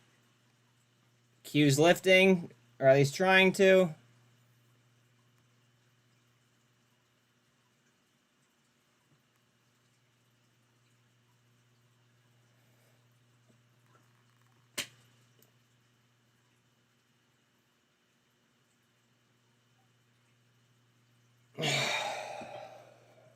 Q's to the 200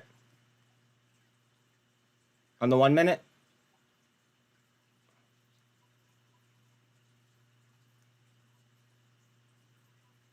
See, this could be a resistance level though too. See how it topped out right there, and now it's meeting the 200 right there.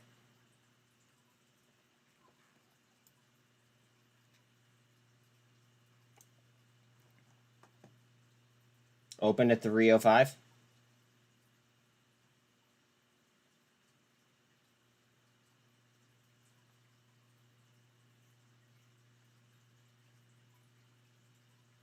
Q's in between the 200 and the VWAP.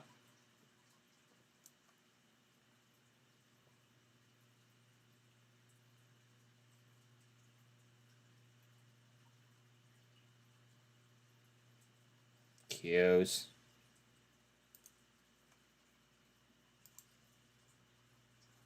AHI trying back off the bottom.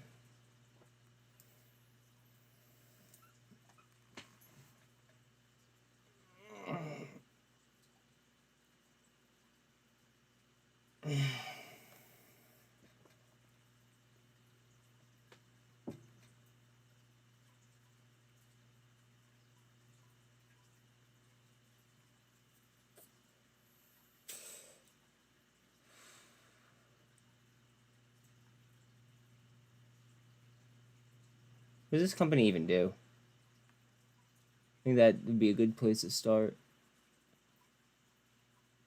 Digital Health. Oh yeah, it was that company like Foxo and SLQT and GoCo. Wait, where were the headquarters though? Hold on a second.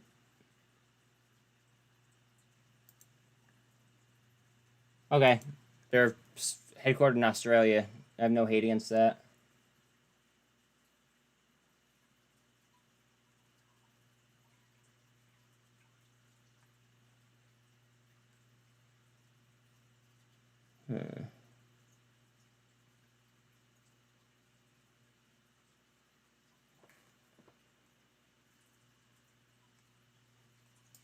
Q's 362.73 on Q's. Stuck at the 200. AHI got a super trend up. Trying to hold it. Remember, guys, trust the blue line. If you guys don't see the blue line slide, then it didn't actually make the move.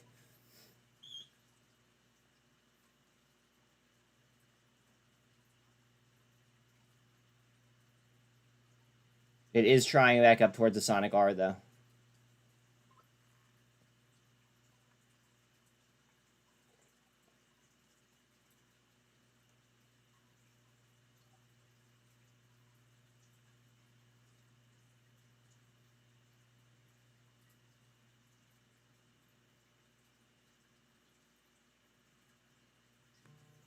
U.S. Federal Trade Commission accused Amazon of enrolling millions of consumers into its paid subscription, Amazon Prime. Yeah,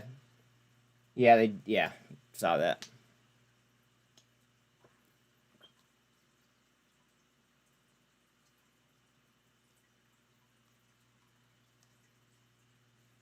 AHI, what are you doing? Q's at the 200, we'll see.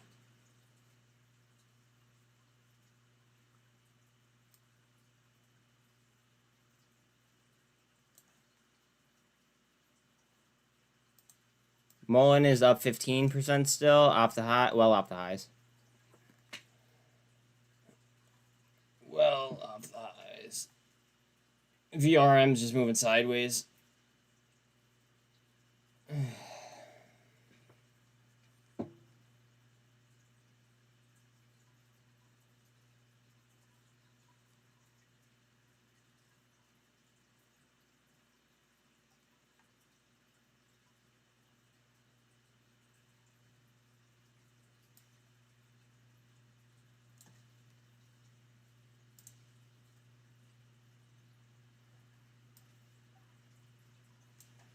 Q's a trying lift.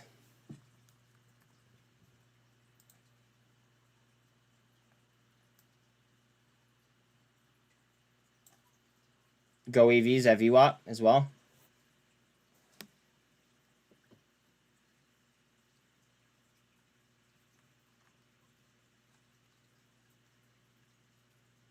Google to 121.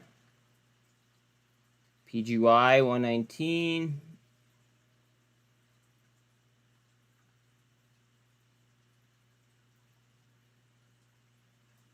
Q's trying to stretch towards VWAP. It's going to meet VWAP on that resistance line, most likely. Or right there, at least. GVO is pretty much hunch. Amazon down 0.5%. Tesla scored a series of victories for its charging technology on Tuesday. Yeah. Yep. I saw that. Thank you very much.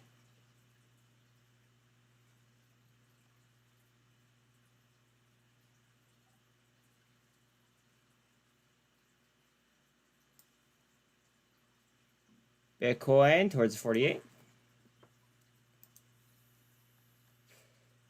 Just off 30,000, by the way. Over average volume now on Go EV.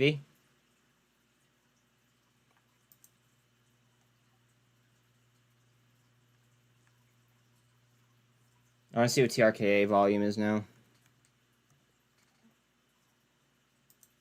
Probably still low. Still very low. It still hasn't cracked 300,000. And it's almost 2 o'clock.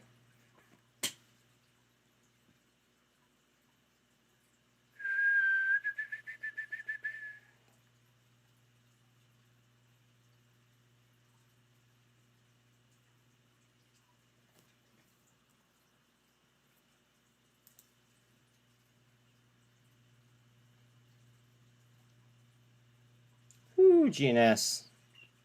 75 cents.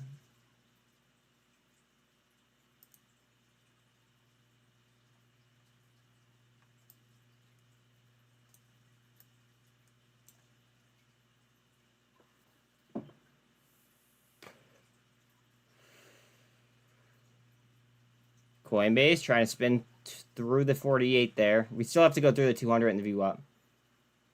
One reason Tesla stock is soaring, investors, one analyst contends, are viewing the company as a safe bet on AI technology. I could see that. I could definitely see that.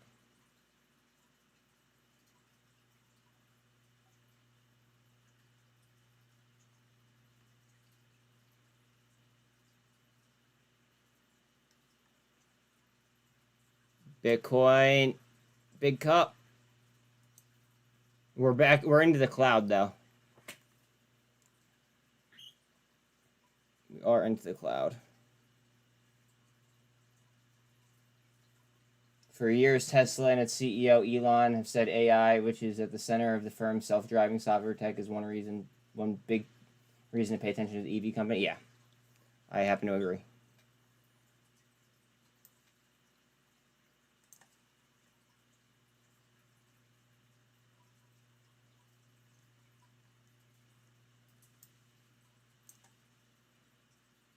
Oh, look at that ass bid spread on Go EV. Definitely widened out a little bit. RSI on Bitcoin is at 54. It's about to cross some MACD, though. The drum keeps beating. For example, last September, the company held an AI day where execs spoke about self-driving autopilot software and its high-performance Dojo hardware, which is the capability to train Tesla's AI on videos filmed by the vehicles. That's actually kind of dope.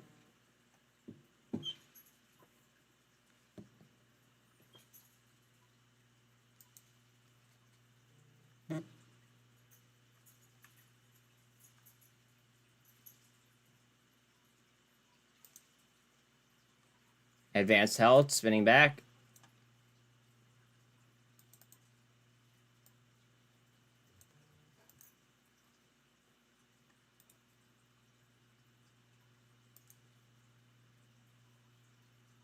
Sorry, I fucked this indicator up, so I had to fix it.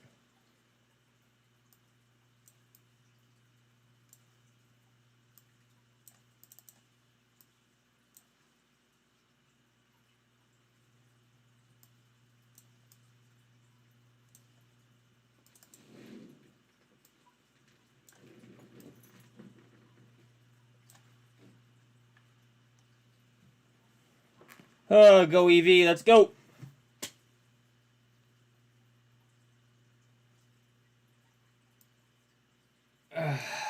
Mullen to the 48. I hate Mullen, but if it's moving, gotta cover it.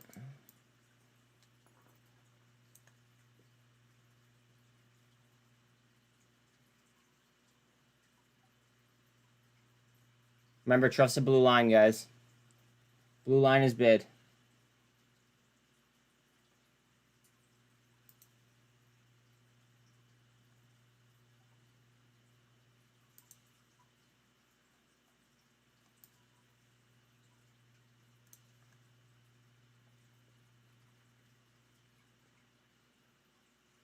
Wolf is down. Well, it just lost 2%, 2.5% now.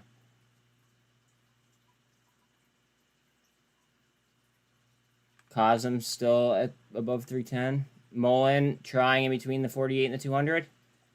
And the Sonic R and the Cloud though.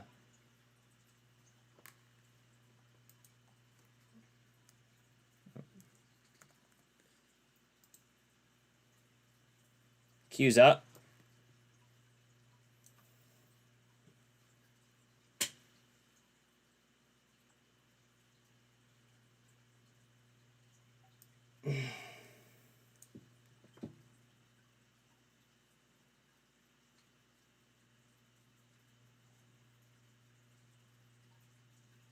Mullen to 2.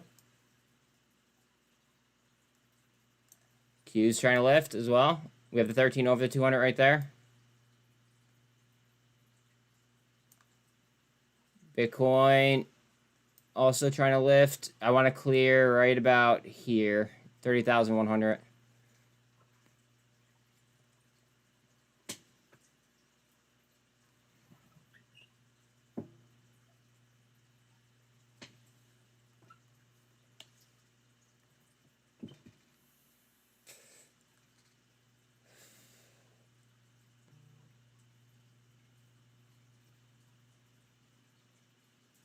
VRM at that 130 figure. Mullen trying the 200 again. Q's trying to get on top of the VWAP. Ion Q to 930.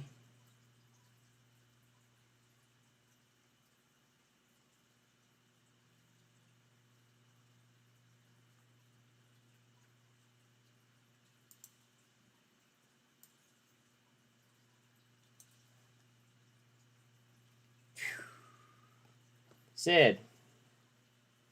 CRKN. Yeah, we actually used to look at CRKN for a minute. I forget. I feel like we've I feel like I've scalped it before. Yeah, I scalped this a long time ago.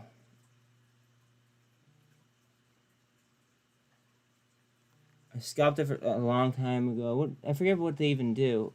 Was this like smart glass or something? Yeah, smart glass market. Fed's Bostic says pressing ahead now with additional rate increases could needlessly drain the momentum for the economy. And broad credit tightening doesn't mean financial instability. Fed's Bostic says, I want to give the economy more time to adjust to rate hikes before doing more. Monetary policy has not been restrictive long enough for its effect to be felt, so prudent to wait. Some further slowing of the labour market may be necessary for inflation to return to the 2% target. The Fed needs to be resolute in keeping policy tight. Risks of waiting is that the inflation rebounds, but that is not my baseline. And maintaining a current benchmark rate as inflation falls will be passive tightening of real rates that will aid in fighting inflation. Fed Bostic says that supports the pause to give policy time to work and the bar to justify more rate hikes higher thanks for a few months ago.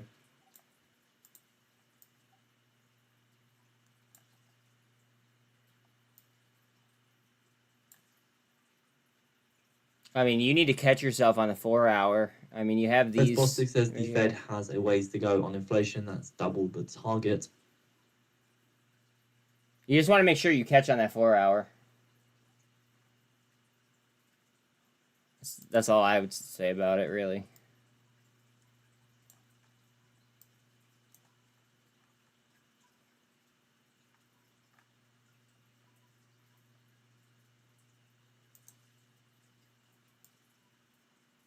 All right, let's stretch that bid up there, huh?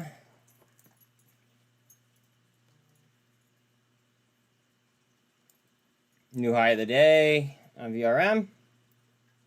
Finger.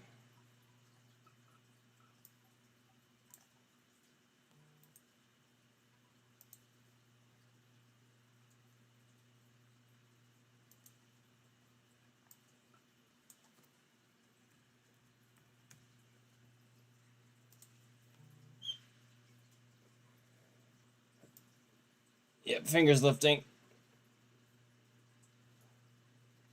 Mulling through VWAP as well.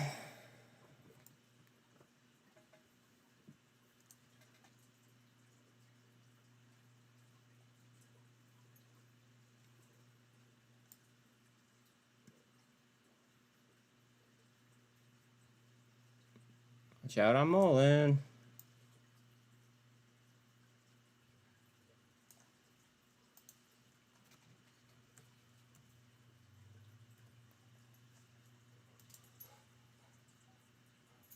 Volume on TRKA is still under 300,000. Still.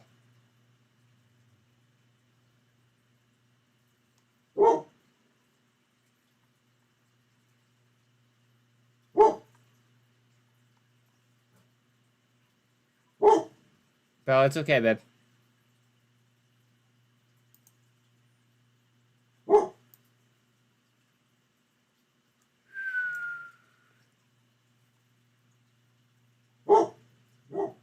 Oh, that's enough, please.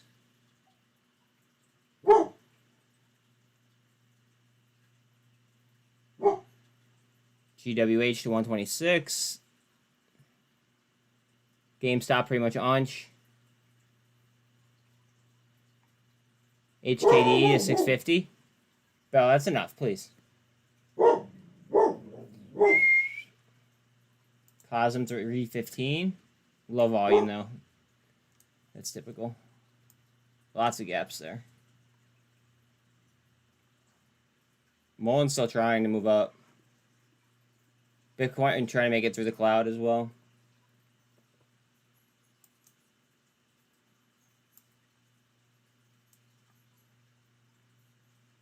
VRM, baby. Let's go.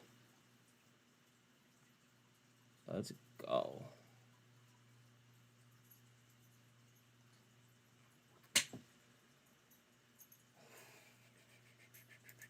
Coinbase just off $58.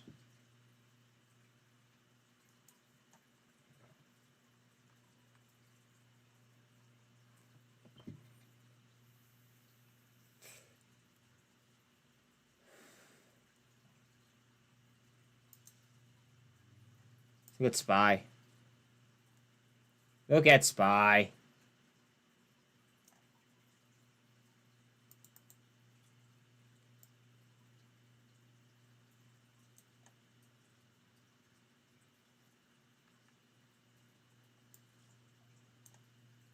SPY's probably going to grab support right off that nonsense right there. If I was to guess.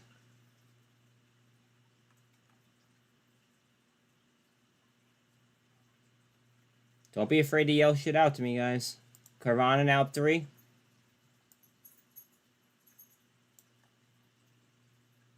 Finger does look really good.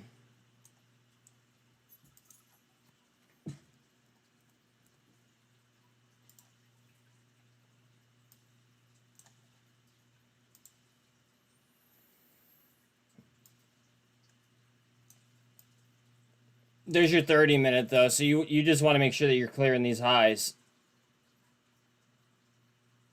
Like,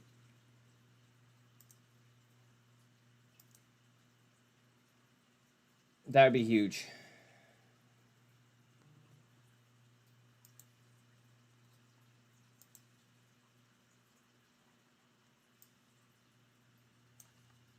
I have like 270-ish, 269 there.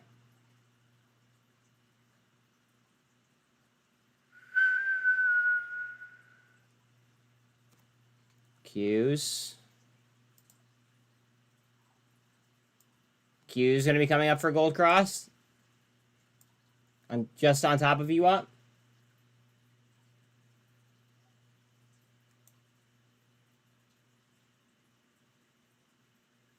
You got 3. Nice. Yeah, I need the VRM break too. I could definitely go for that.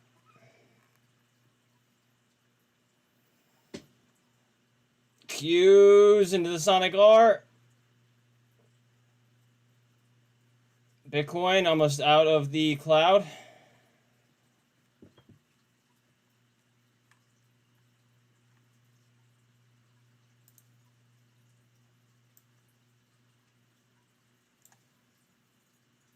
Just climbing the ladder. Bitcoin's almost out of the cloud. Do we have can you look it up on Discord? I don't have them like on hand. Can you actually look at the VRM fibs for me too? What if you're doing it? Please.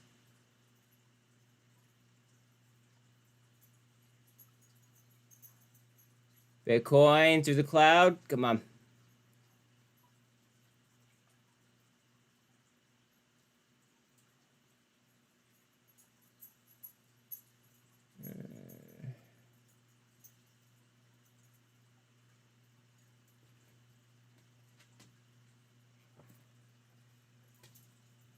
Apple down 0.3. Nothing to see there. MMAT just under 21 cents. Down 0.8. Open down 0.4.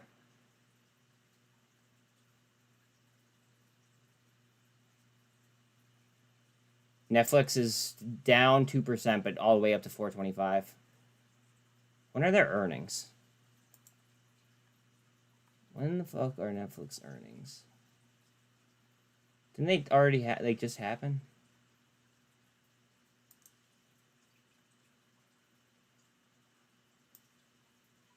Strong trajectory up on Netflix.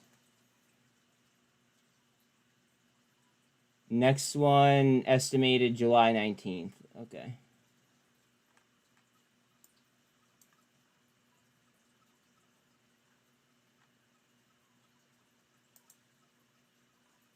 Q's back to VWAP.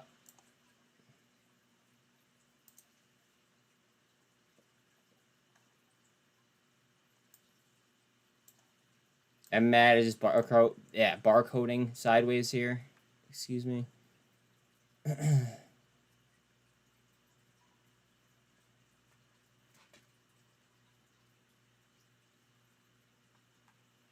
GWH hasn't really moved all that much today. 314 on Cosm. Gold cross there on Cosm. A lot of gaps though. A lot of gaps. Any thoughts on Son? There's a lot of people that I know that are bullish on it that I trust, but I haven't really done any research into them because I'm kind of like I'm illiquid at the moment. So I just really haven't done that much DD on them. However, I do know a lot of people that like are interested in them for sure.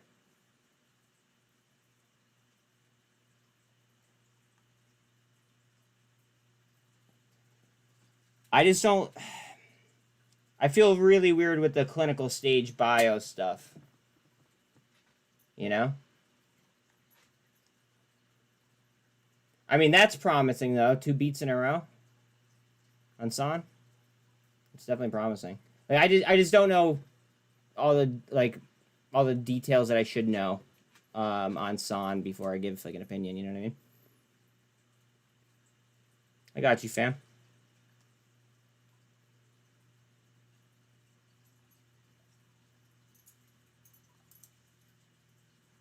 They're trying to push Go EV up.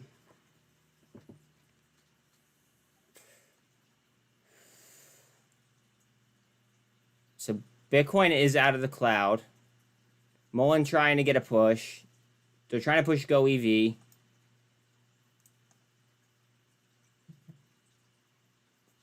SDIG off the highs, still up 6%.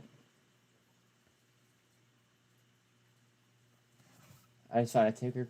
Cool, thanks again. Oh, word. Yeah, no problem.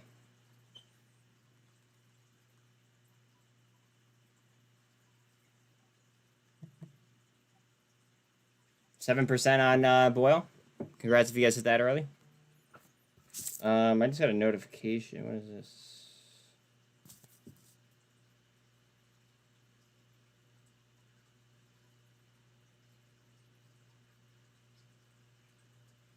Okay.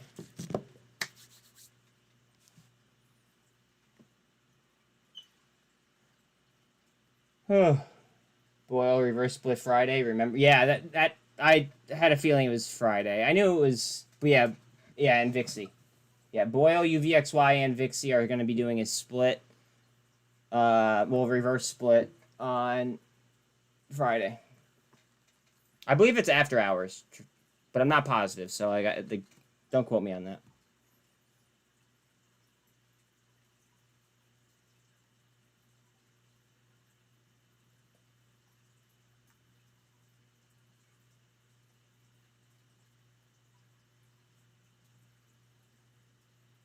They're trying to move GoEV up. Higher lows this entire time there. Bitcoin's moving up. 30,200 right now.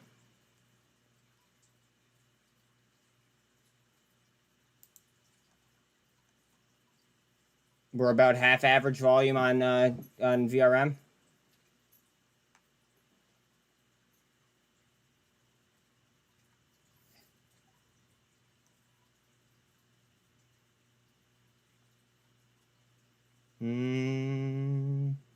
Carvana up 3.4.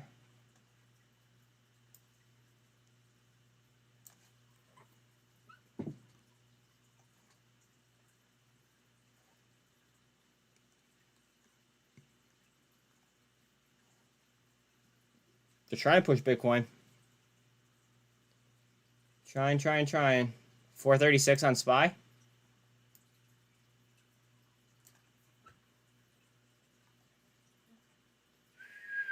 Key level.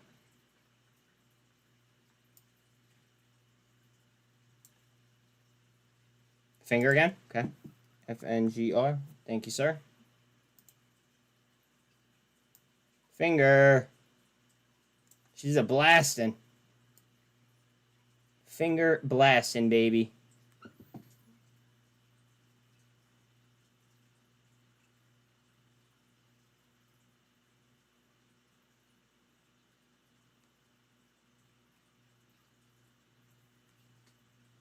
About to get a gold cross on GoEV as well.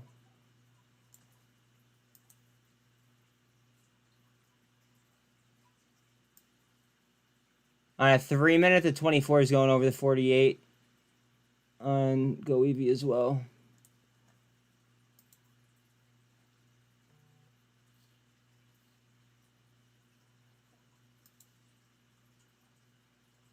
Trying to get a push right now. Finger. Coming up on a key level here, guys. 269's key. Gold cross on GoEV.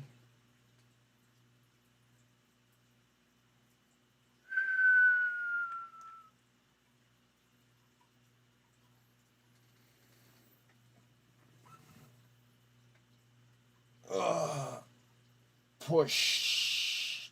I hope so.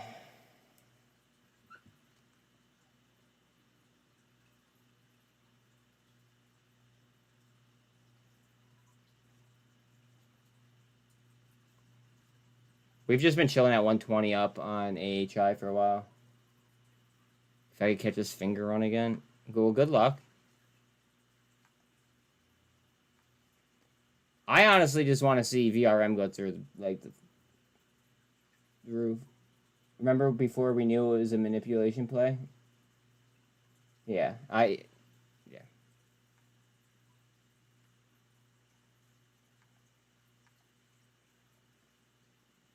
Finger up over 269.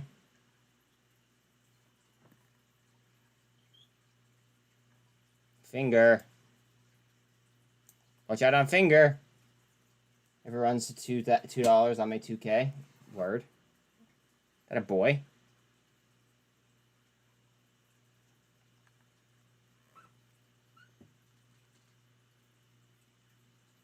Wait, wait, you mean if it runs at $3, right? Because it's already at 269.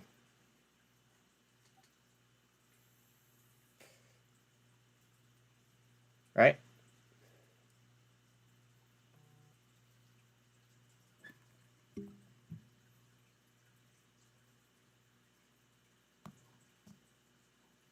Hold on a second.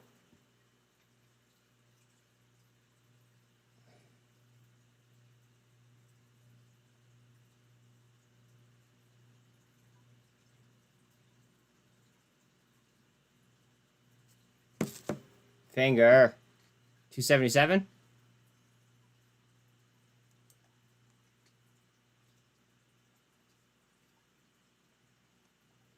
Bitcoin's gotten pushed down at 40 VRM 1.5s and 10 2s. That a boy. That a boy. I only have 4 finger 3s. Word. Gold cross and go EV.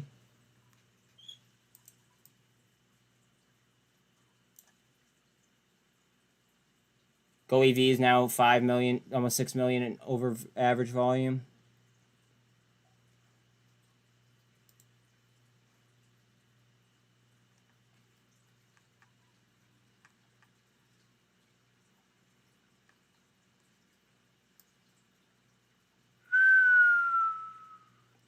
I'm looking for that retrace back. That's what I want.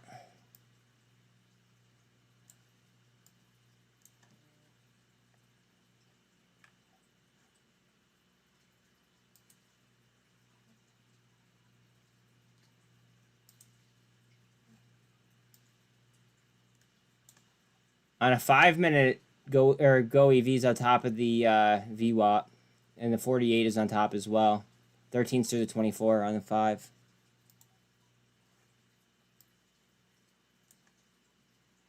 And it's in a cup and handle setup as well. Hard down on Mullen. Finger again? Yeah, finger's rolling.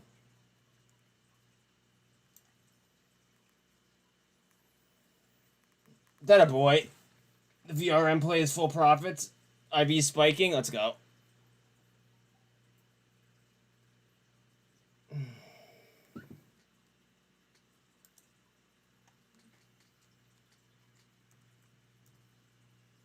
I'm telling you guys, like, there's a reason why I came on today. I hope you guys understand that. Like, there's a reason why I came on today after not being on for like the last 2 weeks.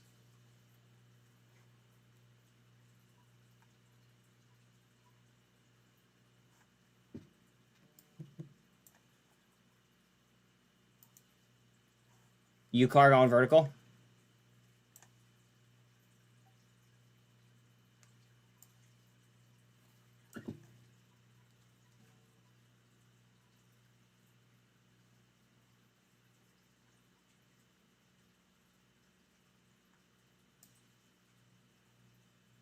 Spivert. Let's go. Doc's about to print on calls. Let's go.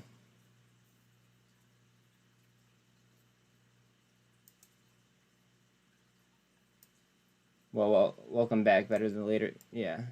Well, I mentioned today's date 2 weeks ago. And then I kind of gave myself a mental break. And now I'm back on the day that I called 2 weeks ago.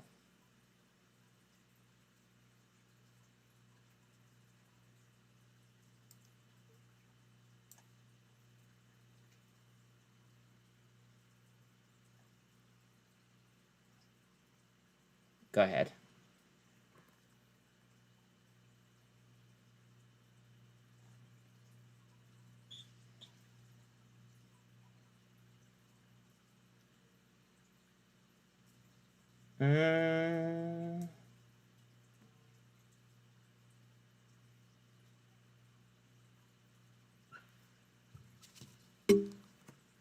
So I got an iPhone, and I'm sorry I'm not responding to messages the best. But Switching from iPhone or from Android to iPhone, not a fan. I would not recommend to a friend.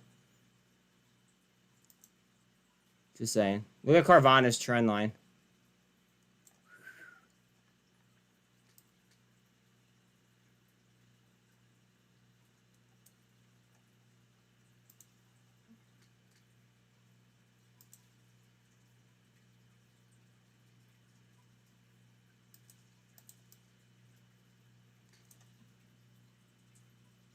It was a bad idea. It was a bad idea, buddy. I mean, I'm sure I'll get used to it, but as of right now, bad idea.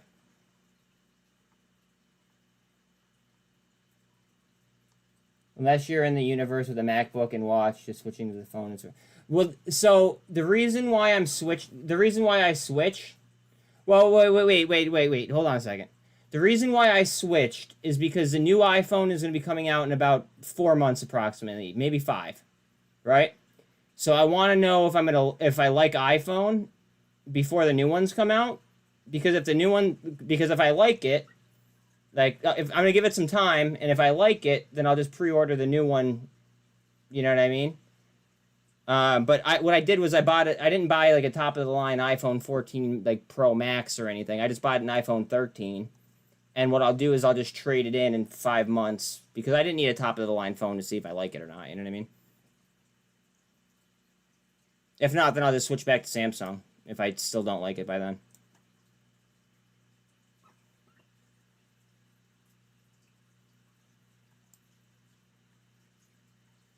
Look at Go EV.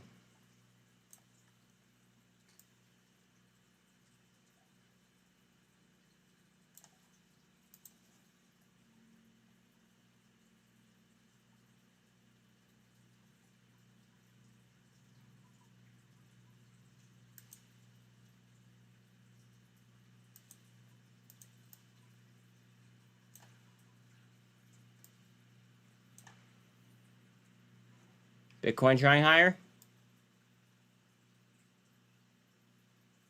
Remember, we're really close to the top of that original Gann fan that I drew.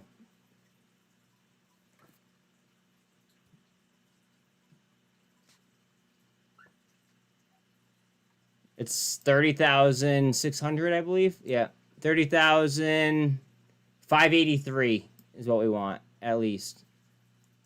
We're getting there. Make sure you guys read live chat for the most traded contracts. Thank you very much, Greg. A lot of them are Nikola's. A lot of Nikola July 7th 150 calls. And $1 puts. Sounds like they're playing the middle.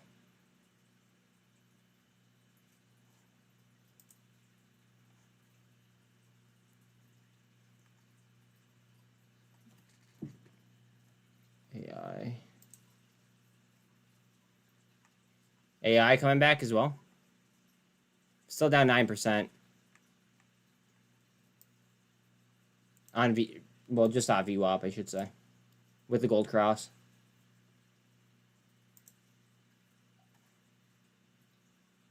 CXAI. A little bit of a gap there. AMD, 59% calls. Tesla, 63% calls. Holy shit. NVIDIA, 56% calls. Apple, 51% calls. Amazon, 58% calls. Oh, Nikola, 67% on puts. Thank you very much for that, Greg. You know that's my favorite. You know that's my favorite. Thank you very much. And there's nonstop DD like that in chat all day long. Just make sure that you check it, because I can't keep up.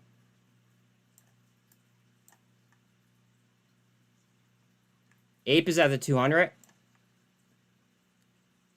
Although, you know what? Remember to follow the blue line. It's just off the 200, I should say. The ask is at the 200. The bid is slightly below.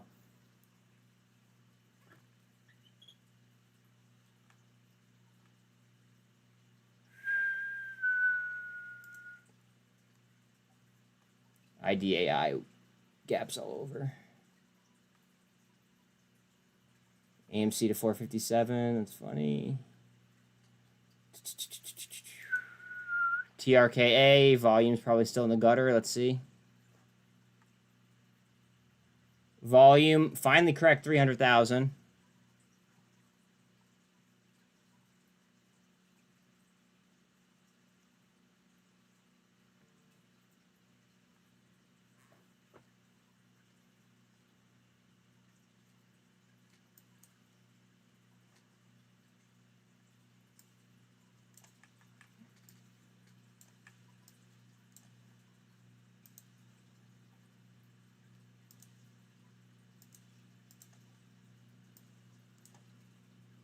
Texas spot prices for natural gas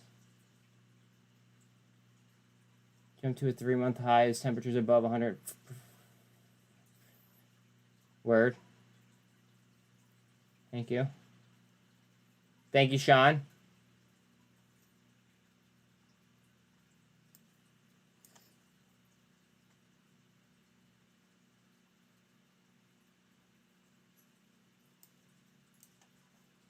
Let's see. UCAR just off VWAP and a resistance line and a trend line. It's just got to beat that stuff out. Clear that VWAP.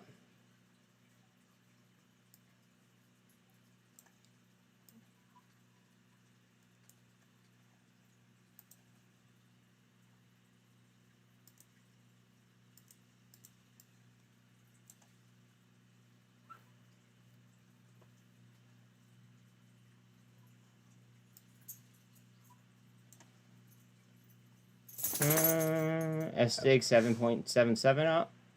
Lucky sevens. Finger 13.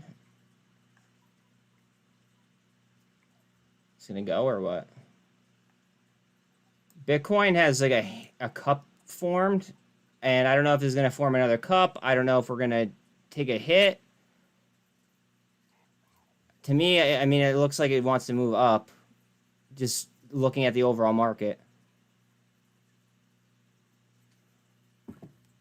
Last fib on VRM is 141. Okay, thank you.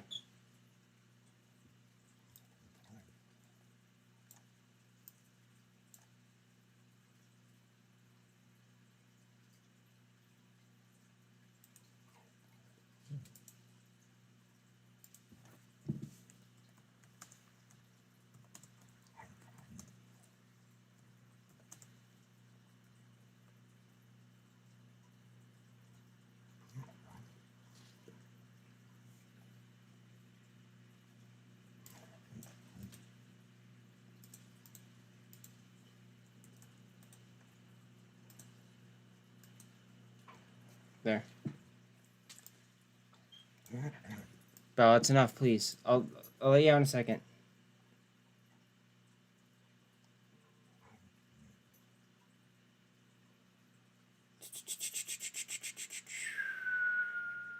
Cosm 312. Coinbase back to 2%. Wow, look at that recovery on Coinbase. Coinbase going for the gold cross. Let me let Bell out real quick. 1 second. Spy at resistance. Thank you.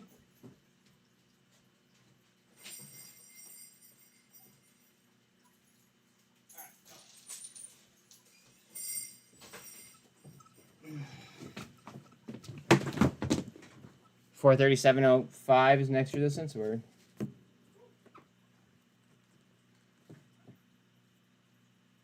NYMEX natural gas July futures settle at $2.59. NYMEX diesel July futures settle at $2.56 a gallon. NYMEX gasoline futures settle at $2.62 a gallon.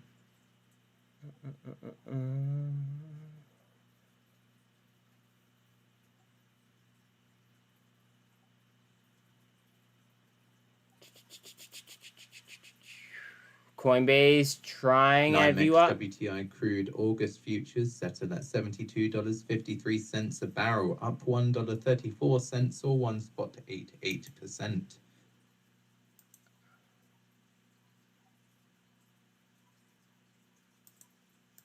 I went right through that because that's engulfing, in case anybody is wondering. Finger fibs 263. Okay, here, let me. FNGR. Alright. Where do you have finger fibs? 263. Okay, that's where we're. Alright, we're above that fib now. So 301 is the next one.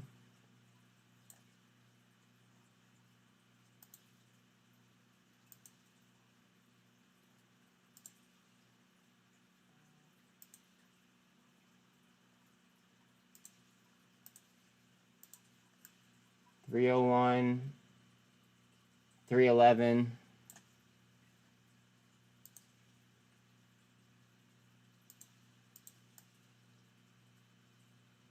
$421.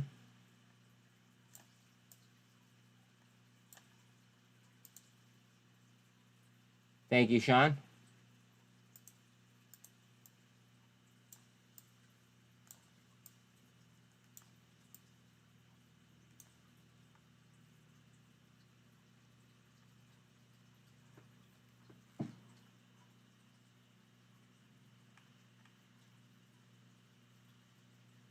AHI fell.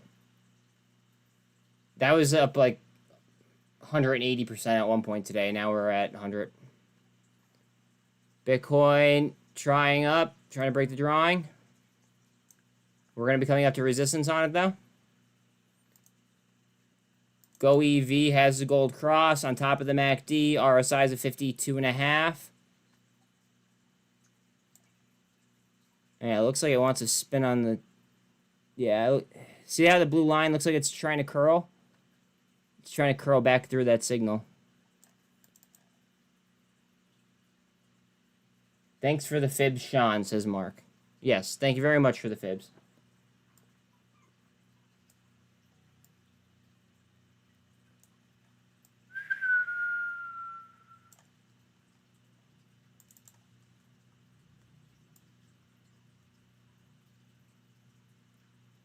I kind of want to get the fibs for GoEV real quick. Hold on a second. Let me get the fibs for GoEV quick.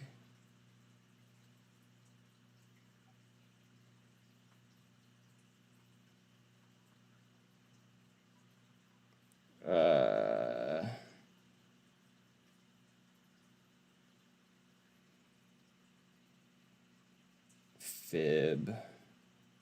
Chart fib. Oh yeah, GoEV. GoEV.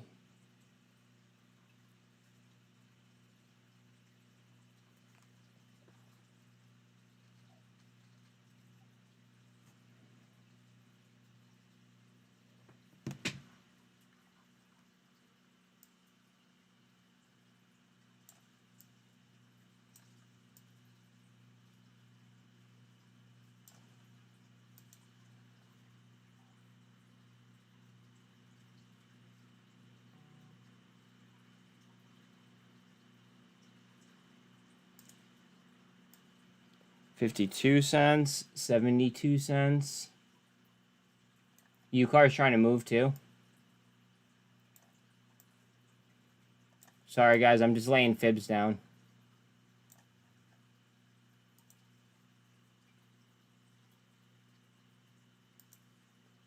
$0.72, 84.85.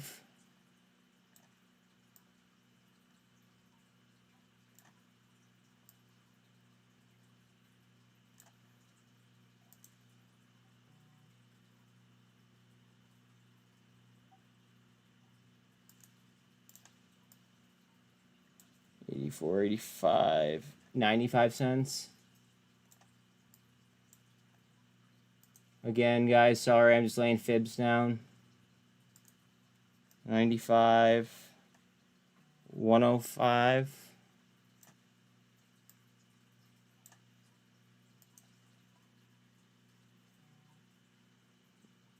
$105.1, so we'll put that down low. 105, 107.9. Jesus Christ.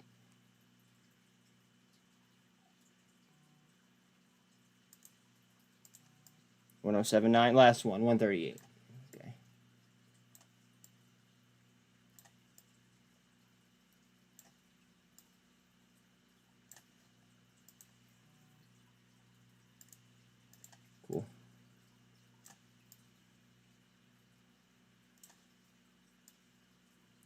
fib that out. Love it.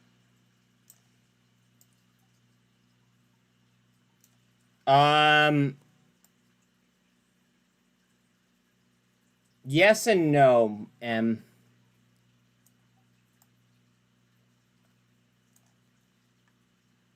I have an agreement with them, but I'm waiting for them to breach, basically. 1 second.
Go EV volume 30, almost 37 million, average is 30.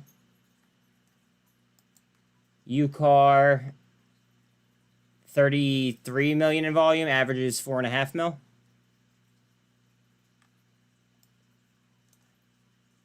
Finger up 15%, about double average volume.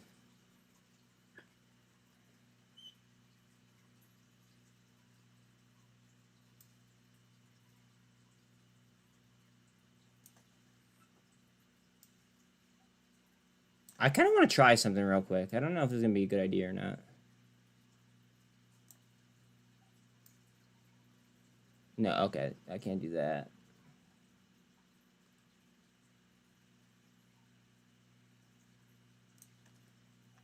There. I'm just going to pinch the Bitcoin screen. That way, like, I know what's, like, what, like, the market's doing. But I want to have, like, a larger screen set up for something. For one of the tickers, you know?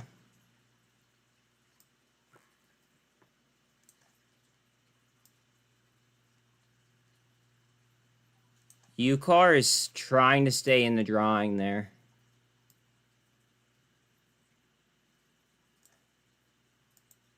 Finger is up 15, but I got to pull it real quick. I'm going to pull up the Qs.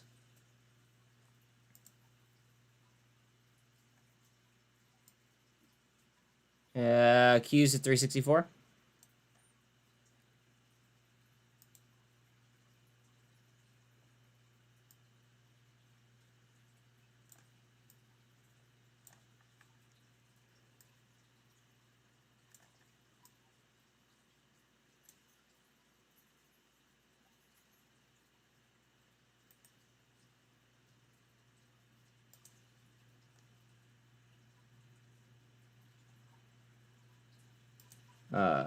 Let's see.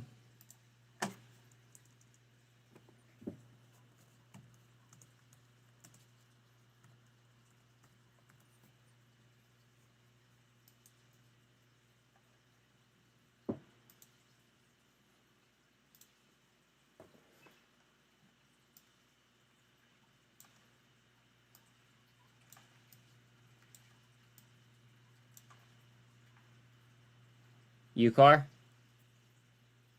UCAR.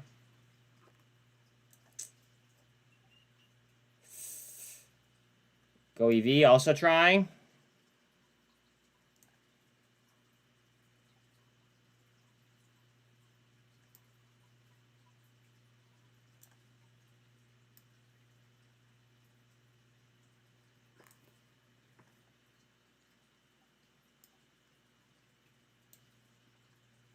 Open went green.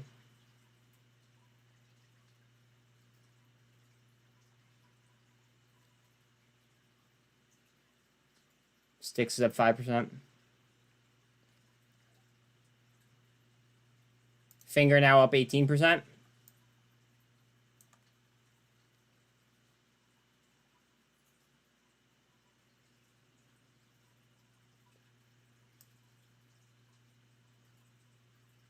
Yes, sir. Yes, sir, Sean. Yes, sir.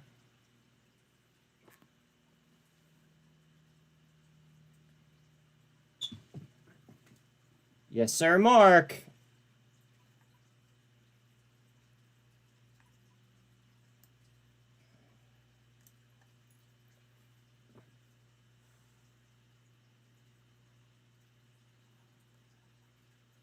UCAR up. UCAR to 51% up, 52.5. Finger looking for a handle. Looking for a leg on Bitcoin, maybe. RSI on Bitcoin's at 55. And it is on top of the MACD.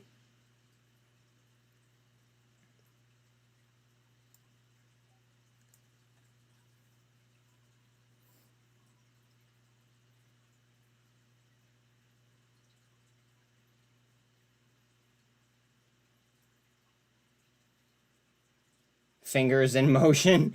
Yeah. It is. So is GoEV. What do you know? Coming back towards 55 cents. Remember, Brent guys. crude futures settle at $77.12 a barrel, up $1.22 or 1.61%. Remember, I did just do the fibs on GoEV, and they were kind of, up there. So heads up on that.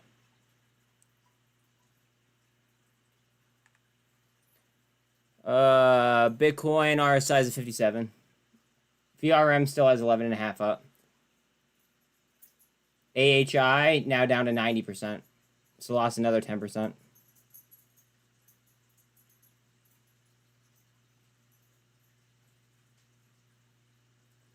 Finger has 17.6 up, as you can see.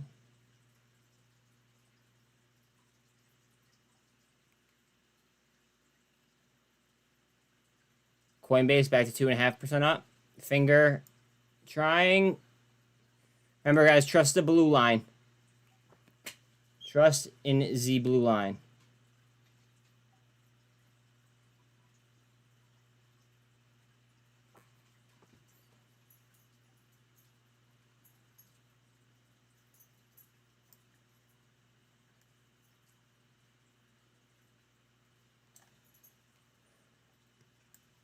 GoEV trying to go vertical.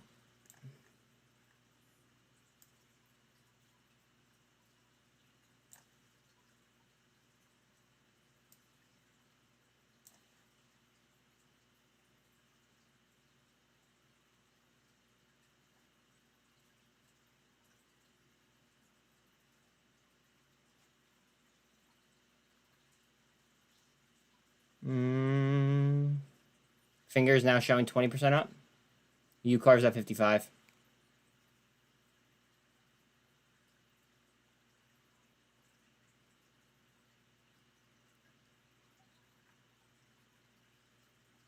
HKD 654. GameStop to 24.72. Hard down on Bitcoin. RSI and Bitcoin's at 45. That would explain the stalling out here across the board with Bitcoin going down like that.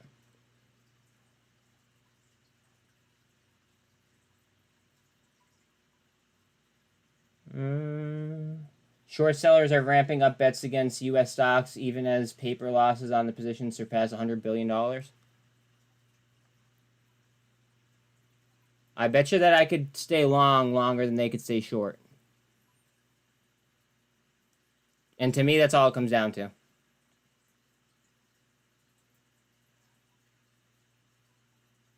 I'm in no rush. I mean, like, of course I'd like it to be over sooner rather than later, but, like, I'm in no rush. I'm chilling. BlackRock's surprise filing for spot Bitcoin ETF has sent the crypto token soaring and led to a flurry of similar applications from other financial firms. Interesting. All right, I'm going to move UCAR just because I don't really think that many of us are in it. Saying. Finger is still in motion. Coming up towards the 301 fib.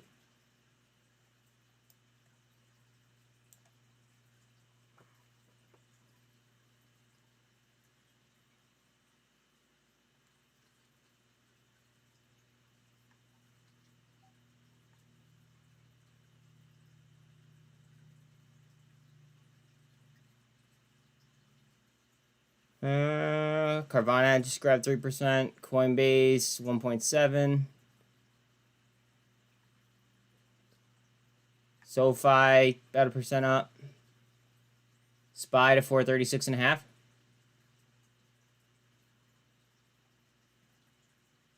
VRM's volume is at 3.4 mil. Average is 6.15. GoEV 38.24 mil on 30 average volume. And then Finger is on 1.22 million in volume. Average is 543. So we're about twice average volume, a little over. Bitcoin trying to get a nice move there off the 200. It wicked to the 200s, inverted hammer. Now we're starting to move up. I'm going to pull up SPY real quick.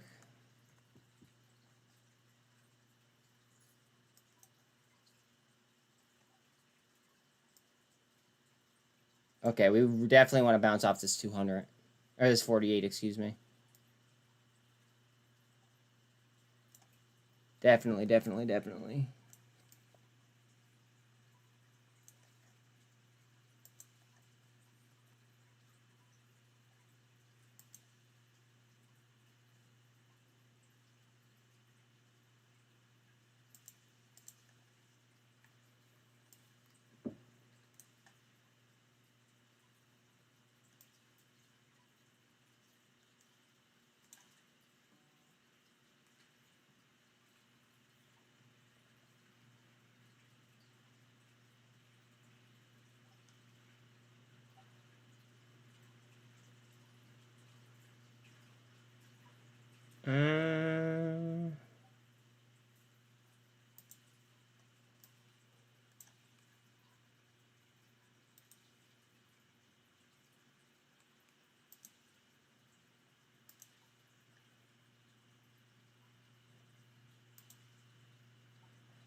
US Treasury yields turn lower, 10-year yield down 1 basis point at 3.717%.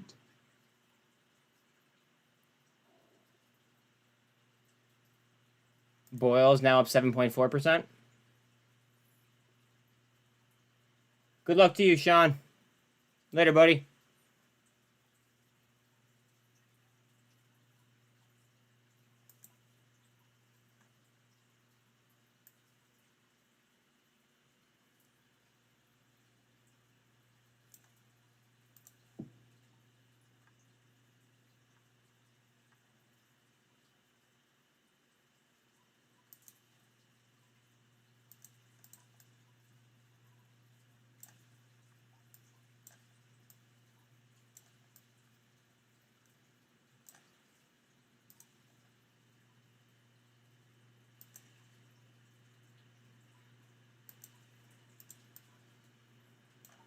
Gold cross on Mullen right there. It is 20% up. Netflix reportedly eyeing Paramount Studios assets as... No wonder Paramount went vertical. That makes sense. Heads up on Mullen.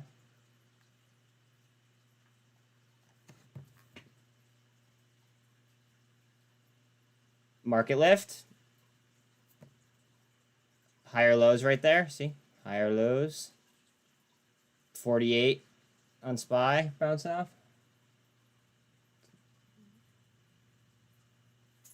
Alright, Sean's saying T2 is real tight.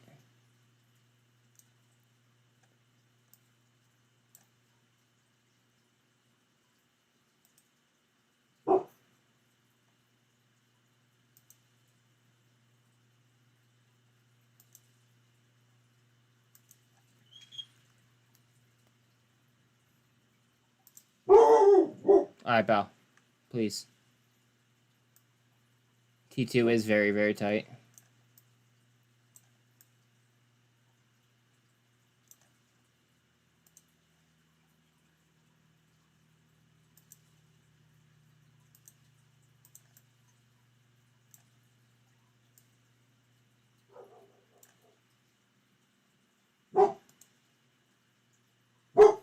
All right, pal, please.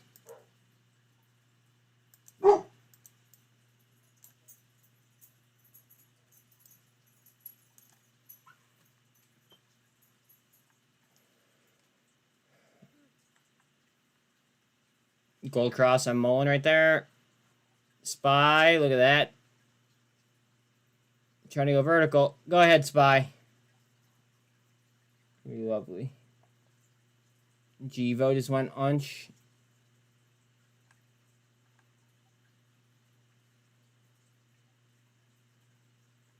Spy on a super at the moment.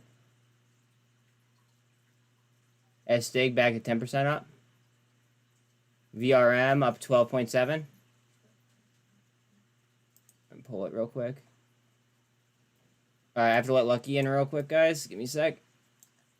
A little bit of a gap right there. I don't like that.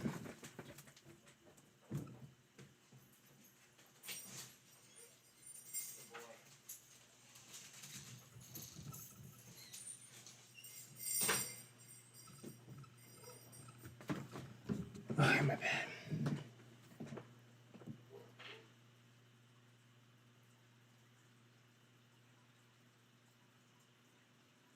Spy trying to push. 436.76. Tesla stock has run up about 70% from its April bottom, but the recent rally has become too detached from fundamentals, according to Barclays. Yeah, well, I mean, keep in mind that's Barclays, though. That's all I would say about that. Like, remember who like, we're, like, talking about. Oh, I don't know why I just pulled up Mullen. UCars and another pennant.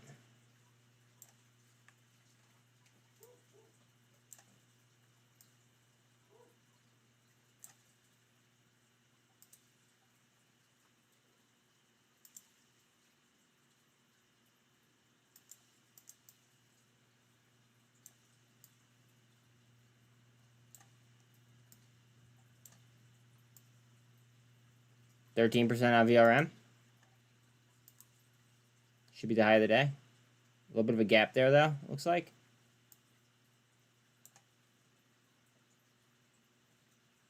Oh, we're at the previous high of the day as well.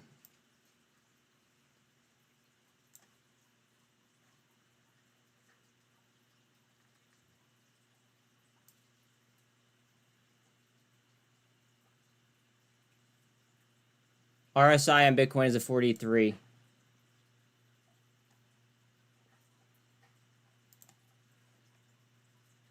Spy looks like it wants a cup and handle right there. I'm seeing a big cup. Mullen. Off view up. Let's see. Mullen's up 19.4-ish. S-Dig now 11% up. Wolf is only up 3%. Finger to 15%. GTII up 7.5.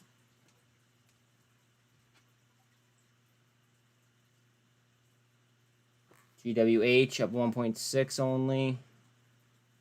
SoFi up 1%. SPY 436.46. Pretty much unched there. GameStop still under 25.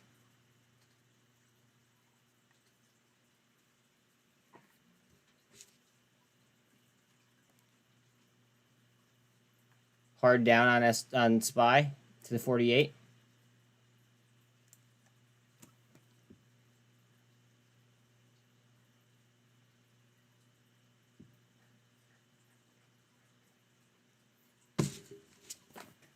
Oh, I just accidentally tossed my old phone in the garbage. Let's not do that. All right. SPY's trying to engulf back.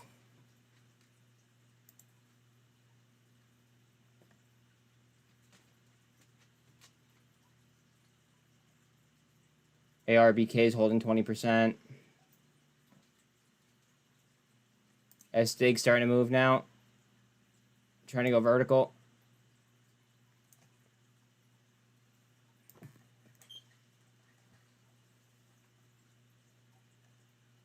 Mullen, hard move up.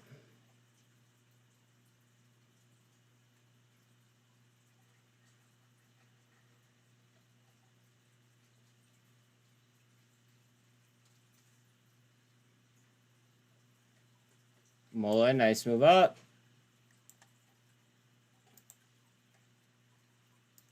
Pull up Boyle real quick. I have to grab, which one's outside? I have to grab one of them. I forget which one I put outside. I think it was Bella. Give me 1 second.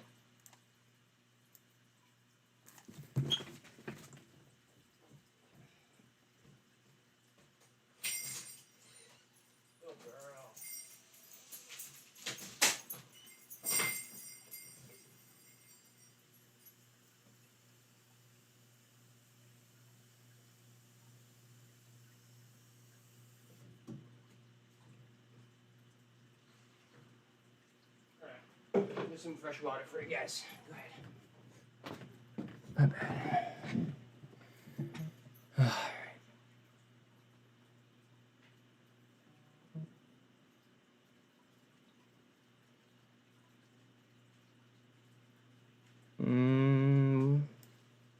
Guys, don't forget that Boyle is going to have that split at the end of the week.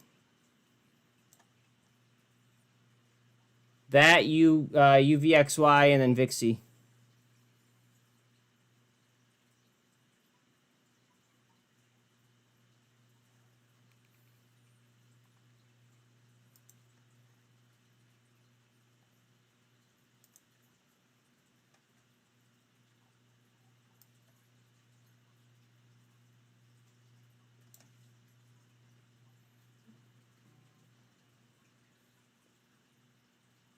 Mulling up.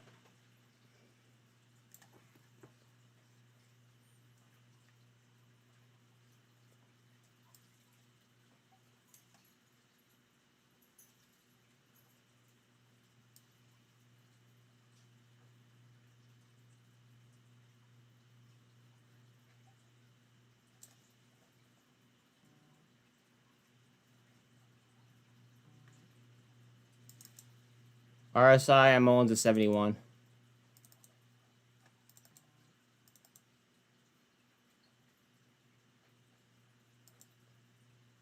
Right.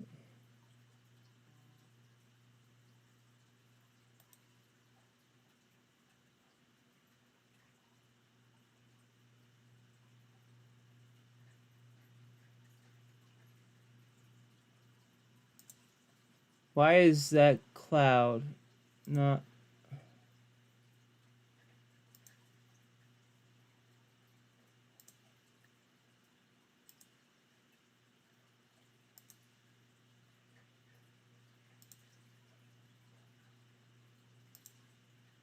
No, that's not what I want to do.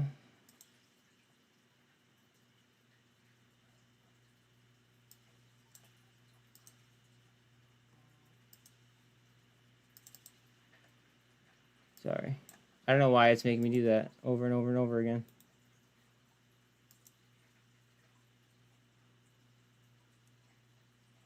It's so weird.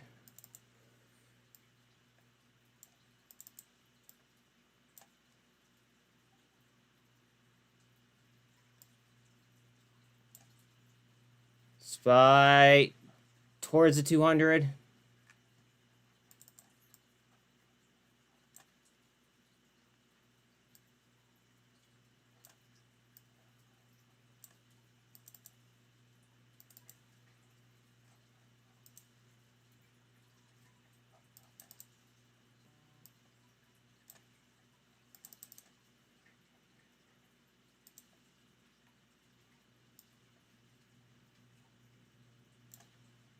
Mullen's trying to move up, trying to catch a leg.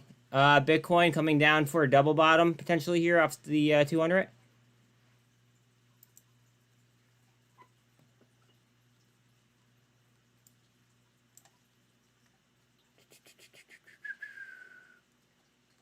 UCAR now is 55 up. UCAR.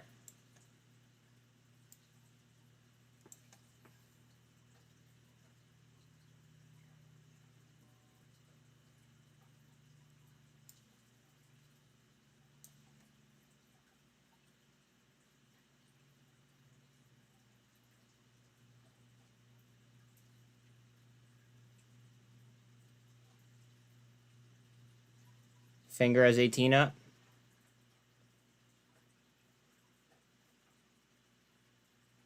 What's this overall market doing? Bitcoin's trying to slide down through the 200. SPY is on its way towards the 200.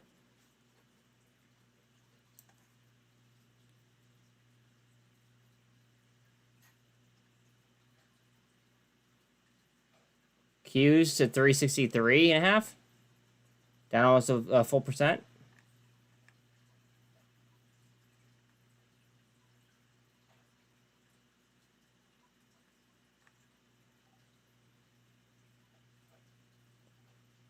STIG's 11% up still. VRM to 13.5 up.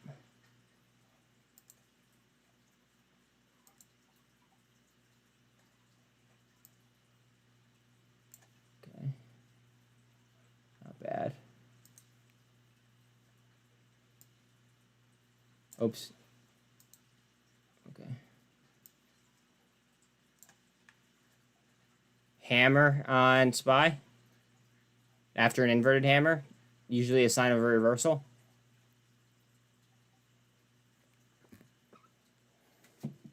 I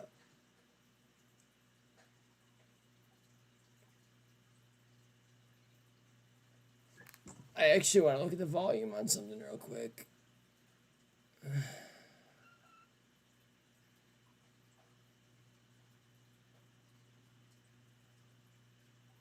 No, not good. Okay, there we go.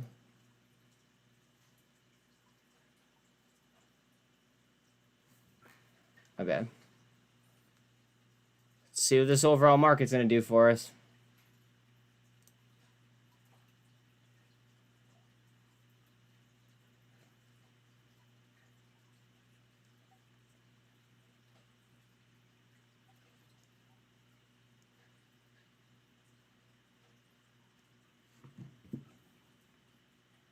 What is this?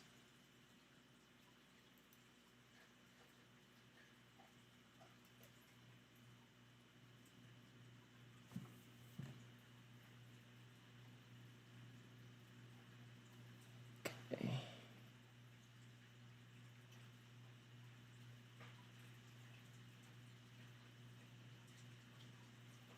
UCAR just tapped 61%. Lost it. Oh. I thought I was going to grab support off that nonsense right there, but it came down towards the 48. Hammer on the 40 or on the SPY 200.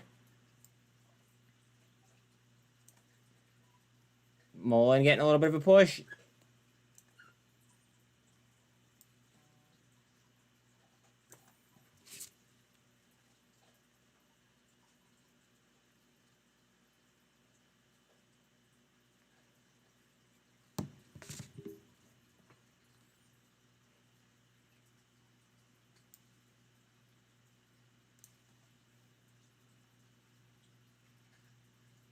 Back over 100 on AHI.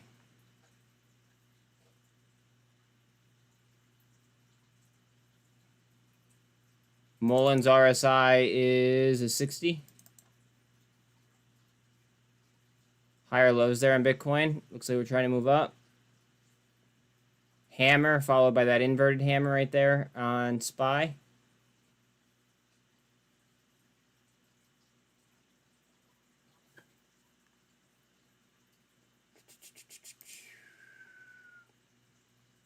TBLT got murked.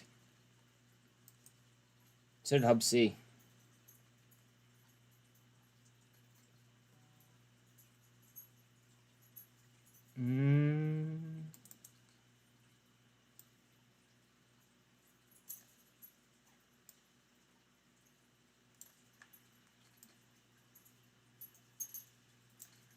Bitcoin towards the 48. What are we doing? UCAR also trying back? I wanted to check out GoEV real quick. Oh, wait. Look at VRM. 13.5 up. Hold on. Interesting. Oh, it filled that gap that I was worried about. Okay, cool. Good, good, good, good, good.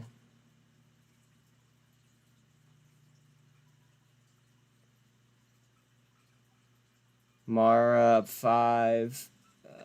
Mbot up 3. Open up 2.5. Bitcoin trying to push through the 48 right now.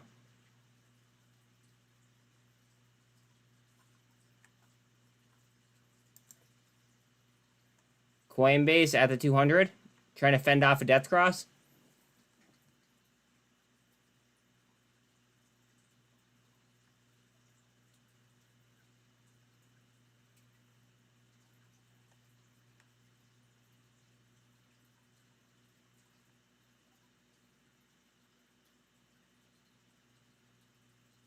Clean spark to 11.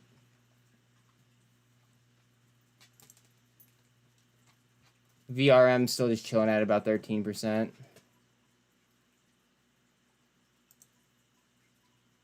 UCAR 52, kind of stuck there. It popped the pennant, and then I just didn't like that. It did stay on the original trajectory line, though. Bitcoin is going to be having the 13 and the 24 come up on it momentarily here as well.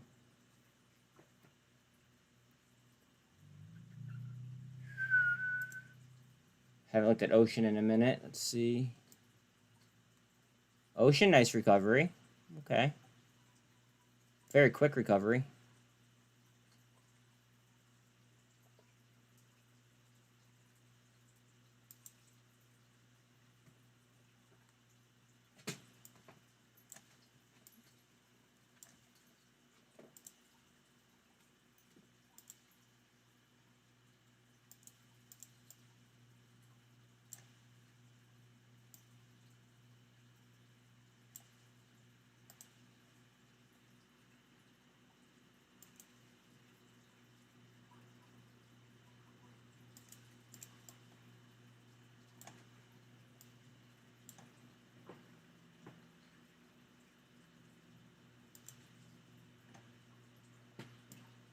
Man, I want that to move.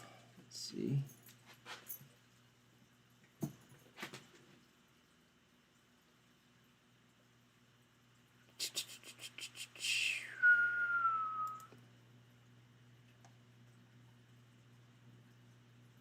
Octo's just been a shit show. I think we all know that. But it looks like it filled any kind of gaps that it would have. And it is on good volume. That might be like a little bit of a gap right there, actually. Never mind. 178.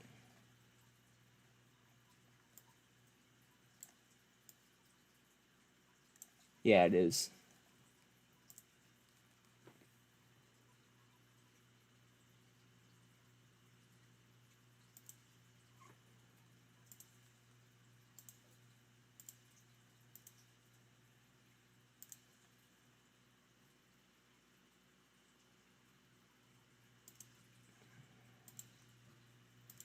Alright, cool.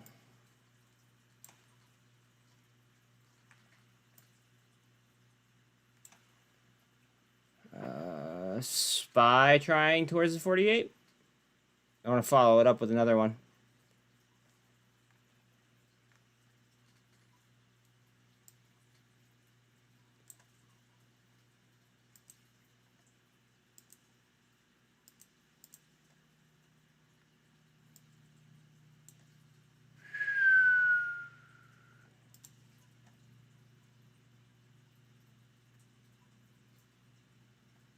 UFAB. UFAB's all over the place. I filled the gaps, though, on UFAB.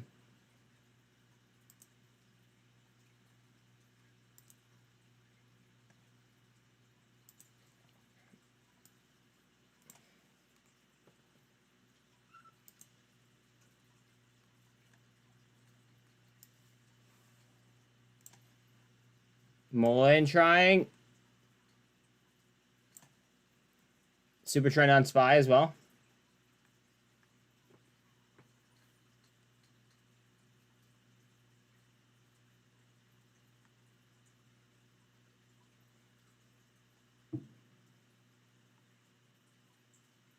Yup, I'm on.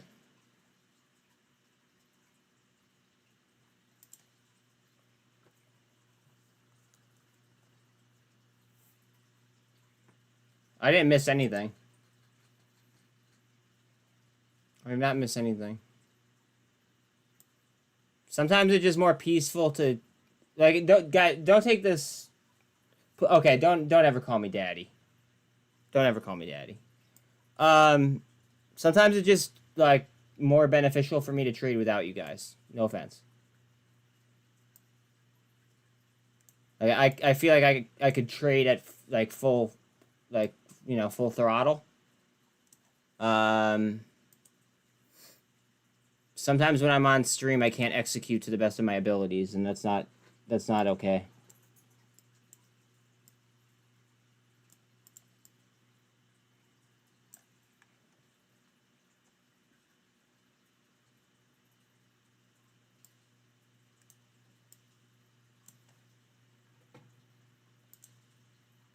Ape up.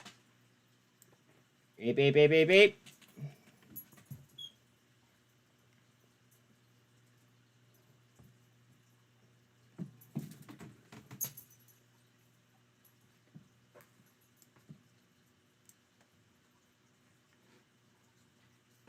We're over average volume as well. I do. I have a lot of, what's called, I have a lot of VRM though. A lot of VRM.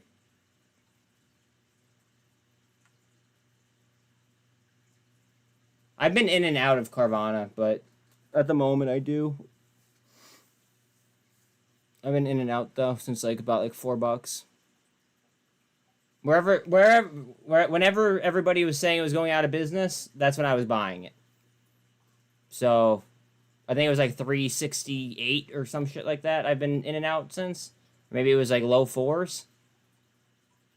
It was something like that.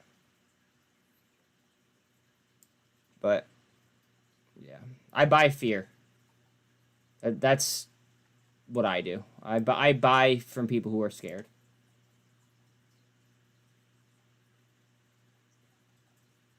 And then I sell to those who are being greedy.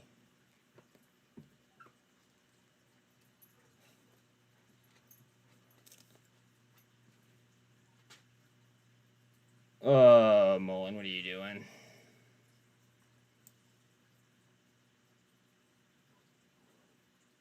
Mullen trying to lift?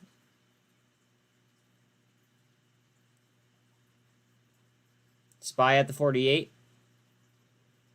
RSI on Bitcoin is a 44, and it is just underneath the MACD.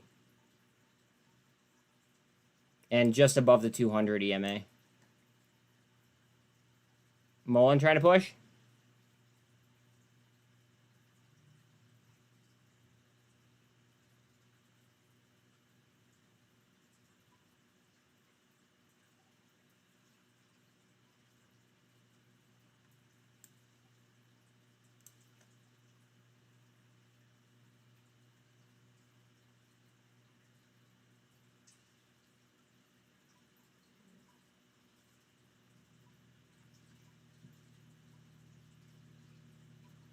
Literally everything I put on Twitter today is up.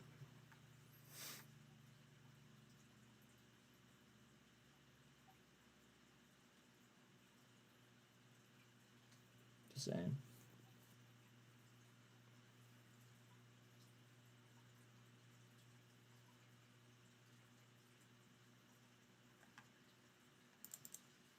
RSI on Ape is a 73. Well above the MACD. Hard down on Bitcoin.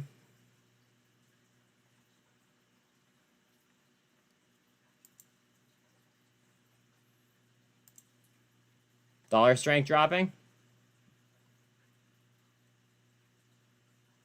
Love it. see what TRKA volume's at.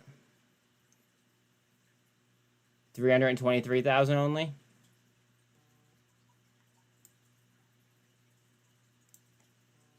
Hard down on Bitcoin.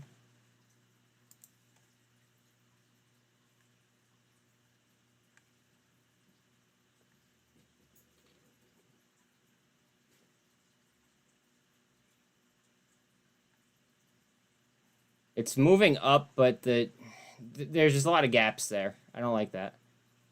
I mean, unless they're gonna drop like a filing that says that, you know, there's a buyout imminent at a certain price tag, then I would expect that these come down and fill at some point. It's the only reason why I don't think that why a gap wouldn't fill on TRKA.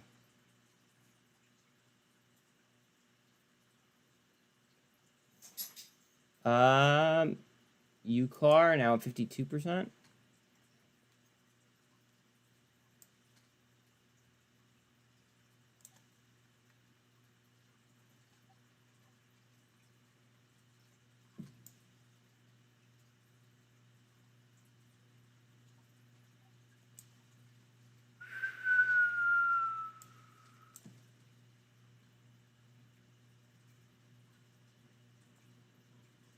Boil up 7.6.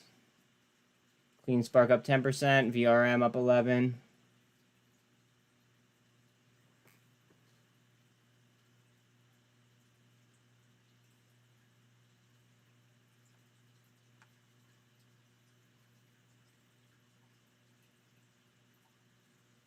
GameStop still under 25 bucks. Mullen trying up. Just under resistance at 20 cents.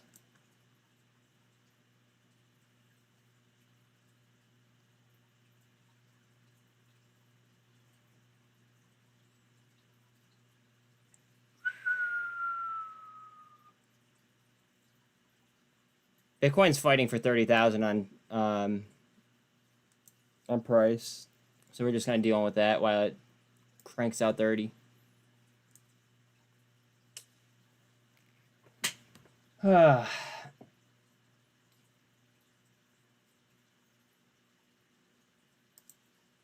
Ape, such a boring chart to watch. Any thoughts on Tesla? I'm never going to say that I dislike Tesla.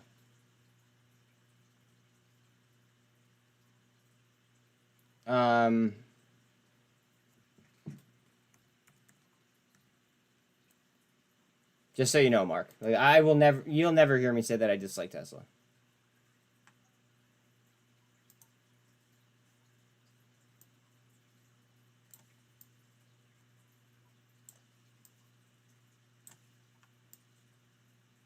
If anything, it just got a little bit too hot.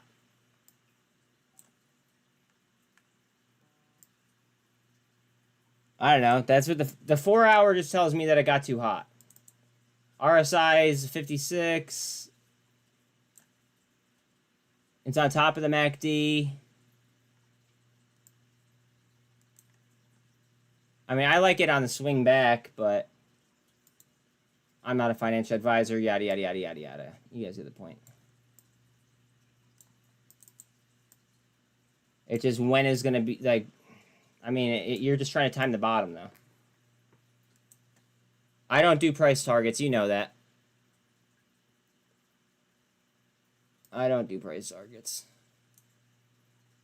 I don't even, even though it's so far out, I'm not even going to throw my name on anything like that.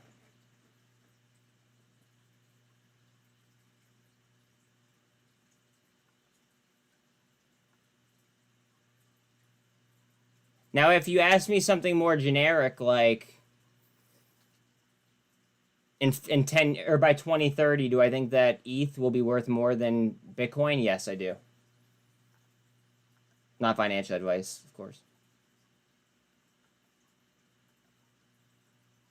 Or will XRP be worth more than, you know, I don't know, Cosmos, the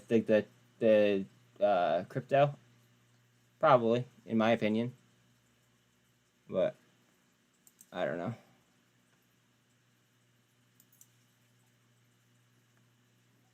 Go EV trying to recover.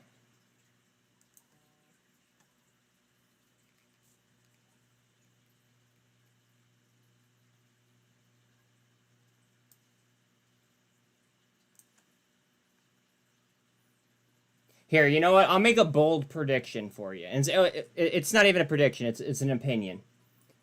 I think that in 2025, XDC, the crypto, will be worth more than XLM, the crypto. In about 2 years.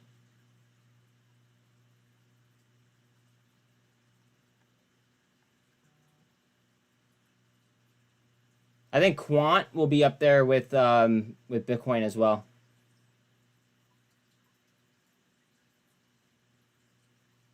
Just throwing that out there. I think I just don't like Bitcoin's utility because it has none.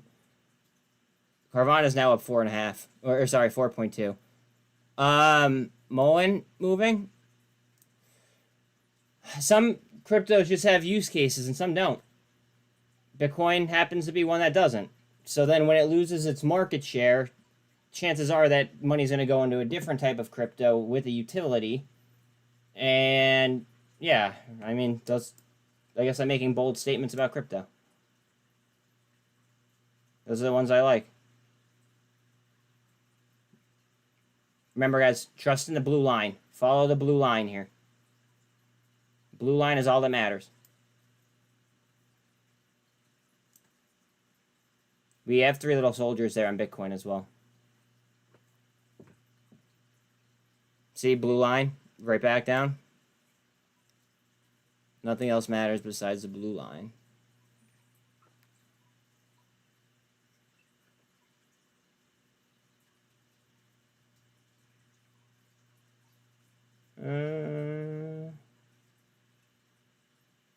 Okay, Mullen.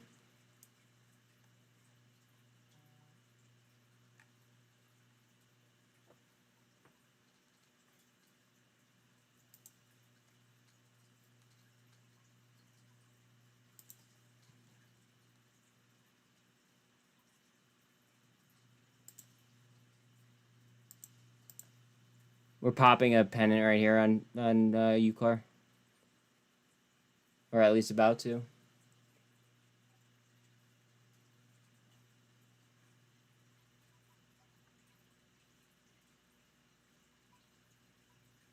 AHI now back up to 112 up.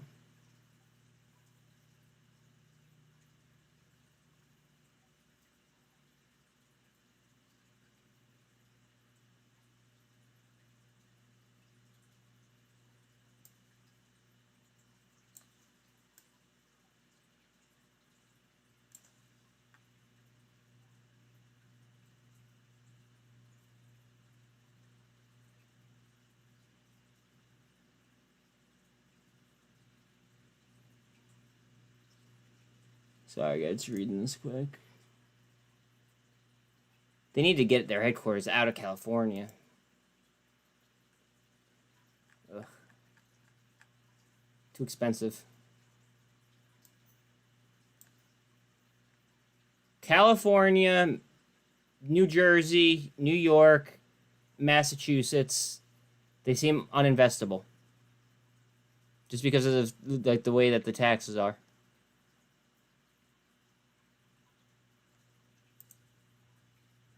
Ape up. To unch.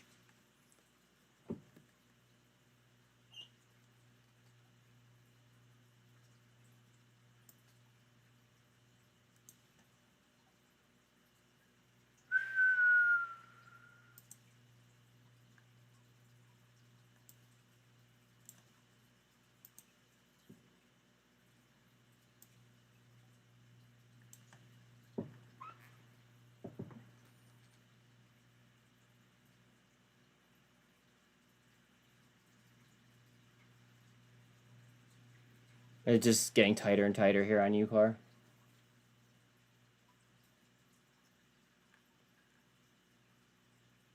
MCOM is all the way down to 16 cents. That's... I feel terrible. I would literally feel terrible if I was the CEO.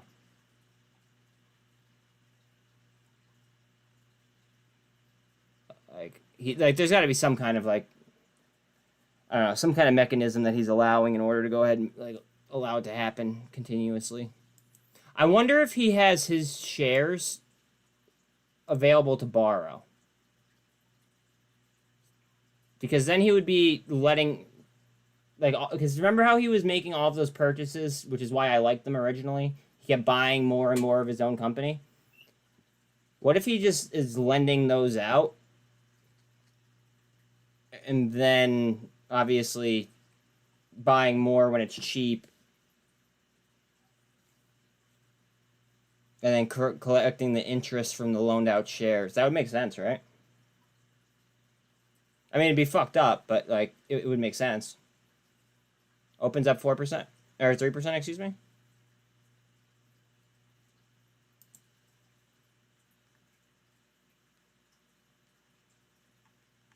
FRCB, whole lot of nada right now.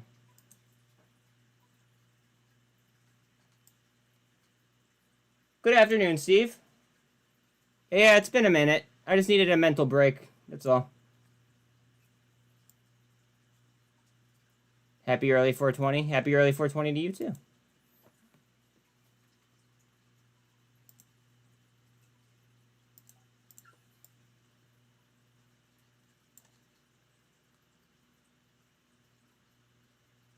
Word. Today is my first day back on in 2 weeks. Something like that.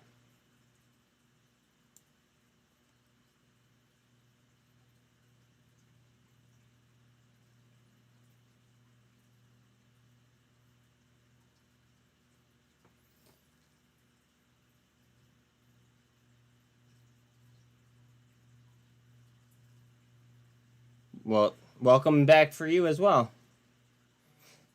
Steve, were you on the call? Early market on close imbalance, currently sitting at 1 billion to the buy side. 1 billion to the buy side. Okay. Were you on the TRKA stonks and chill on not this Friday, the previous Friday?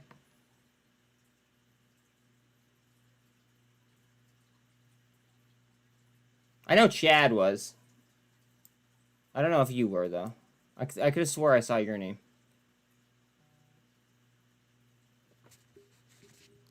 No, I wasn't. Oh, word. Okay. So basically what happened, well, I called today out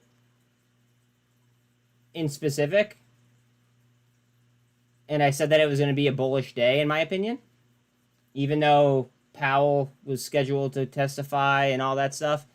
But that's why I'm streaming. That's why I'm back on, is because I told everybody on that phone call that I thought today was going to be a good day. Is TRKA actually moving?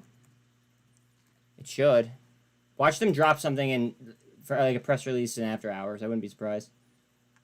Yeah, I mean, it's green.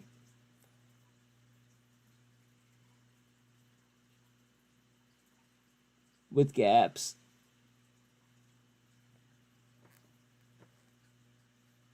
But no, the what's it called? The quad witching day is a bigger thing than a lot of people realize. And that's, yeah. Today is T+2 from quad witching, which is why I'm on.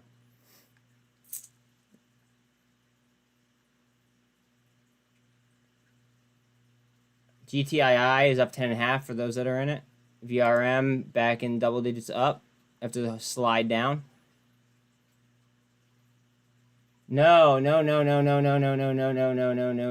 The triple or quadruple witching day was last week. It was Friday. According to Yahoo Finance, Fed's Bostic says rates should stay where they are for the rest of the year.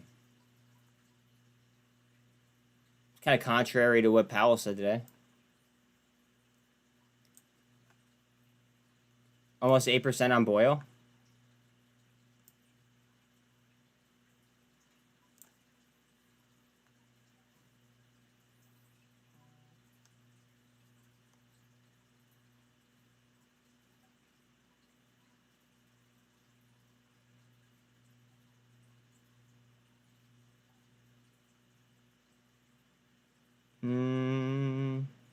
GameStop at 24.5. Oh.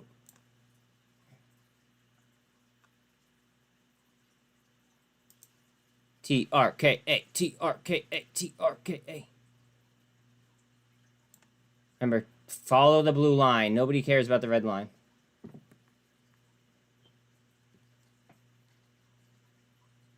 If TRK runs after hours, I'm assuming it's because you went live and a part of the Illuminati.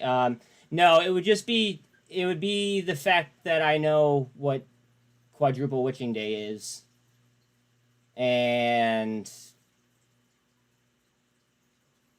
like the results from Quadruple Witching Day. GTBP.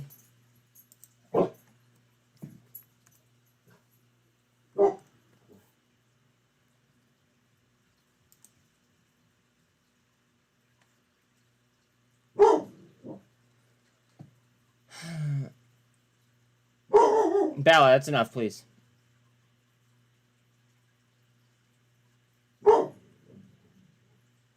Clinical stage bio company. Focus on. Bostic says the Fed should do all it can to avoid a significant economic downturn.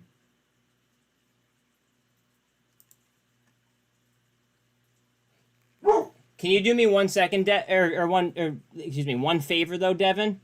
Can you tell me if the TRIKE platform, so basically their medicine platform, can you see if there's any drugs that are currently on it or no?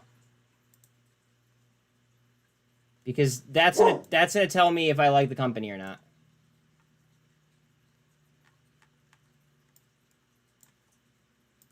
I barely, I probably don't even have to look at these charts. Let's see.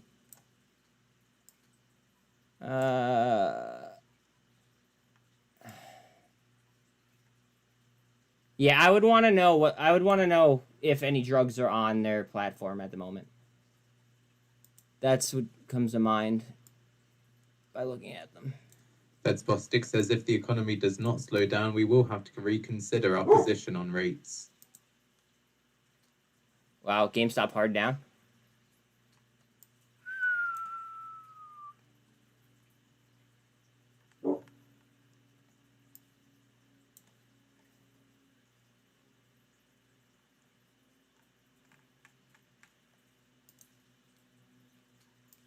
TBLT really took it today, huh?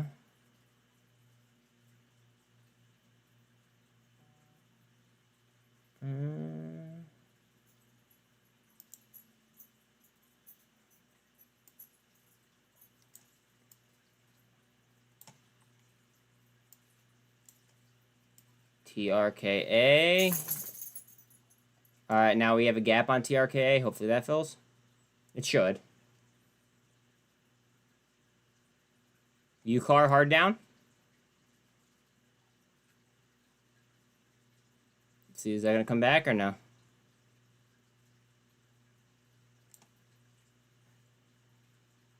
Let's see, GTII for those that are in it is up 13.3. Ocean 24% up. Dad, I'm working. No, I know, but I'm just telling you. All right. Yeah, can I call you after? Okay. All right, love you. Bye. Can I get a please, Jack? Can I get a please?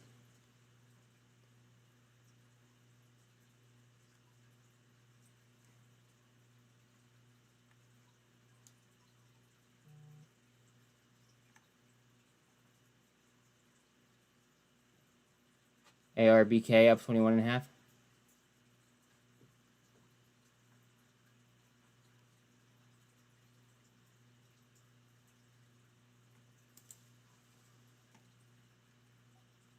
Boyle has the EMA straightened out. Bitcoin's going to try to negate a death cross there. Seriously, all you need to do is say please and I'll do it. Mullen.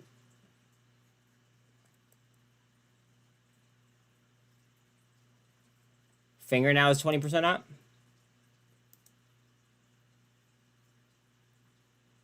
God, I leave for 2 weeks and you guys forget your manners.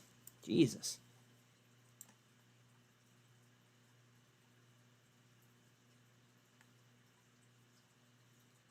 Just say please. Can you please look at this chart?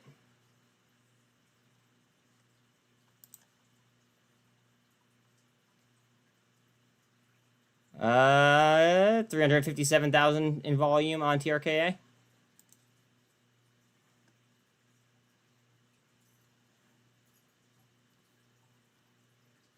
Please and thank you. You know what? Honestly, I didn't even realize that I pulled it up, so I'm happy that you said that.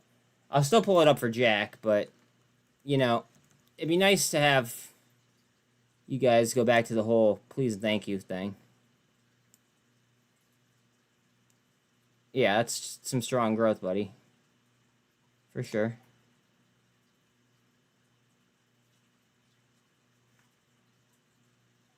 Faux show. ATLX. Remember, this is lithium mining. Grandma called this one out.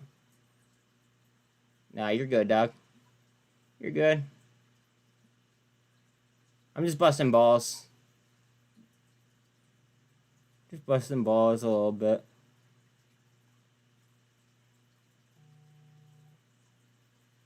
Hold on a second, my sister messaged me now.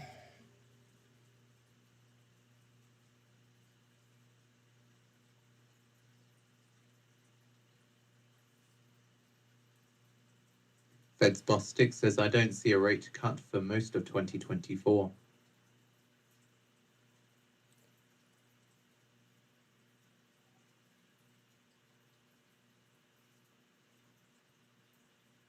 Hold on a second.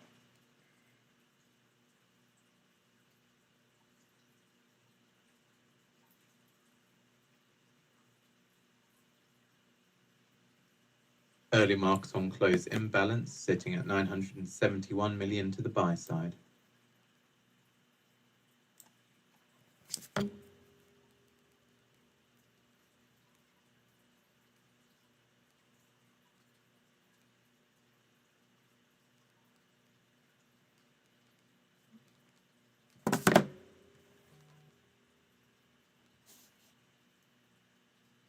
TRKA really gonna just chill there at 256. Still light volume. Mullen.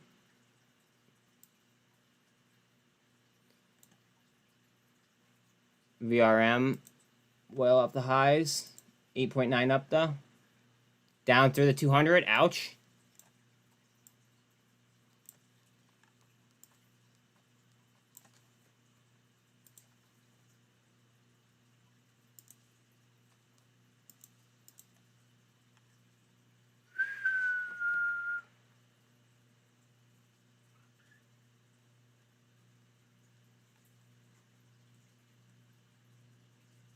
GTII is now 18% up.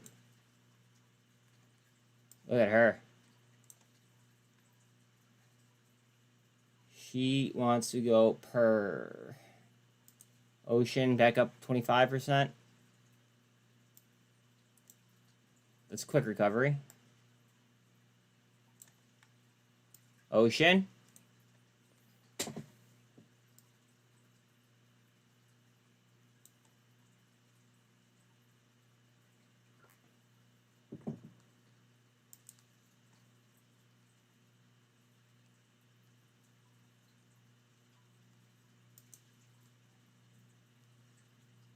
Yeah, finger.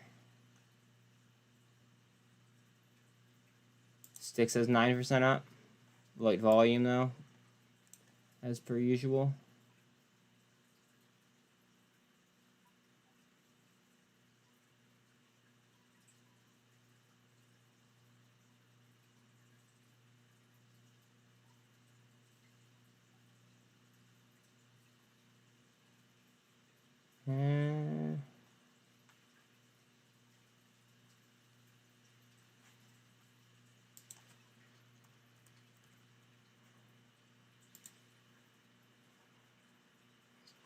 Still sliding. Possible big buy on GTI from China, maybe. So anyone notice that volume ramp on Mullen on the daily?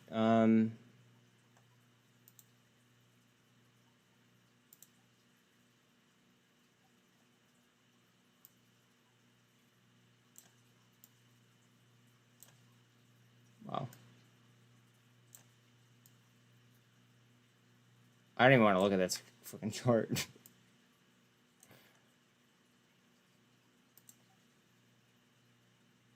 I mean, there's a reason why I posted it on Twitter early this morning on a potential retrace.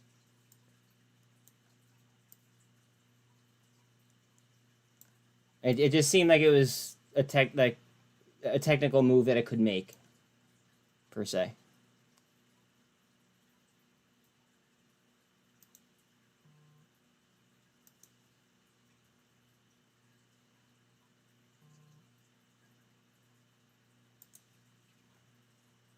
VRM headed towards VWAP. No likey.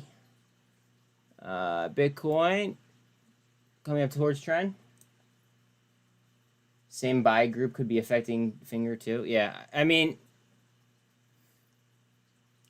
it could be somebody that's large enough that's in a lot of these, like the same, like, you know, meme plays. I hate saying that, but like, I'm sure that there's actually a few companies that are in like more than one. You know what I mean? Because keep in mind, they have specialists that could literally stare at that chart all day long. And we're only an individual, so like we're looking at what, four charts at a time. You know what I mean? But they have the money in order to go ahead and pay that person to sit there and stare at the chart all day long. Well, I'm gonna make an argument that there's a lot of people online that have talked about the issues with it. I feel like that's a fair statement, Early right? market on close imbalance, 971 million to the buy side.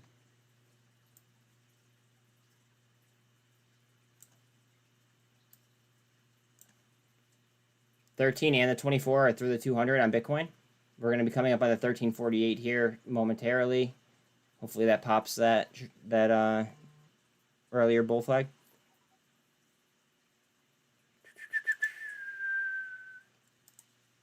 VRM volume 4.2 million. Average is 6.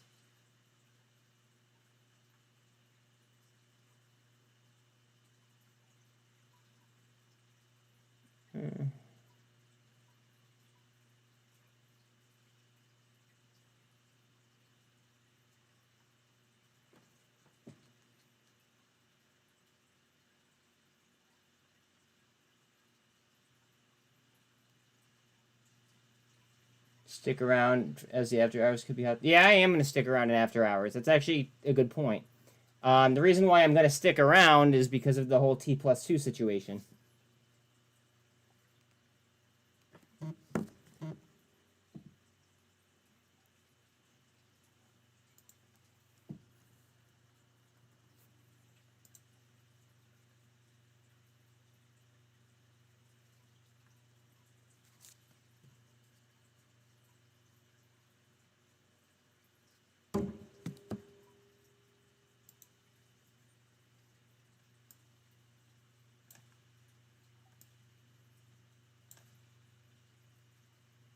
That's an interesting 4-hour.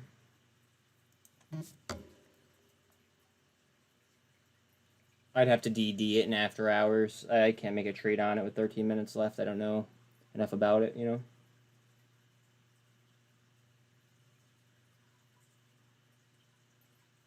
Wait a minute. Is this the company that that had ties to Nancy Pelosi? Or at least we thought it had ties to Nancy Pelosi?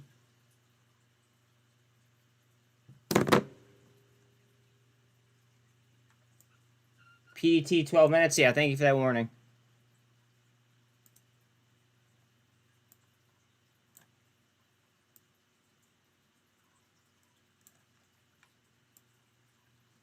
Heads up on this BRQS.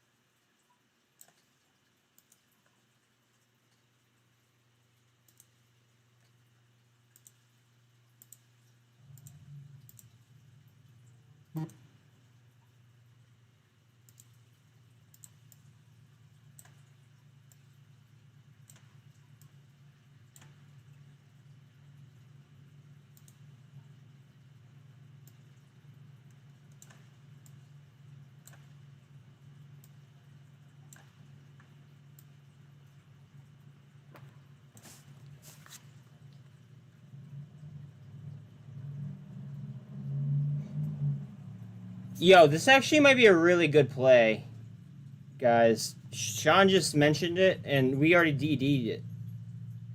And I think that there was like a rumor that Nancy Pelosi's nephew or something worked for them. Bro, I think it is. In after hours, I mean, I could Google it.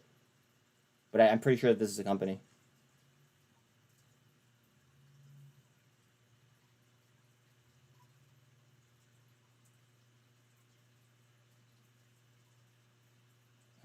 Bear with me, guys.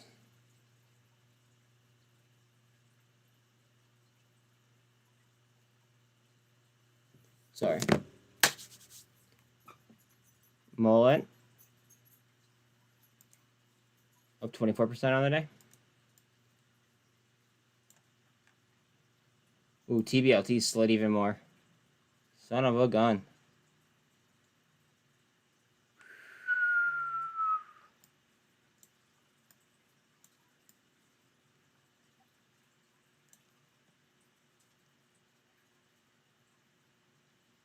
I actually really like TBLT, and I don't know why they're being sold off like they are. Like,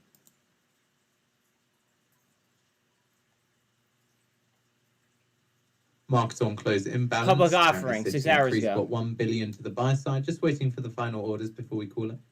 that'll do it. Market on close imbalance. 3.2 billion to the buy side.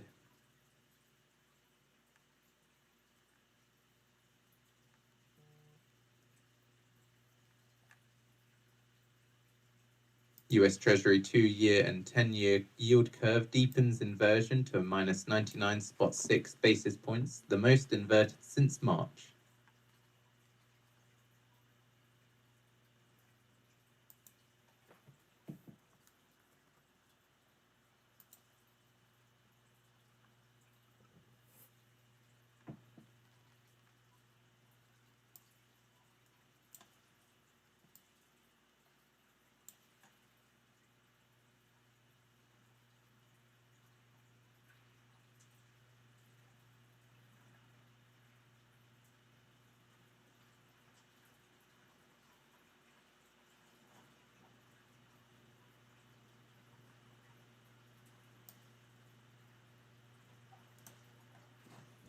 Bear with me.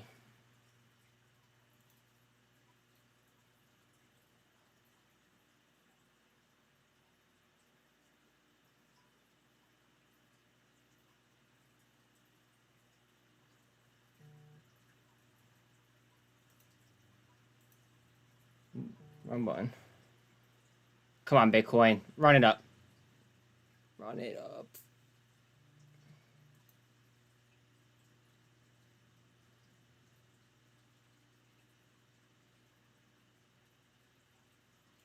Run it up. Run it up. Fingers up 21%. Mullen. Boyle's up 8.2. But just remember, guys, with Boyle, they're splitting at the end of the week. Well, it's a reverse split.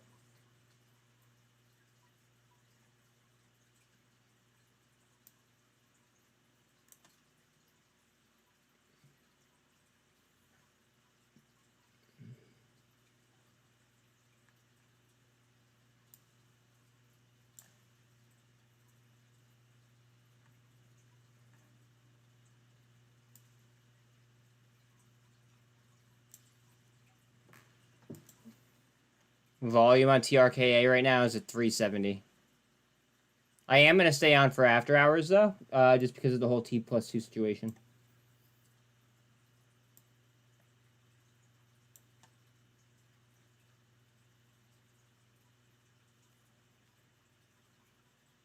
Bitcoin, 24, trying to go through the 20, or the 48 right now. Let's see. VRM's giving up its gains.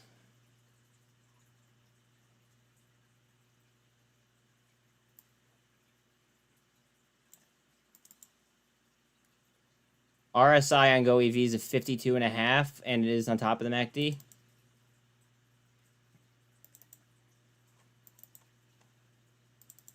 Mullins RSI is a 72, almost a 73. And it looks like it's on top of the MACD.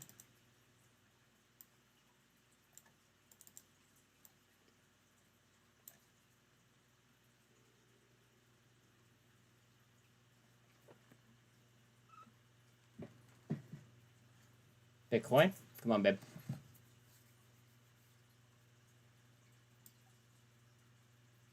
Look at them move So off the just bottom. Over 5 minutes time now, we do expect to hear comments from Feds-Mester and Feds-Bowman so Feds-Mester giving the welcome remarks before the Policy Summit 2023, Feds-Bowman speaking a little bit later on at the same event. Whoa, I didn't know that was today too. Okay. I'm definitely staying on. I might stay on until fucking 8 o'clock. If that's the case.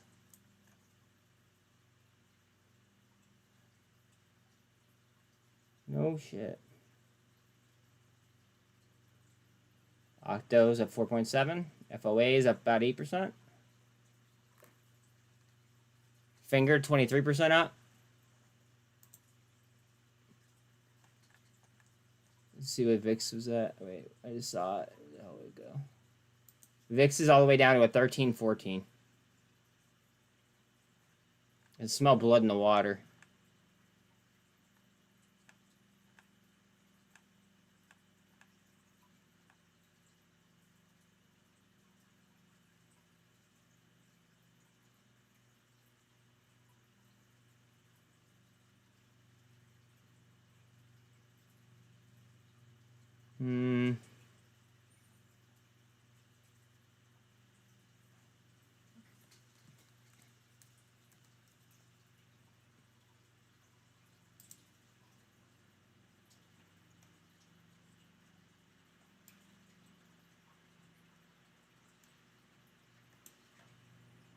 Finger needs to get past 284. Oh yeah, let's pull finger. Shit.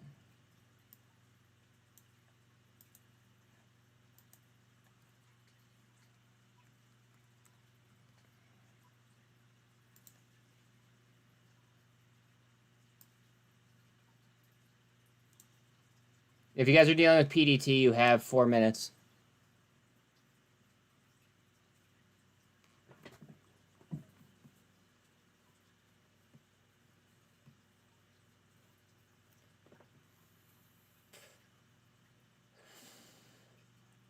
Hard down on Go EV. Lame. Hopefully that engulfs right back. I'm not getting out of TRKA at a loss. So the answer to that would be yes, Mike.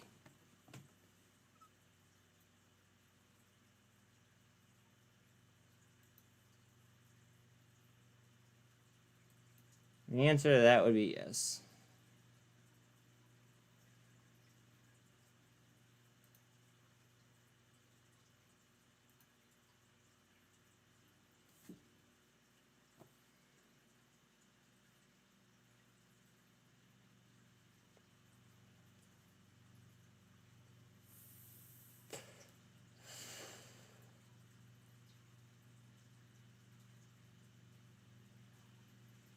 Mullen, hard down. About 2.5 minutes left on PDT.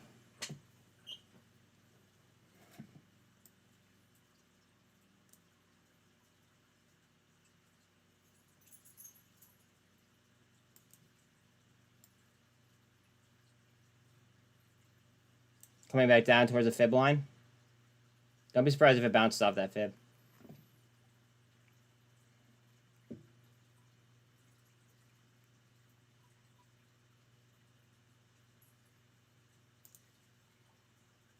$21.7 up on finger. Remember, guys, follow the blue line. Nope, okay. Gap filled. Now it can move up.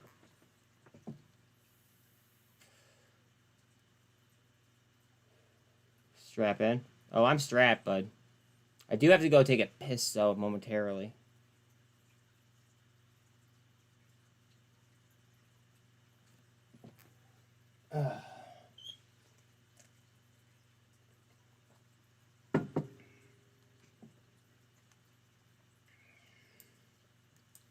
Got a minute and 30 seconds left if you're dealing with PDT.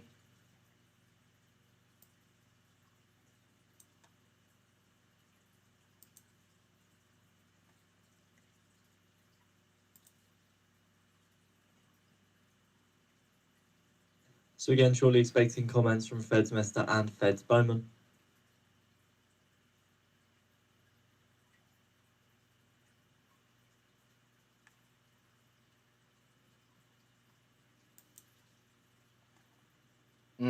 Hard down on Qs.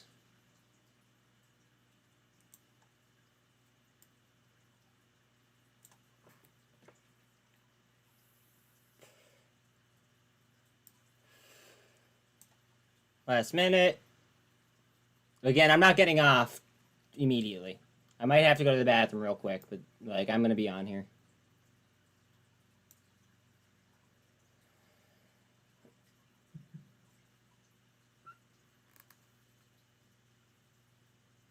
$20 seconds.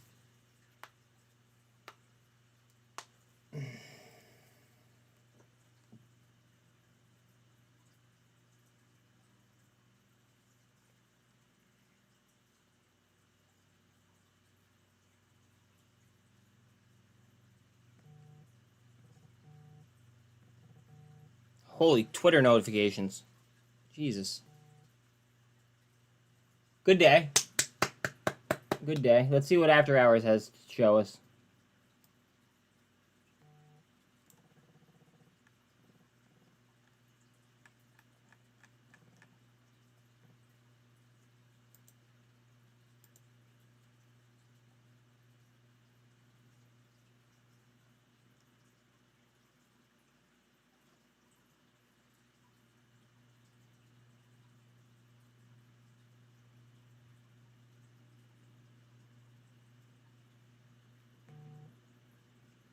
Mullen. Super turned up.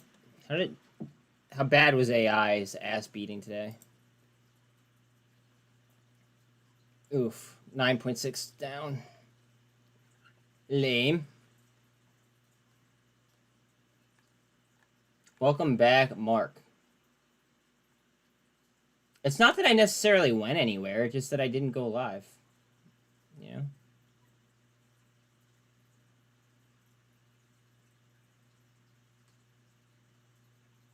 Alright, later, buddy. Wow. In one foul swoop, Estig just gave up all the gains that it made today. It was like literally a split second.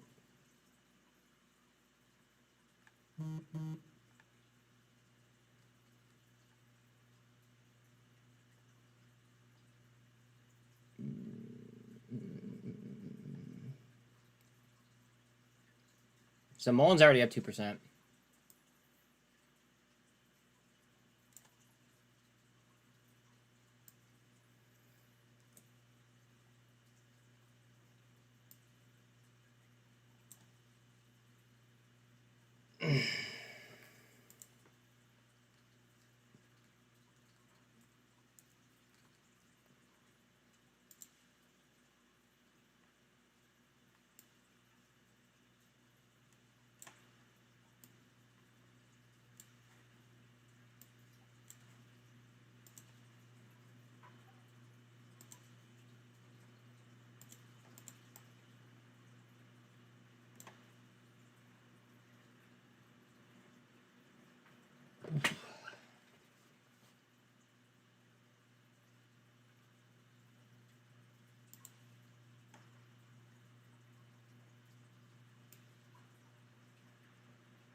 Okay, I already have an alert on it. Okay.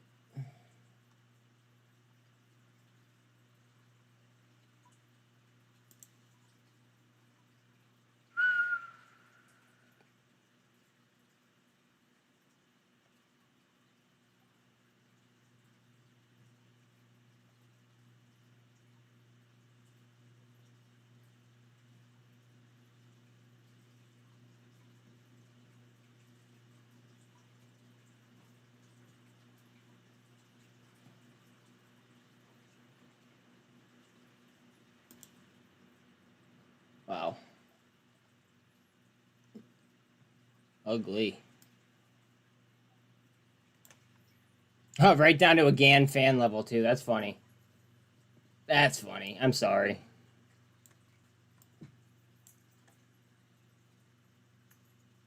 GAN fans are very, very accurate if you draw them right.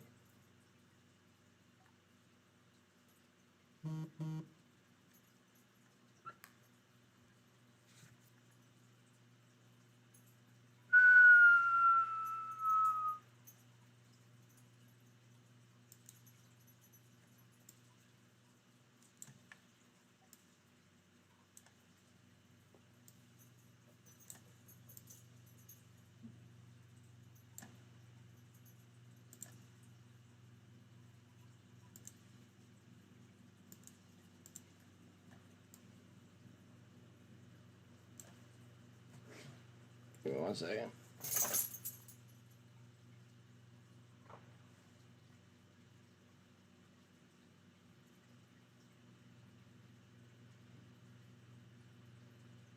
Alright, guys, I gotta pee real quick. 1 second. Do you want to go outside too, Bill? Alright.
My bad.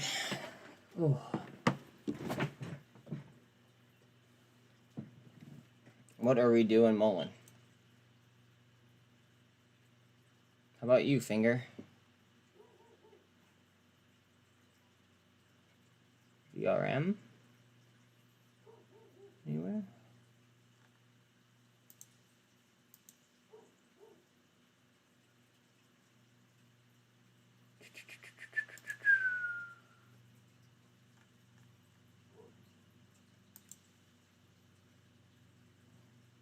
Okay, LiDAR, I see you.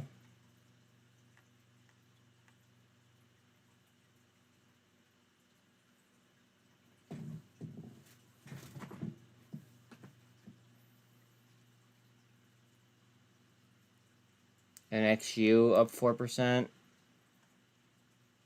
Not really. A whole lot of no movement. Oh, MMAT just jumped 5.5. Hello, MMAT. What are you doing? Guys, remember, trust the blue line, though. For anybody new hopping in, trust the blue line. The blue line's a bid.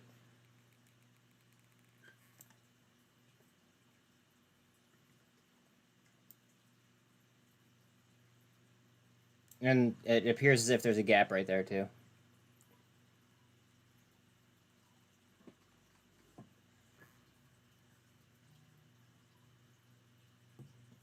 Hold on, let's see that email.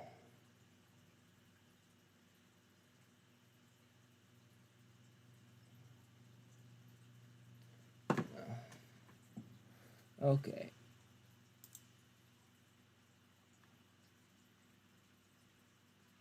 Okay, ARC got its teeth smashed in today. Out of nowhere. Back up towards the 200.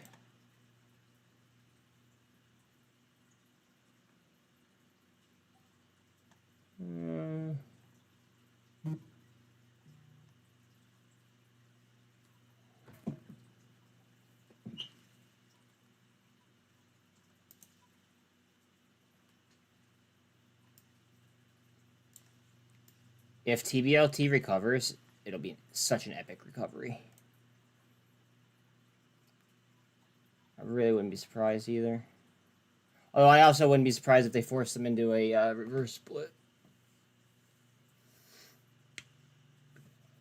because I feel like other than the offering news, because it's only $4.5 million. Like, other than the offering news, I mean, everything has been very, very good for TBLT.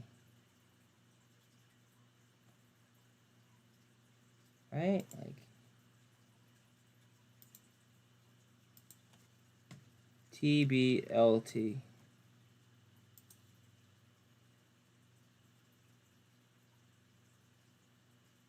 I don't like how 99.98% of the shares are on float. That means that there's like no inside holders.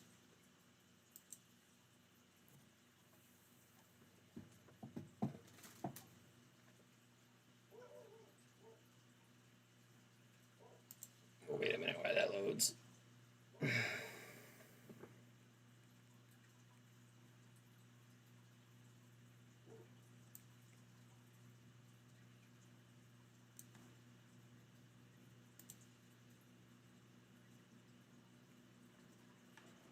I mean, like, they're generating more and more revenue.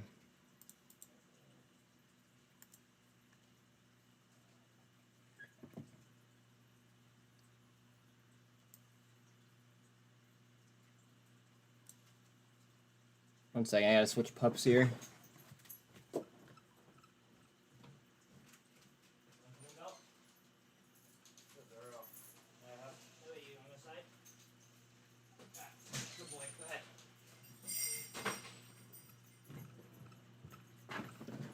Ooh, right.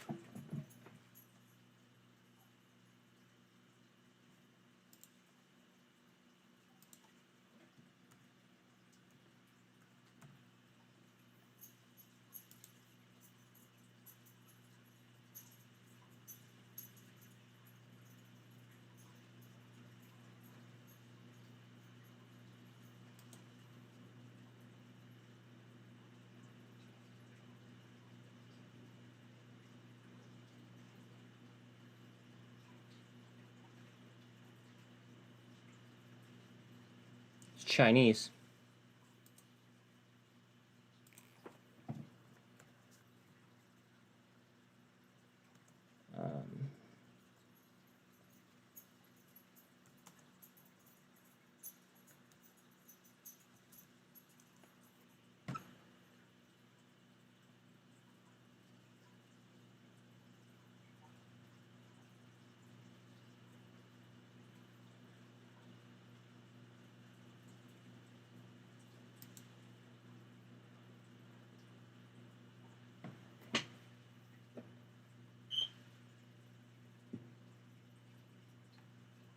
It's her son, who tagged along on the Taiwan trip. Huh.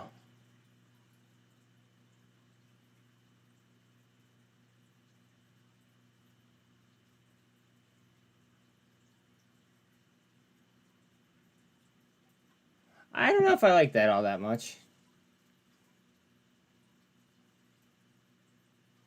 I mean, it could be a huge move, but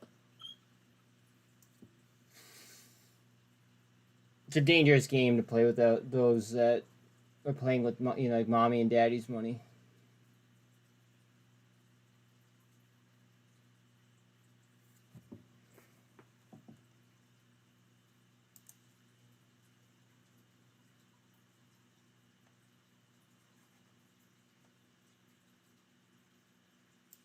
What the fuck? There you go.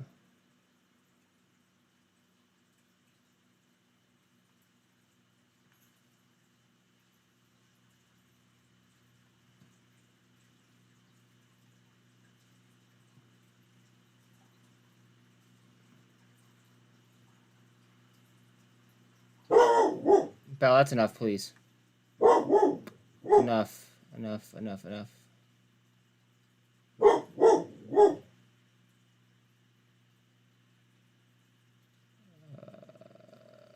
AI.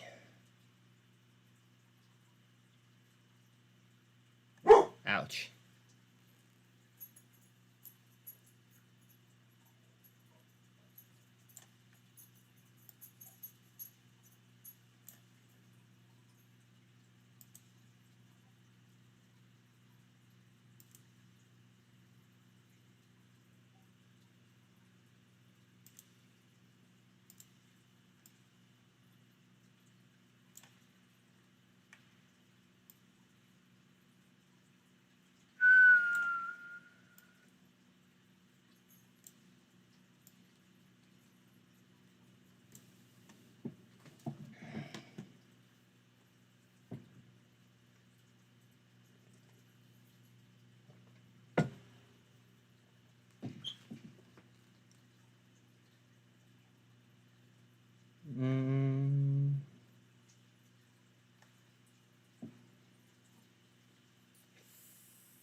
Mullen to the 48.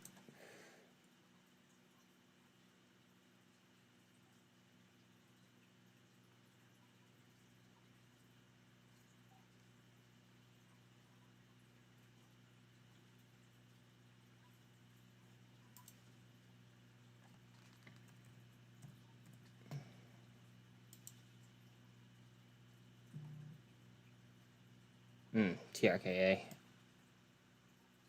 So Lame. taking a look at the market wrap for today's sessions, the US equities slid today as Fed's Chair Jerome Powell reinforced the central bank's hawkish messaging during the start of his two-day semi-annual testimony before Congress. The S&P 500 index extended its slump a third day, falling spot 5%. 5 of the 11 major industry sectors were in the red, with information technology and communication services the worst performers. The tech-heavy Nasdaq 100 index dropped 1.4%, while blue chip Dow Jones shed 0.3%. Mr. Powell said policymakers expect interest rates will need to move higher to reduce U.S. growth below its long-term trend and contain price pressures, with the timing of additional increases based on incoming data. So investors remain apprehensive after last week's pause in interest rate hikes as the Fed officials continue to signal that more upward moves are still likely. The second quarter stock market rally also appears to be fizzling out as crowded bullish positioning, high valuations and pricing of a growth outlook that is more optimistic than estimated weigh on investor sentiment. So attractive alternatives to equities are the major reasons for funds to consider hedging their S&P 500 exposure, according to Goldman Sachs. Screw Goldman.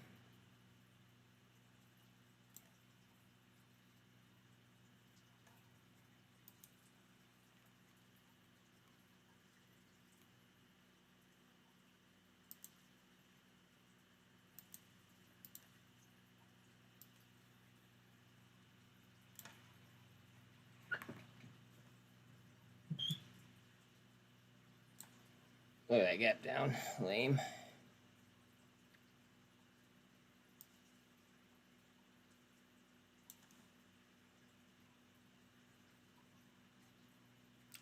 Trying to just lock down 30,000 on Bitcoin.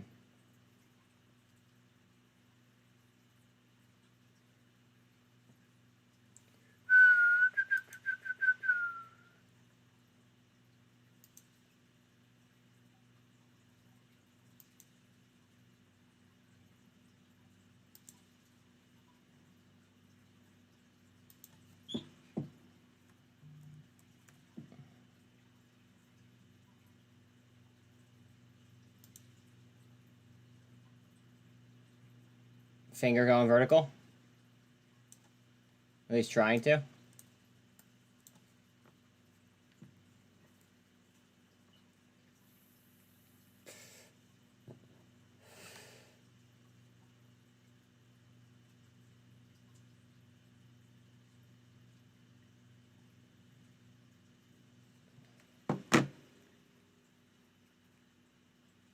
What are we doing? Any volume or no? 381,000 volume on TRKA.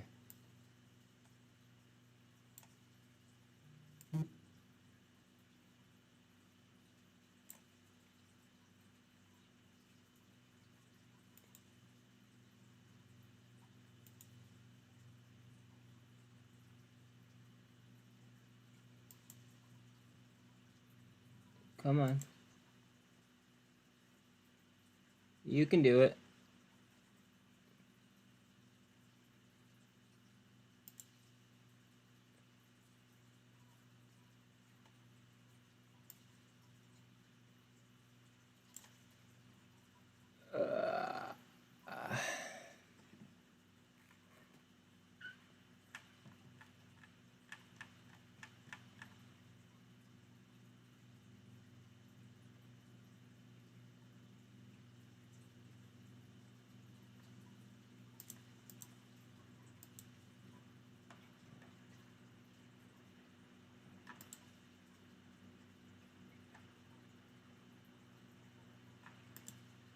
Neuro to 108. Chilling.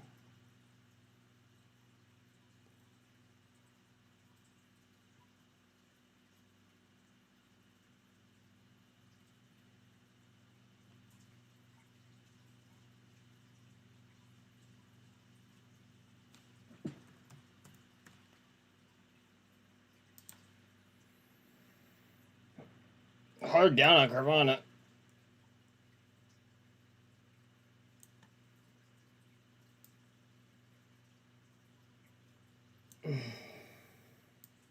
Move this over.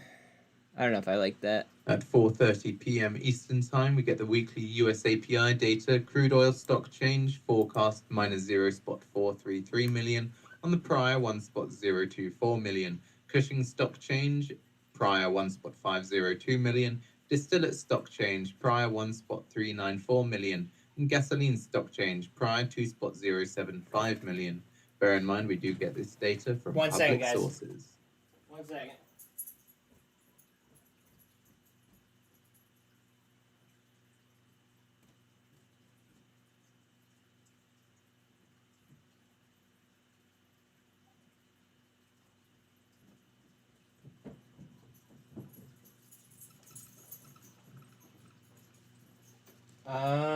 How do I do this? Let's see. 1 second.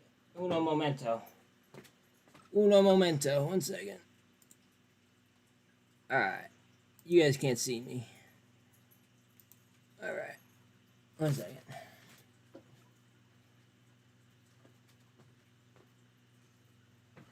Whew. Sorry, being on camera all day kind of sucks sometimes. Just don't like to be stared at.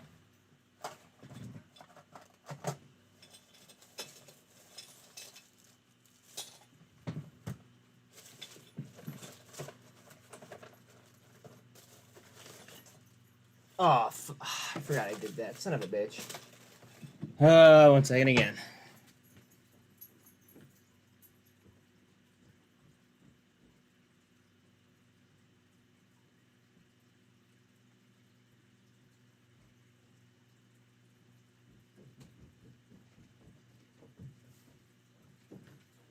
Alright, back in business. Back in business.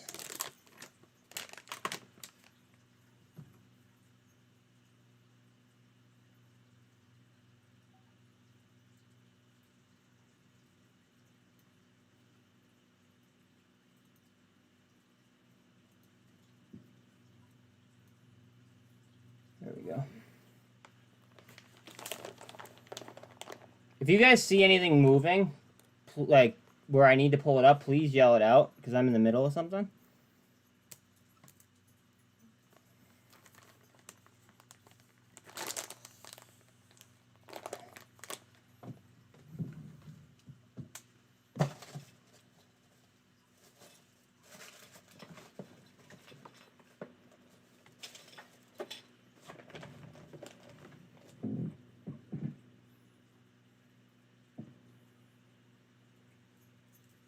Finger. Finger to a fib line. Finger through a fib line. But watch the blue line. See the blue line didn't move? So it didn't fully take it yet.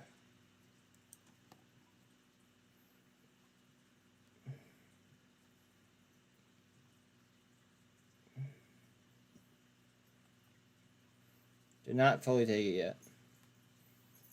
Once that blue line moves, then obviously we'll know. And Bitcoin still has 30,000. On top of the 200.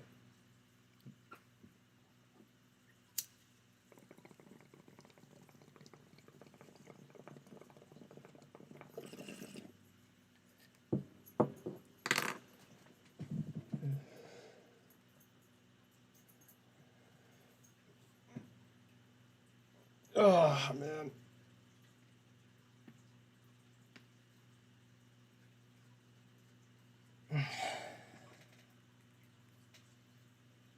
So now the blue line's moving with finger.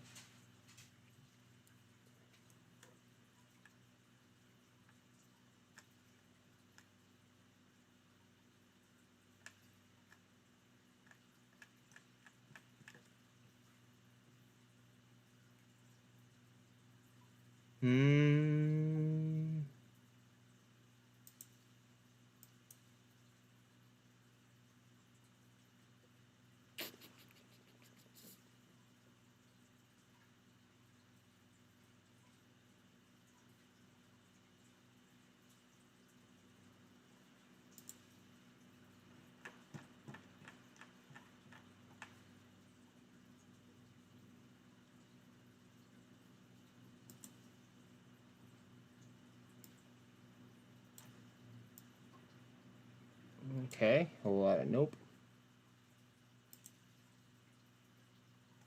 Mullen, trying to spin.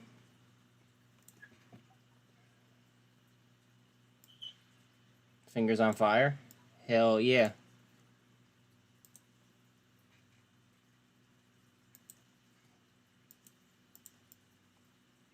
Mullen's about to pop that.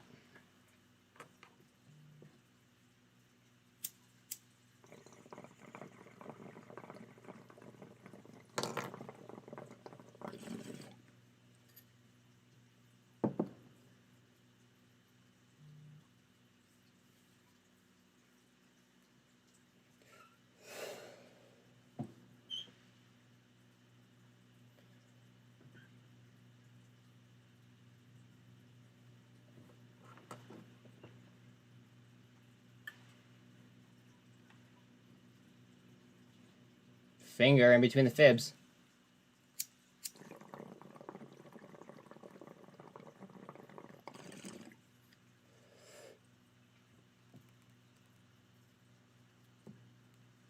Go EV is back at the view up.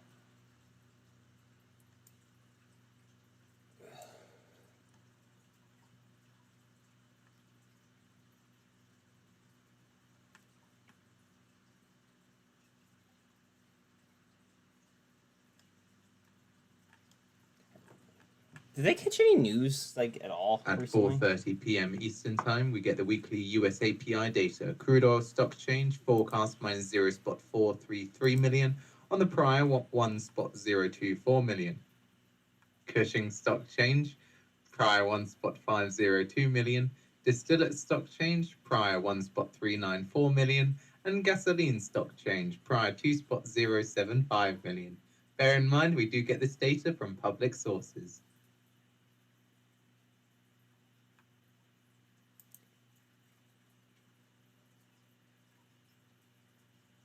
Take me right to their site. Go ahead.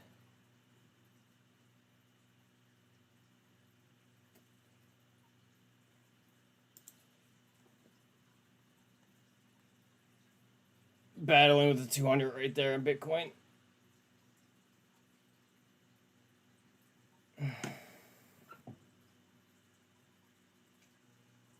Wow, this going through their site made me really laggy all of a sudden. Hold on a second.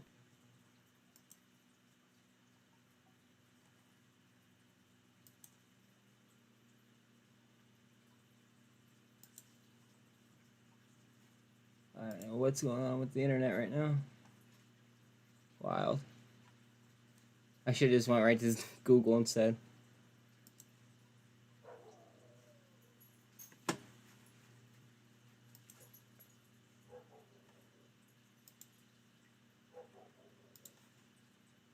Chrome not responding. Okay, so we're gonna exit it out.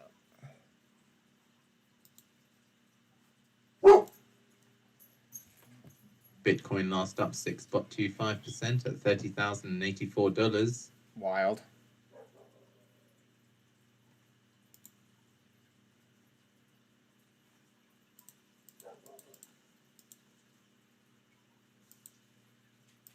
Shortly expecting the US API data. I'll lead with the crude oil stock change. What the fuck?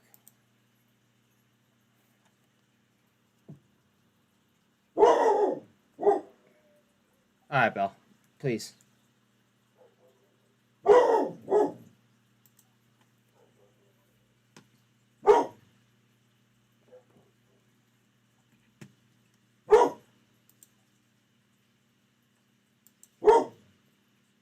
Like, they have to be due for some news after the whole Walmart and what's it called? Army thing, you'd think, right?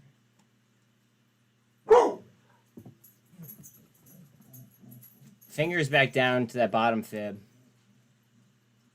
Mullen trying higher.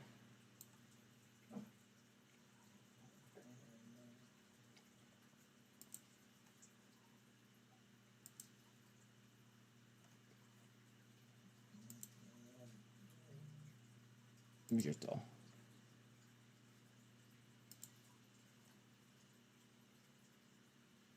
Bitcoin at the 48.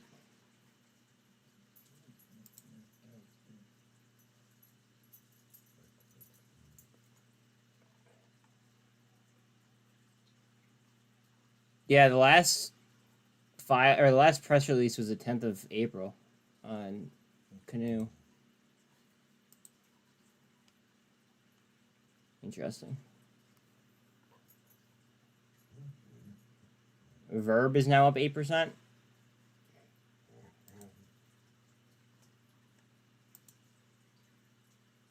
Whoa. Weird looking chart there, right?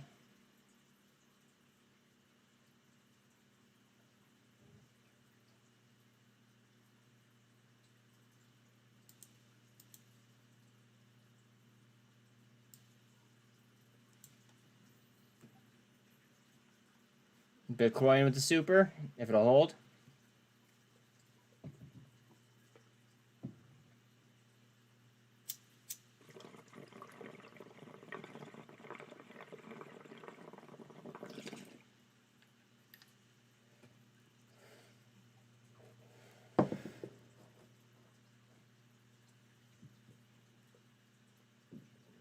Bitcoin's got to take this.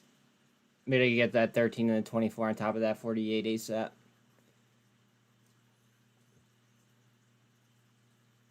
If we do, it'll be worth staying on for after hours. If not, then I don't know if it's going to be worth it for me. I think it will cross, though. I mean, it's got a nice cup and handle setup. Cup. Are we going to handle, or is it going to form another cup? You know what I mean? Give me 1 second.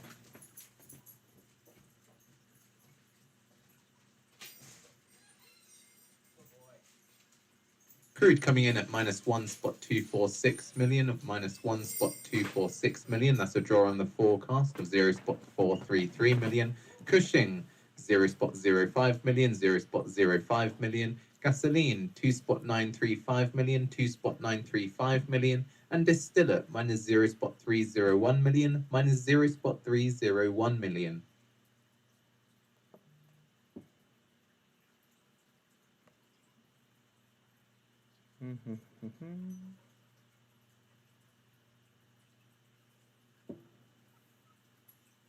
Oh, wrong mouse. Whoa. Okay, all right. Finger has gaps. So everybody is aware.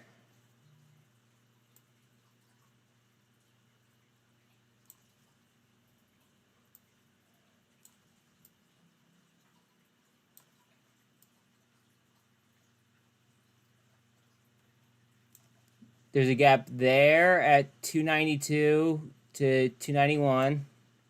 There's a gap higher as well. And then I think there was another one down here too. Maybe not. Maybe it was just right in here somewhere. Where the fuck it was. Oh, right there. And now there's one right there.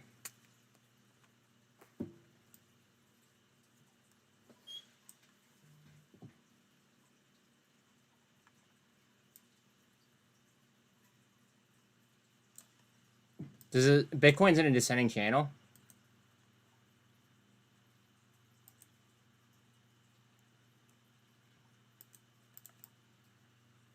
Yeah.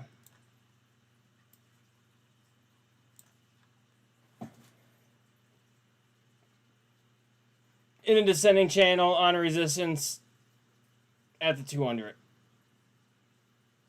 I think it's going to bounce. We'll see. I'm always optimistic, though. So I just don't understand the whole them printing money and then that same money not being invested at all or ending like up at the bottom of any balance sheets. It just doesn't make any sense.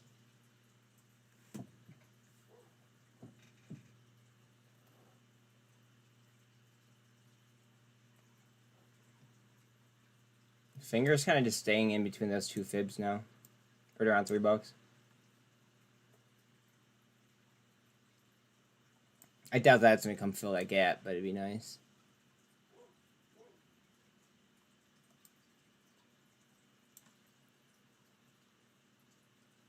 Bitcoin is getting a little bit of a bounce. I wonder if it'll follow through.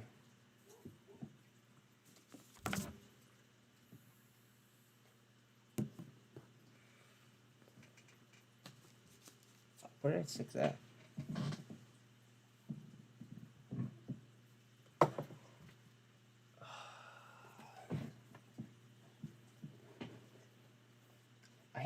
important stuff. Where did I put that?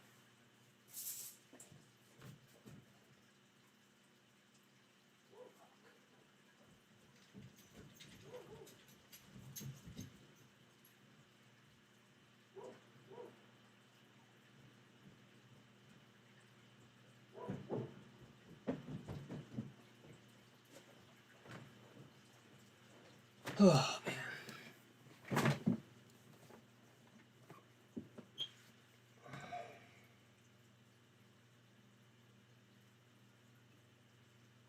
How did you guys do like the last 2 weeks though? Cause like I wasn't on. All good? I feel like I took like a break at a pretty good time. You know?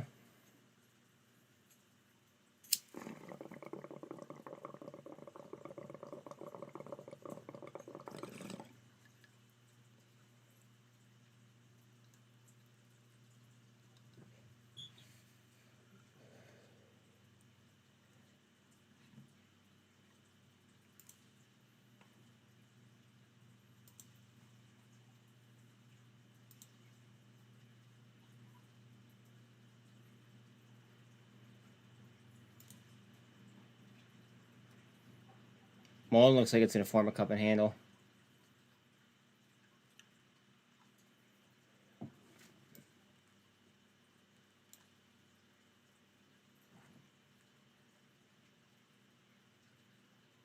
I feel like that's how they always get. Well, Mullen always gets you. It just looks so promising, and then all of a sudden, just like, bang. Like I just feel like that's the way that Mullen trades. That's why I don't really like trading it while holding it. I'm only now buying it on the low and then selling it up high, and then rinse repeating.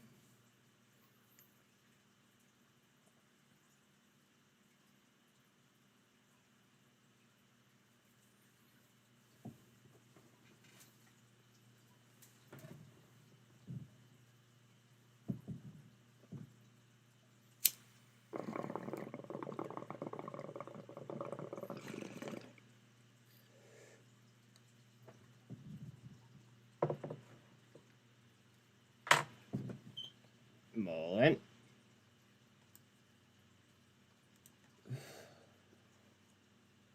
Uh-oh. Bitcoin. Are you going to catch yourself here or no?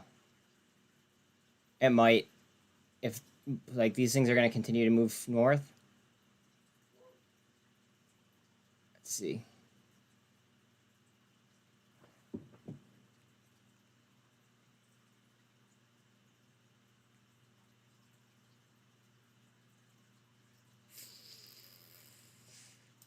Uh-oh.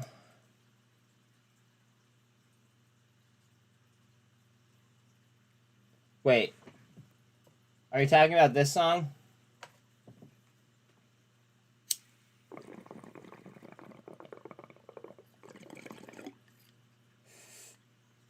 Are you talking about that song?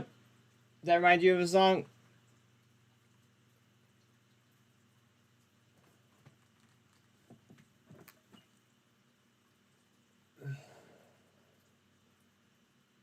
I love Sublime. I know exactly what song you're thinking of.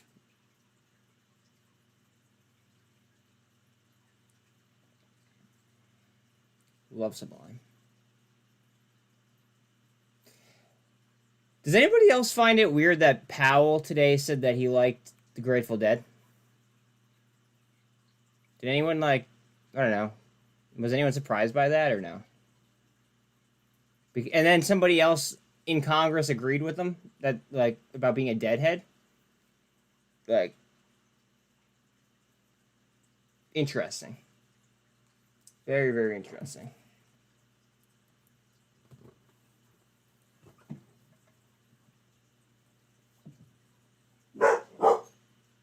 Lucky chill, buddy.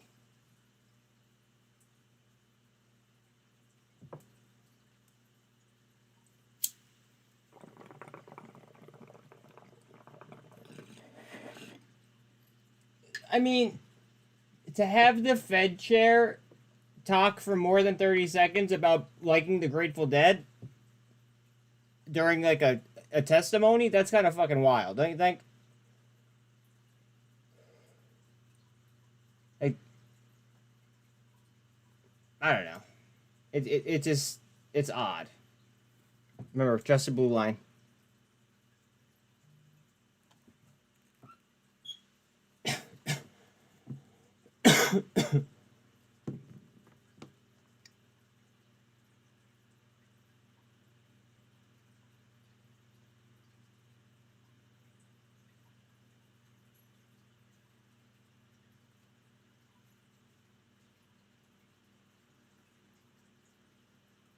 I don't know. I just didn't think that people like that would be about that life.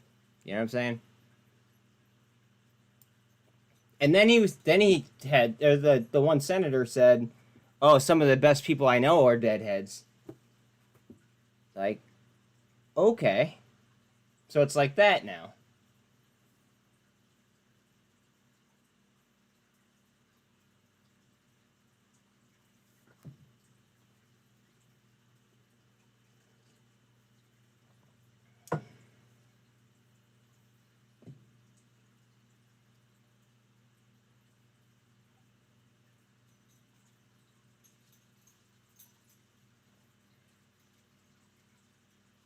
I want to try to do something, but I don't know how to do it.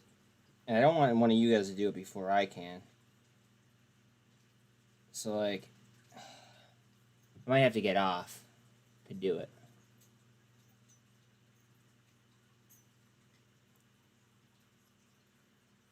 I want to make a meme real quick. Because I think that will actually help ease a lot of tensions. If this thing goes insane, I'll hop back on. But if not, then I will see you guys tomorrow. I appreciate you guys, especially those of you that have been here all day. Much love. Later.